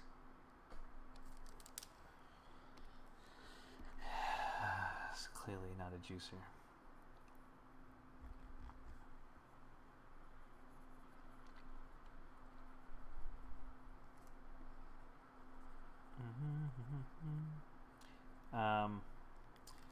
Let's talk about some stuff real quick. Let's talk about it's kind of a loose. I upload these to YouTube. I mean, like, if you're watching this on YouTube, this is like gone everywhere. It's like a mess. Like, we started off drawing Sonic the Hedgehog, and then someone came in. I tried giving him advice. They immediately left the chat, and I continued to give advice on how to draw Matt Mercer. And then I started drawing the thing I was supposed to draw from the beginning, and you know, it's kind of just been everywhere. So. If you're watching this on YouTube, you know, sometimes this makes more sense if you're just in chat, so you should come watch it live sometime. If you're watching this on here still, thank you for sticking around. I know it's late or early for you, but if it's early for you, it's Saturday, so whatever, just relax. Check out this monster.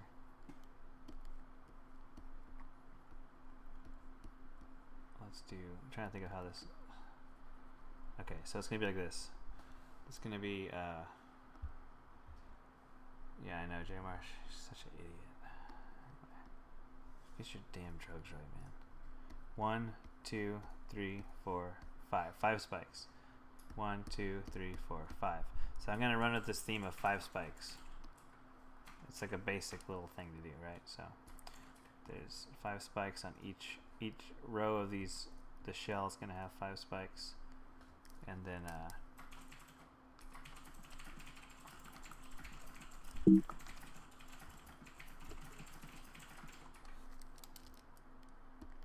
J Marsh, so you play on roll 20, right? Let's be real for a second. You play on roll 20. You use the site. You're like, I love roll 20. I do it all Sunday. So tell me, like, what kind of creature tokens would you like to have? Because you know someone that will be able to make them and post them on Roll20. Are you like, man, I really need orcs, because I can start painting orcs, and those can be online on Roll20 in a week or 2 or something, you know, whatever, however long it takes me to finish them.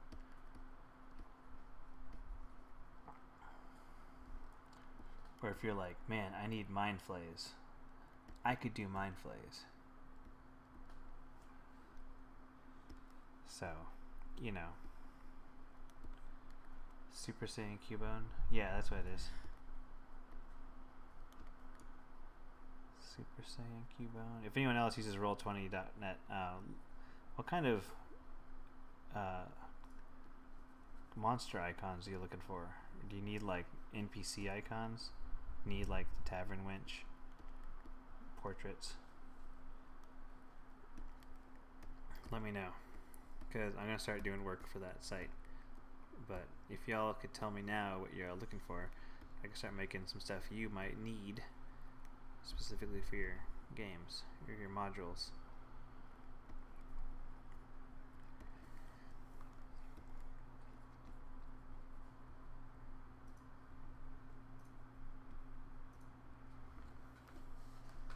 Okay. How about less cartoony beholder? There's a cartoony beholder. I can do a beholder. I think I'll need a I need to do like the portrait, right? And then I need to do like the actual like overhead piece, right? Like where it looks like it's on the board.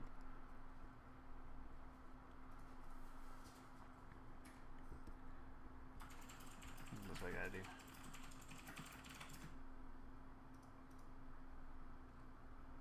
What is Roll20? Roll20.net, Nick. It's a website where you can play D&D online and you can download assets for your game through the site, and you can buy them basically. And as an artist, you can make assets for it. So you can go online and make assets. So I signed up to make assets for it, but the assets you make are up to you. So like I can make whatever, and then I'll basically say here's a set of like 20 assets. They're goblins, or they're let's think of what's that one. What are the gnolls? They're gnolls, like so,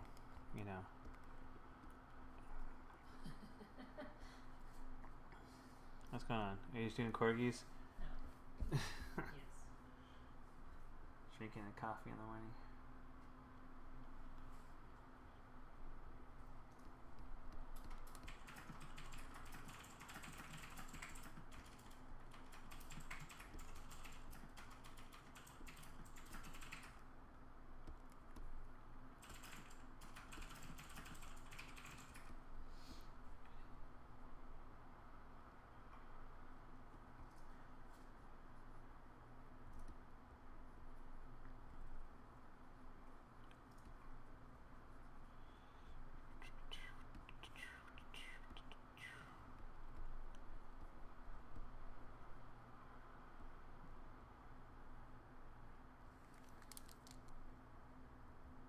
A less cartoony beholder. I can start with the beholder. Maybe so just a monster set of like all your favorite monsters. A Tarresque for starters.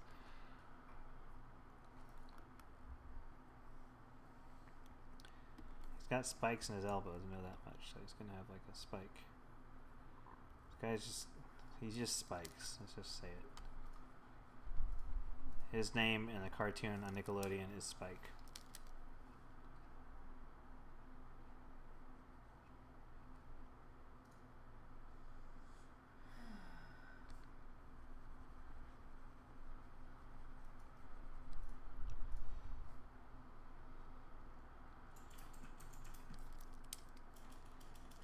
Some exotic races. What are the exotic races?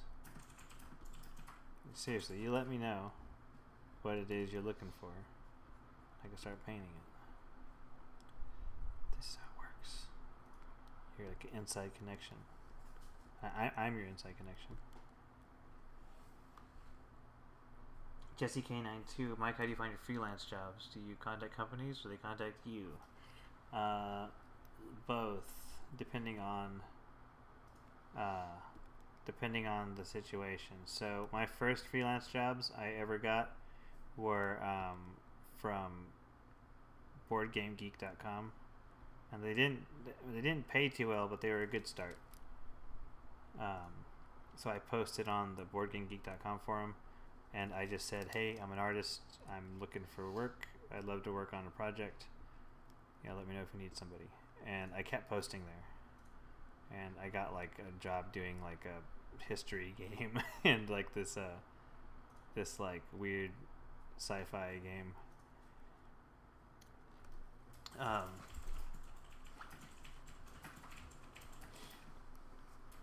Paladin, D&D Paladin. Oh, the flump. Lets me draw this creature. Jesse K992. Are you an artist? If you're an artist, you should link your work in the chat so I can see it. flump is really cute. Yeah. Flump. I like the flump. Let's see. My first death in D&D was from a Displacer Beast. Goddamn Displacer Beast. Yeah, Not put at in. all what I thought it would look like. Oh yeah. Put the link in the chat. Don't worry about. I mean, if you're an artist and you want to link your work in the chat, feel free to link your work. I always like to see it, and it's never like an intrusion or anything. And it's just a chat. It doesn't matter. I'm gonna pull it up. JK Design Art. Ooh, sweet work. This is your work, Jesse? Oh, cool. You need work still? You haven't gotten work yet? Charizard? Oh, sweet Charizard. Looks good. Are these the guys from Final Fantasy? A little further down. I guess so. The haven't gotten there yet. These are awesome. It's a weird Displacer Beast death. This looks so good. Jesse, are you on the Crimson Tigers? Have I seen your work before? The Final Fantasy guys. Yeah, those guys are cool.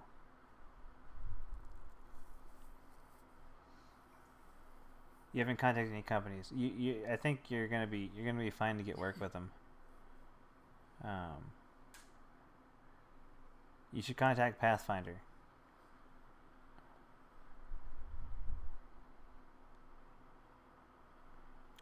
You could probably get work with Pathfinder. You should contact Magic Wizards of the Coast. I think you're ready to go for some of that stuff.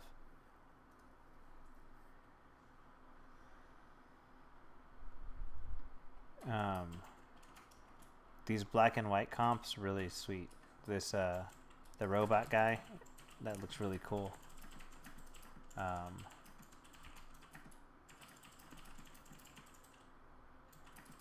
Your interior is good. Spacesuit guy, looks cool. This one with the guy with the flag and the ripped clothes. This one's not as strong as your other ones.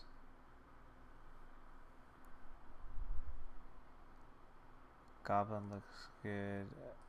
The goblin one. I'm sorry. I forgot to ask you. I just arbitrarily started giving you feedback, but I hate it when people do that to me. So I'm just gonna shut up. If you want my opinion, let me know. I'm just giving you my opinion. Just all these.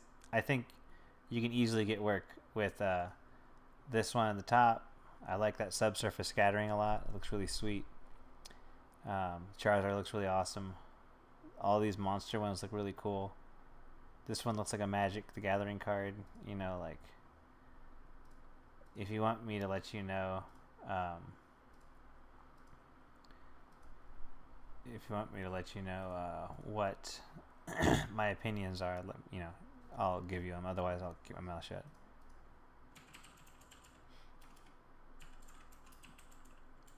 Okay, you say it's fine. So I'm gonna give you some feedback. I just want to let you know which pieces I think are the coolest. So I think this one's awesome. Charizard's awesome. This one with this mermaid and this big water thing, that's awesome.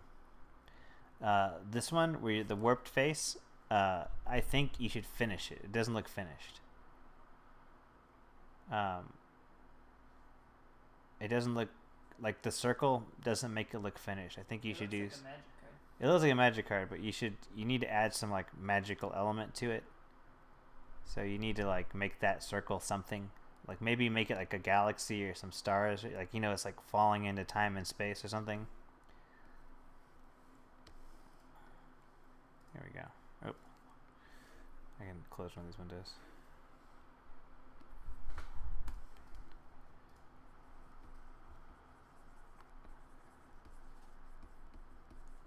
Like just do something like that where it's like, I'm just arbitrarily saying stuff, so don't, come up with the best solution yourself. Like make like some kind of like portal in the time and space. You know, just make that. Maybe you can put like a galaxy in here and some stars. Like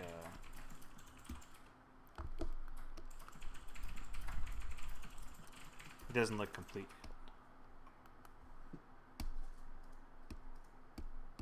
Maybe there's like space, you know, back there or something. Something like that. Just generally. This demon and these guys, this one doesn't look finished yet. And the reason I'm saying that is because these top ones look really good. This one looks good. These two look like they could do some work, like just a little bit of work, like maybe put some detail on this guy in the foreground, like he's trying to escape or something.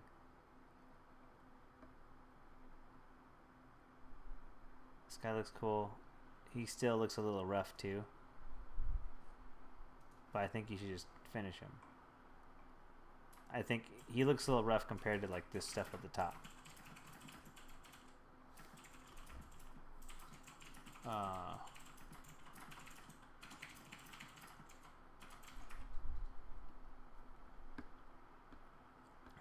These fire dudes, these guys look really fun. I think this guy, you should move the fire guys. They should be the fourth image on here. So take the fire guys, make that the fourth image. Take this spider arm guy and finish him to a point where he looks as good as these big creatures. Because they still look kind of he looks unfinished compared to those other ones. This dragon looks sweet. Even though it's a quick drawing, it looks really cool. You should put that up there higher. Put that higher. And then put that dragon higher, and then put these sketches right underneath him, so people can see what it looks like when you do your sketches like this. This dragon, yeah, keep all the dragon sketches together. And then this guy looks really cool. You should move him up higher. This guy pounding the ground here.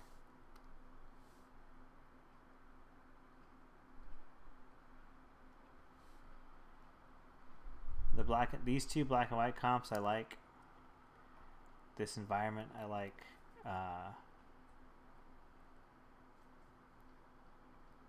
The only thing about this environment is you can maybe add more stuff. Like, you can probably go in here and like, because it's supposed to be like a decrepit science place. Like, I can tell you got all this like junk and stuff, so you can start adding in like maybe there's like a panel missing right here, and you've got like hoses and wires coming out. You know, like think of like Alien, the movie Alien, and maybe all this center way, all this like stuff in this walkway, you can make this like a metal grating. That could be cool. Like make it like a metal grating, like so like the people that are walking over like pipes or something, you know. So what it's gonna do is gonna graphically break up this place. So like this center is pipes, right? Or you can reverse it. You can also just have it be instead of the center being pipes and like a metal grating, make the center a solid walkway and make all this stuff closer to the edge, like a metal grating with pipes. So that's like a negative space here. So like this pipe would go down, and we'd see like this this is all like a metal grating. That could look cool. Like it graphically breaks up the space, and it just makes it just gives it some depth. Like it gives you this like extra level, literally an extra level. See how it's really just kind of bringing in like depth into this level, and it's like a fake level, right? So you might as well just add in that kind of stuff. make it more decrepit. Like make it like if it's like a falling apart space station, really make it like falling apart. Like make this glass broken here or something. Make like it's like wires here. Make like maybe there's like something sticking out of this door over here, like there's like this piece of metal that's just like rammed in the door. Think of it like a video game. Like that's the door you can't go through. You gotta go this way. So that door is blocked off. What else?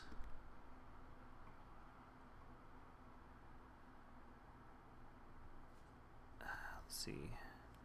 You might add in like, go ahead and add in some of the lighting. Like if this panel lights up, have lighting here. Have the glow. Like show where the lighting is going to be, because that lighting is going to help the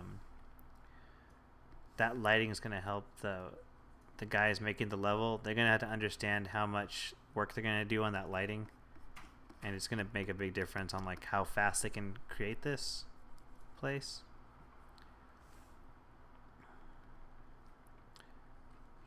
You know, like start like if maybe this light's broken.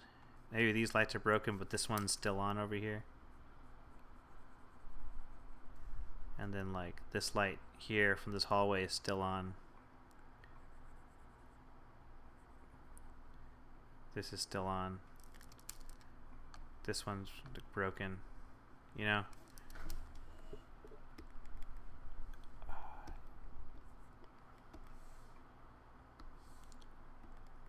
Some more wires.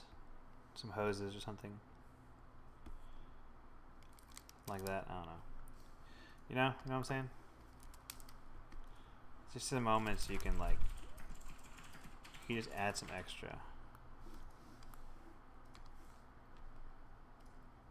Here's the deal, like with the concepts. You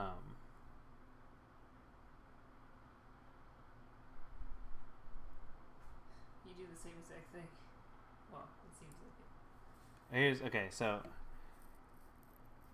sci-fi steps working at Frostbite concept artist.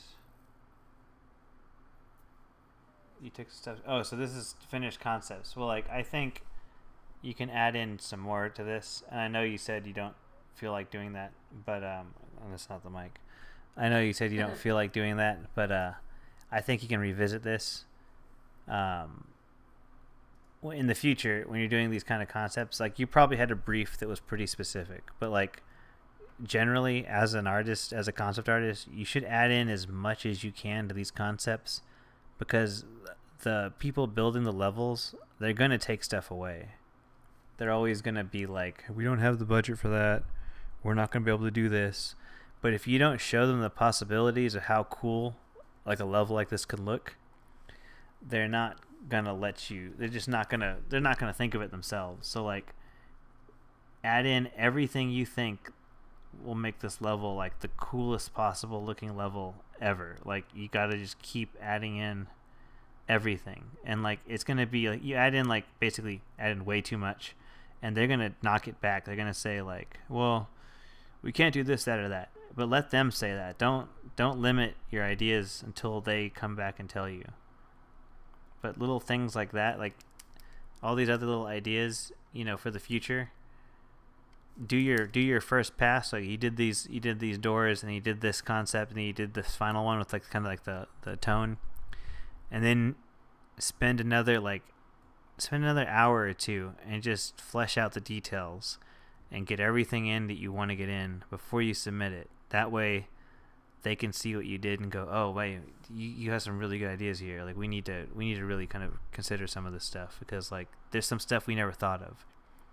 Like some of this, like maybe this pipe's like broken.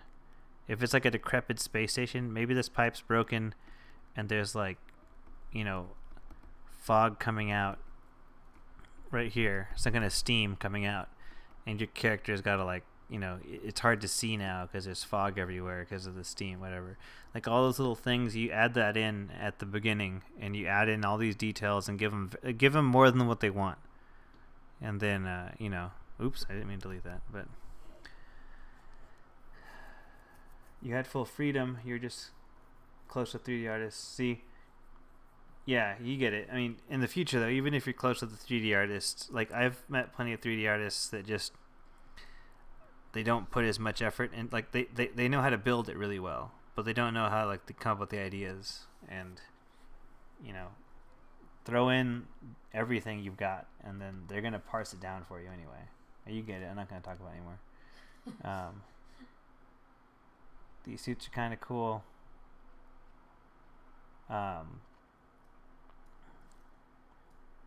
These suits look cool to me, but I feel like if I'm your art director, like okay, let me rephrase it. I'm an art director. That's my day job. So my next step to you would be like, okay, what the hell is this? Like, you need to show us the front and side. Like, go ahead and work this out. Like, how is this thing gonna move? How is he gonna bend and move in this suit? Because right now, I can see parts where he's gonna be clipping somehow. Like, you got to figure out. Show me how he's gonna work a little better than this. Because I see there's some kind of tube going on right here, and the tube, is this a robot? If it's a robot, that's different. If it's a suit, there's still some things you gotta make more clear, because I don't see how it's quite a suit. But if it's a robot, I could see how it could be a robot. But there's still like this pelvis moments. I don't know where does it pivot? Where does the leg move? How does he turn to the side to look to the side with his chest? Because this part here is gonna crunch against this other part. Because like if I make that shape with my hand, which you can't see this, but if I make that shape with my hand and I make the opposite shape with my other hand and I try and turn it, it doesn't really turn. So you got to explain how that's going to turn.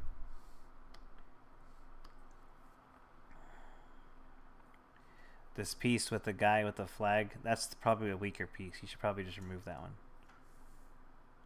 And the goblin doesn't look finished.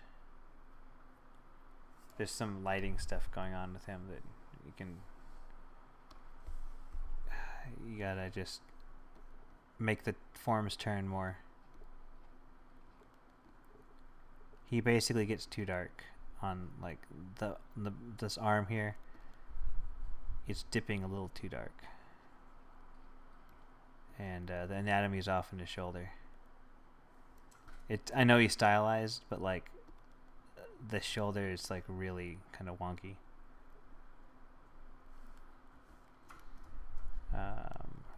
These little moments where it goes pure black, you're gonna want to remove those. It's a little too dark right here. A little too dark. It's a little too dark. Is it all this stuff I'm saying to you? I've said to my artists on the job. Looks a little too dark. Like you just gotta lighten it up a bit. I've gone through and done this exact kind of paint over for them where I'm like, it's too dark. You gotta like, because some of the artwork we do at work, it's for a pitch document. So like, if I were to tell you we need a goblin for the pitch document, whatever you produce is literally what's going to be in that document, so it has to look good. So I'll have to go in and say like, you need to fix some of this here. This part of the face gets really dark. You should lighten it up a little bit. You could probably do some subsurface scattering on the ear.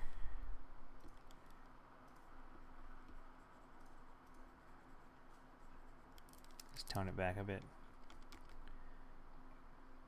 If you're in the chat and you're wondering what I'm talking about, subsurface scattering, that's just the translucency of the flesh.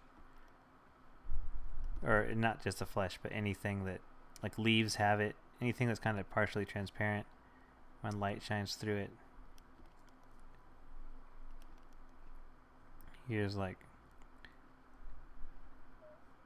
it's just, this finger's messed up here. That would be down here, wouldn't it? The pinky.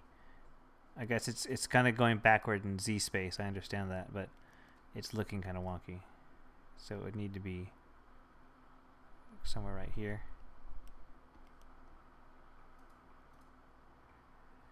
That one's 2 years old.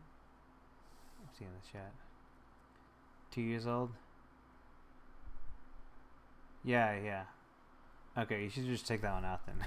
If it's 2 years old. That doesn't reflect what you do now. My work that's 2 years old looks nothing like my new work. This one with the tree woman, this looks really cool. Keep the tree woman. Take out these two. Take out these two. On the spacesuit one, if you do something like this again, you gotta, like, I don't know what this is for originally, but for the company I work for, I'd want you to explain how this like moves.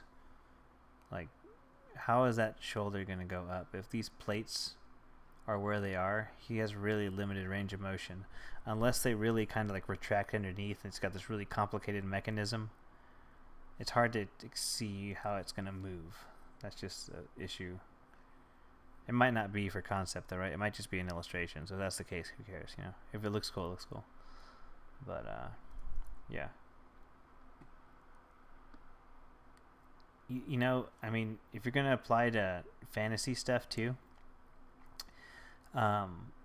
you might want to go ahead and remove this environment, just because like everything else is so heavily fantasy. You might as well just keep it kind of like fantasy and monsters, and just focus on that for your illustrators thing. You're not sure you'll keep the sci-fi stuff. You don't really. Okay, well, yeah, lose it. If you don't like it, lose it, because you're gonna get hired to do it. I did. I'll pull up my website real quick. Everything on my website is at least a year old, just so you know. Except for some of these. These actually are kind of new. But trying to find. Is it here? It's on my blog, maybe.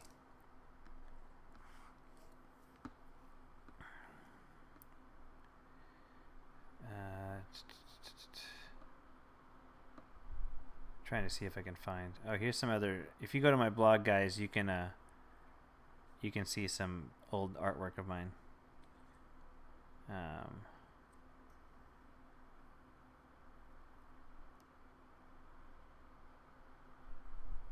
Is it not even here? Maybe it's not here. I'm trying to show this work I did that was yeah, it's not on here. Anyway, I did this work with these like really cartoony characters, and they were the only characters in my portfolio that were cartoony.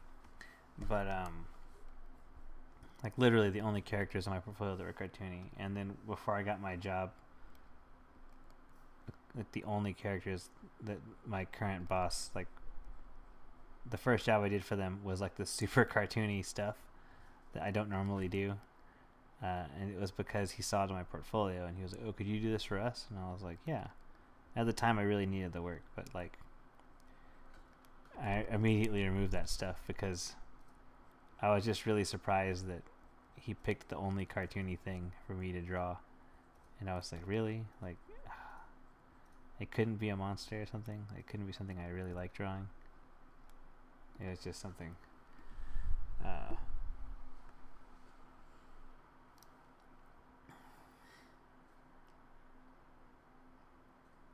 the orange demon painting's a year old. Okay.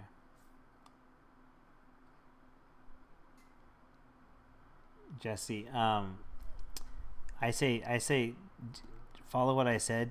Take the pieces out that I said to take out, and just submit to Pathfinder or like some of those RPG companies if you want to try get some work there to start.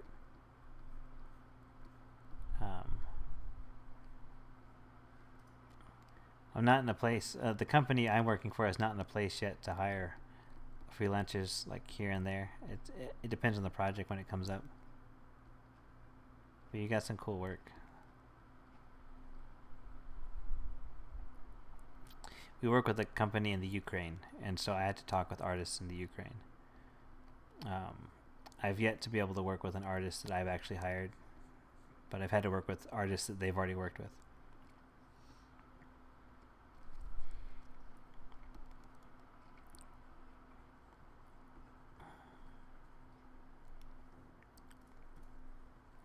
I've done a lot of work this last year. I can't show any of it. These ones that you did with The Halloween, and I colored it. Yeah.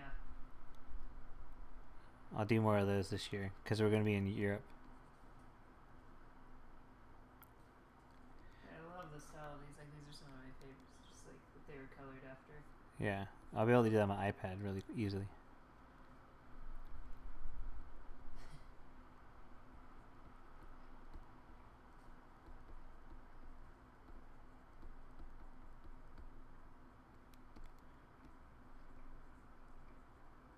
Yeah, so these are really good. I don't think I've seen any of these. You've seen all of them. Well, I made them. You've forgotten it. You saw all of them. You liked all of them on Instagram. Yeah.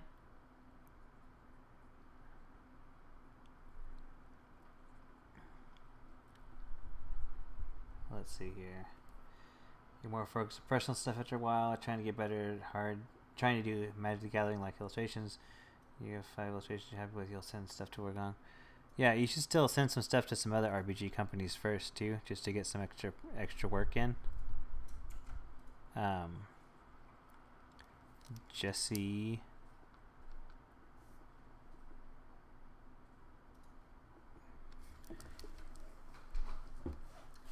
Send some stuff to other companies too. Cause I mean, why not get some extra work, you know?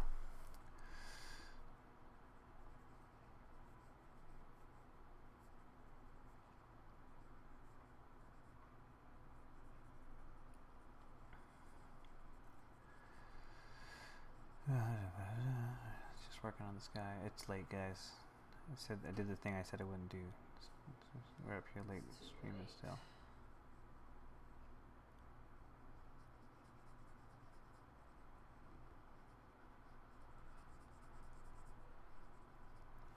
Okay.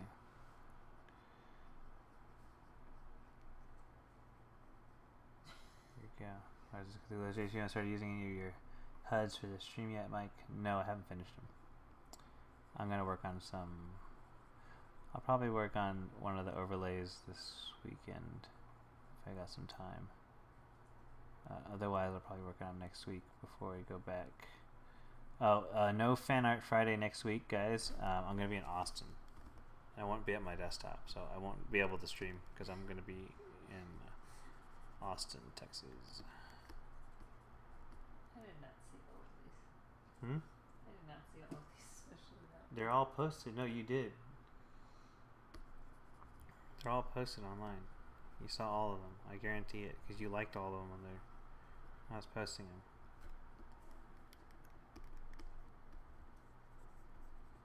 Look, babe, if you need to eat more blueberries for your memory or something, we'll get you more blueberries.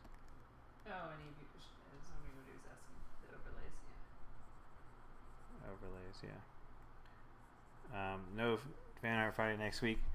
I'm going to be at home visiting Austin. I'm away from my computer. I won't be able to stream.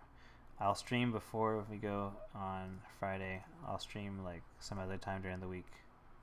We should still be good for Wednesday though, so Yeah. I'll stream on Wednesday for sure, and I'll try and stream Monday and Tuesday just to make up for that 12-hour stream hype, Mike. 12-hour. I had to start earlier for 12 hours. I've No, not been I'm streaming saying for 12. right now. Oh, no, yeah, I know what he's saying now. I know what he means. I'm not completely new at this. I was streaming before Josephine was streaming. Groovy. Well, I know. Josie K92. She seems to talk to me as if I'm like new to this. I'm not saying that. I think he's saying that because I want to kiss. Oh. You can go to sleep. Let's see here. Groovy. I'm an narwhal. I think you're following me. Let's just get this stuff.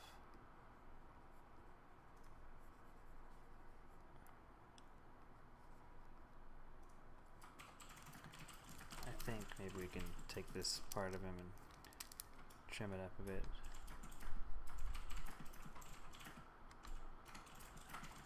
Yo, Jesse, if you want to come and hang out with us more often, I'm streaming during the week. I'll stream randomly, play music, and we'll just work on stuff.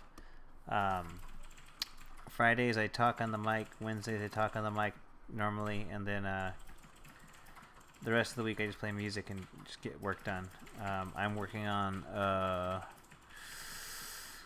I gotta finish this Red Mage that I started the other day on a dual stream, and I need to finish Venom, which I started a few days ago. I gotta finish Venom. So these are the things I'm working on right now.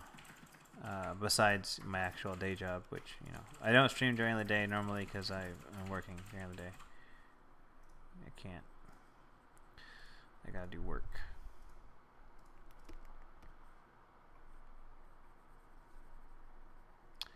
Got to do the works.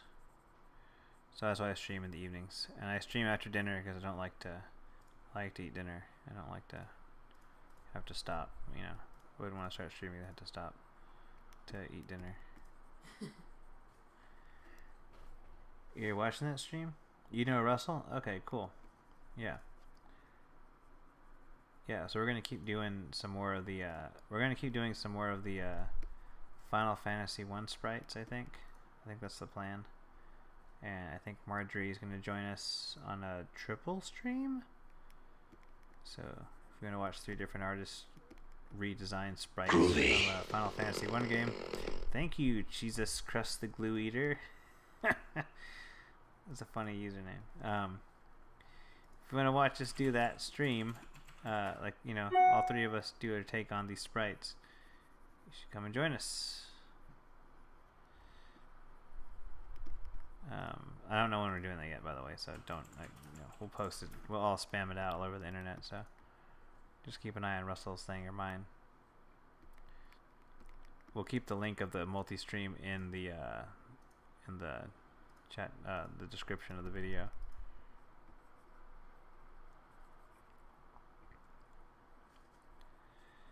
Oh man, I mean, tell me that's not an adorable use of a goodbye. Good night, folks. Great. No sell of my trolling.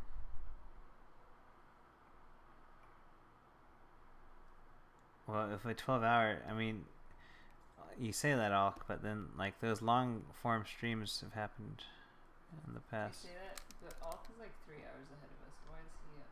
Alk, it's Friday night, and Alk's got no life. Alk! What? You loser. What are you doing? You hanging out with Californians? And that's not true. I'm from Texas, actually, so that was totally a lie. You're Just like us. We're not out. yeah. No. You doing all hanging out with these losers from California that are staying in on a Friday night streaming art.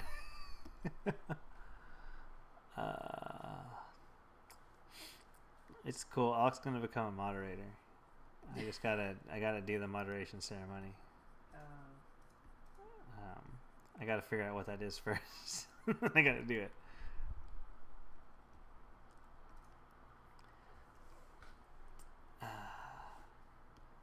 Such a loser, Alk.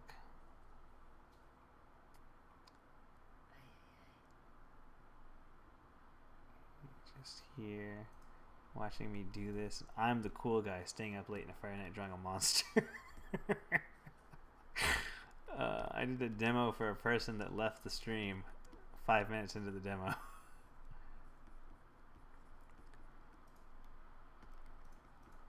I should have just cut it off. I should have said, well, I guess you're not here anymore. I'm going to stop talking now. Because you wasted my time.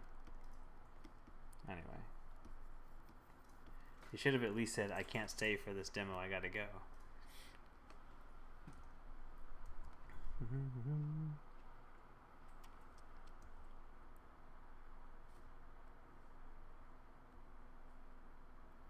You know, like you would at least be like, hey, you know, thanks for showing me this, but I just don't want to stay for this. And then I would have been like, oh, okay. Well, I won't continue talking about Matt Mercer and how to draw Matt Mercer. Except now I'm going to talk about Matt Mercer and how to draw Matt Mercer every week. And I'm going to post it, the Matt Mercer Drawing Hour. And then I'm going to get all these people to start following me. And the moment they jump in the chat, I'm going to completely stop drawing Matt Mercer.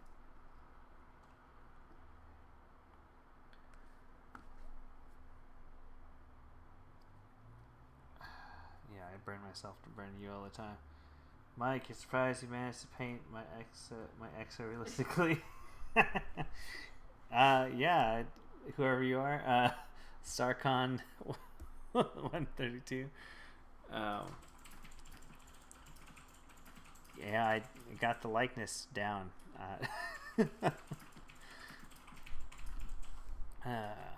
All I do is draw stuff all day. If you take offense to that, get over it.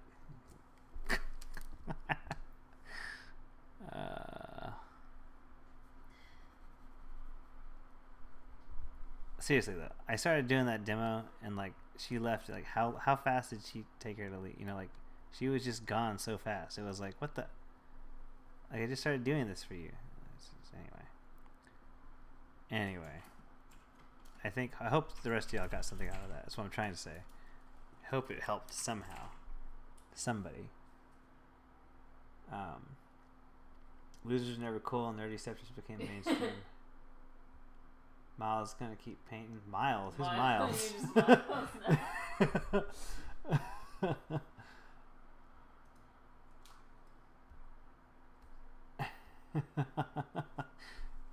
You're gonna call my girlfriend Jim. You're gonna call me Miles. It's not gonna work out.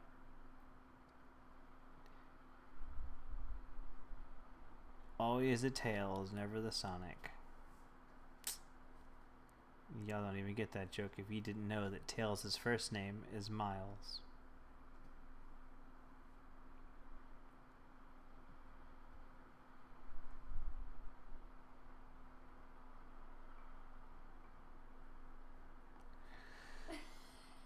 What's going on?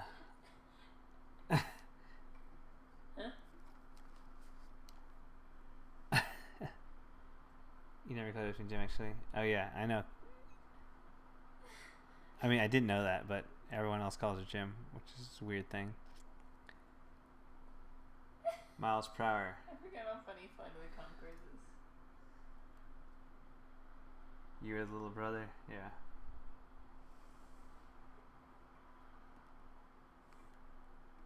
Flight of the Conchords? What are you talking about? I was just watching this Flight of the Conchords clip. The Aziz Ansari's in actually, and I never realized it's hilarious. Ah. It's really funny. I think I have been doing more of a New Zealand accent than Australian. Oh, how do you know? More Wendy's Zuckerman. Because I listened to them just now. Oh. I guess it's kind of useless for me to keep saying bye and then talk right now. Yeah, everyone knows you're just right here. She didn't actually leave, guys. She's still here. Y'all thought she left, but the joke is she just didn't want to talk to y'all anymore. No! She's saying no, but she's not talking to y'all anymore. So who do you believe? Your beloved streamer leader here? Streamer leader? Hey, it's my channel. Yeah. Oh, you? Yeah. Oh, okay. Me. Talking about me. No, it's my you can't be the streamer leader on my channel. My God. She's drunk with power.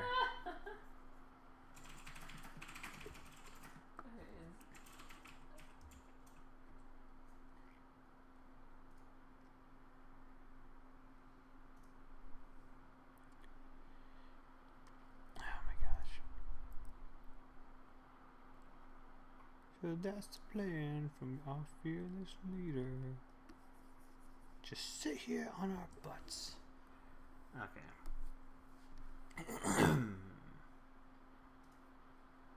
Cthulhu's Furious and Almost Famous. It's a TV show. No, it's a movie about a boy who's almost famous.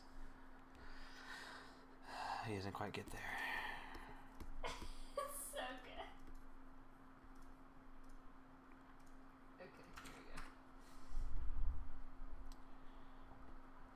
here we go. Okay, guys. We're gonna call it. I'm gonna keep drawing. Oh, Jesse, put a link in there. You head out, take a bath or something. You try and wake up. Back up just online. See ya, sir. Yeah, see you later, Jesus. Have a good bath. Have a good bath.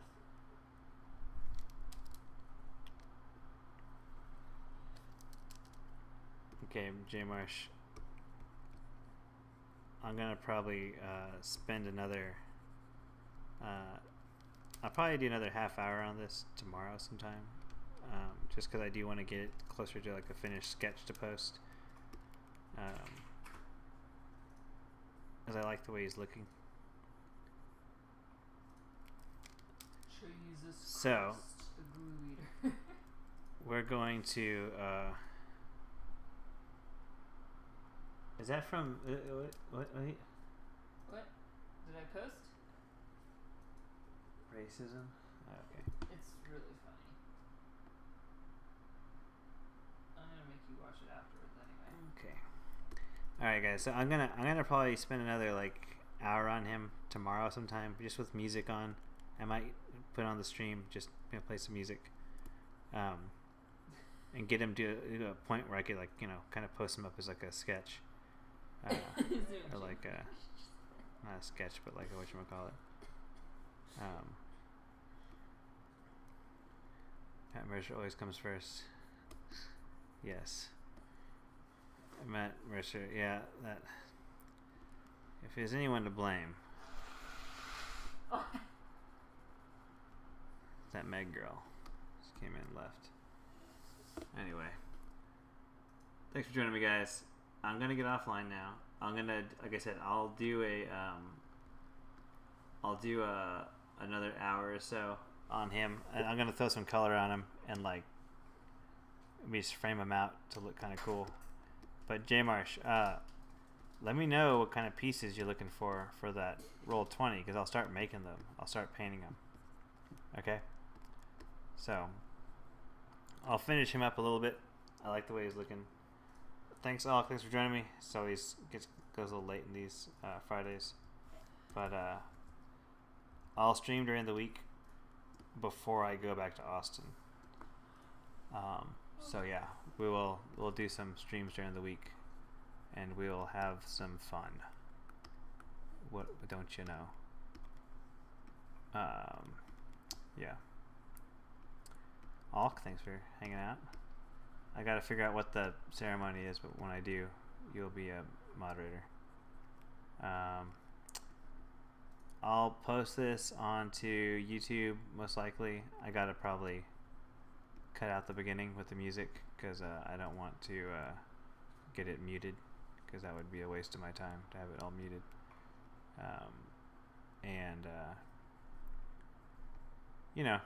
It's just a stream, guys, so like we're just posting it up. Hopefully it helped people. Hopefully y'all have fun. If you want to let's do it again,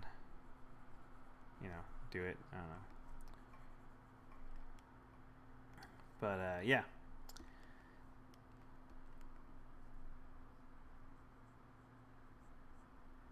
Sorry, I'm just trying to get it worked a bit. Okay, it's fun stream. I'll talk to you now. You get to Cthulhu Hoops tries to insult him now. Soon you'll be banned for this. Alk is a big fat loser.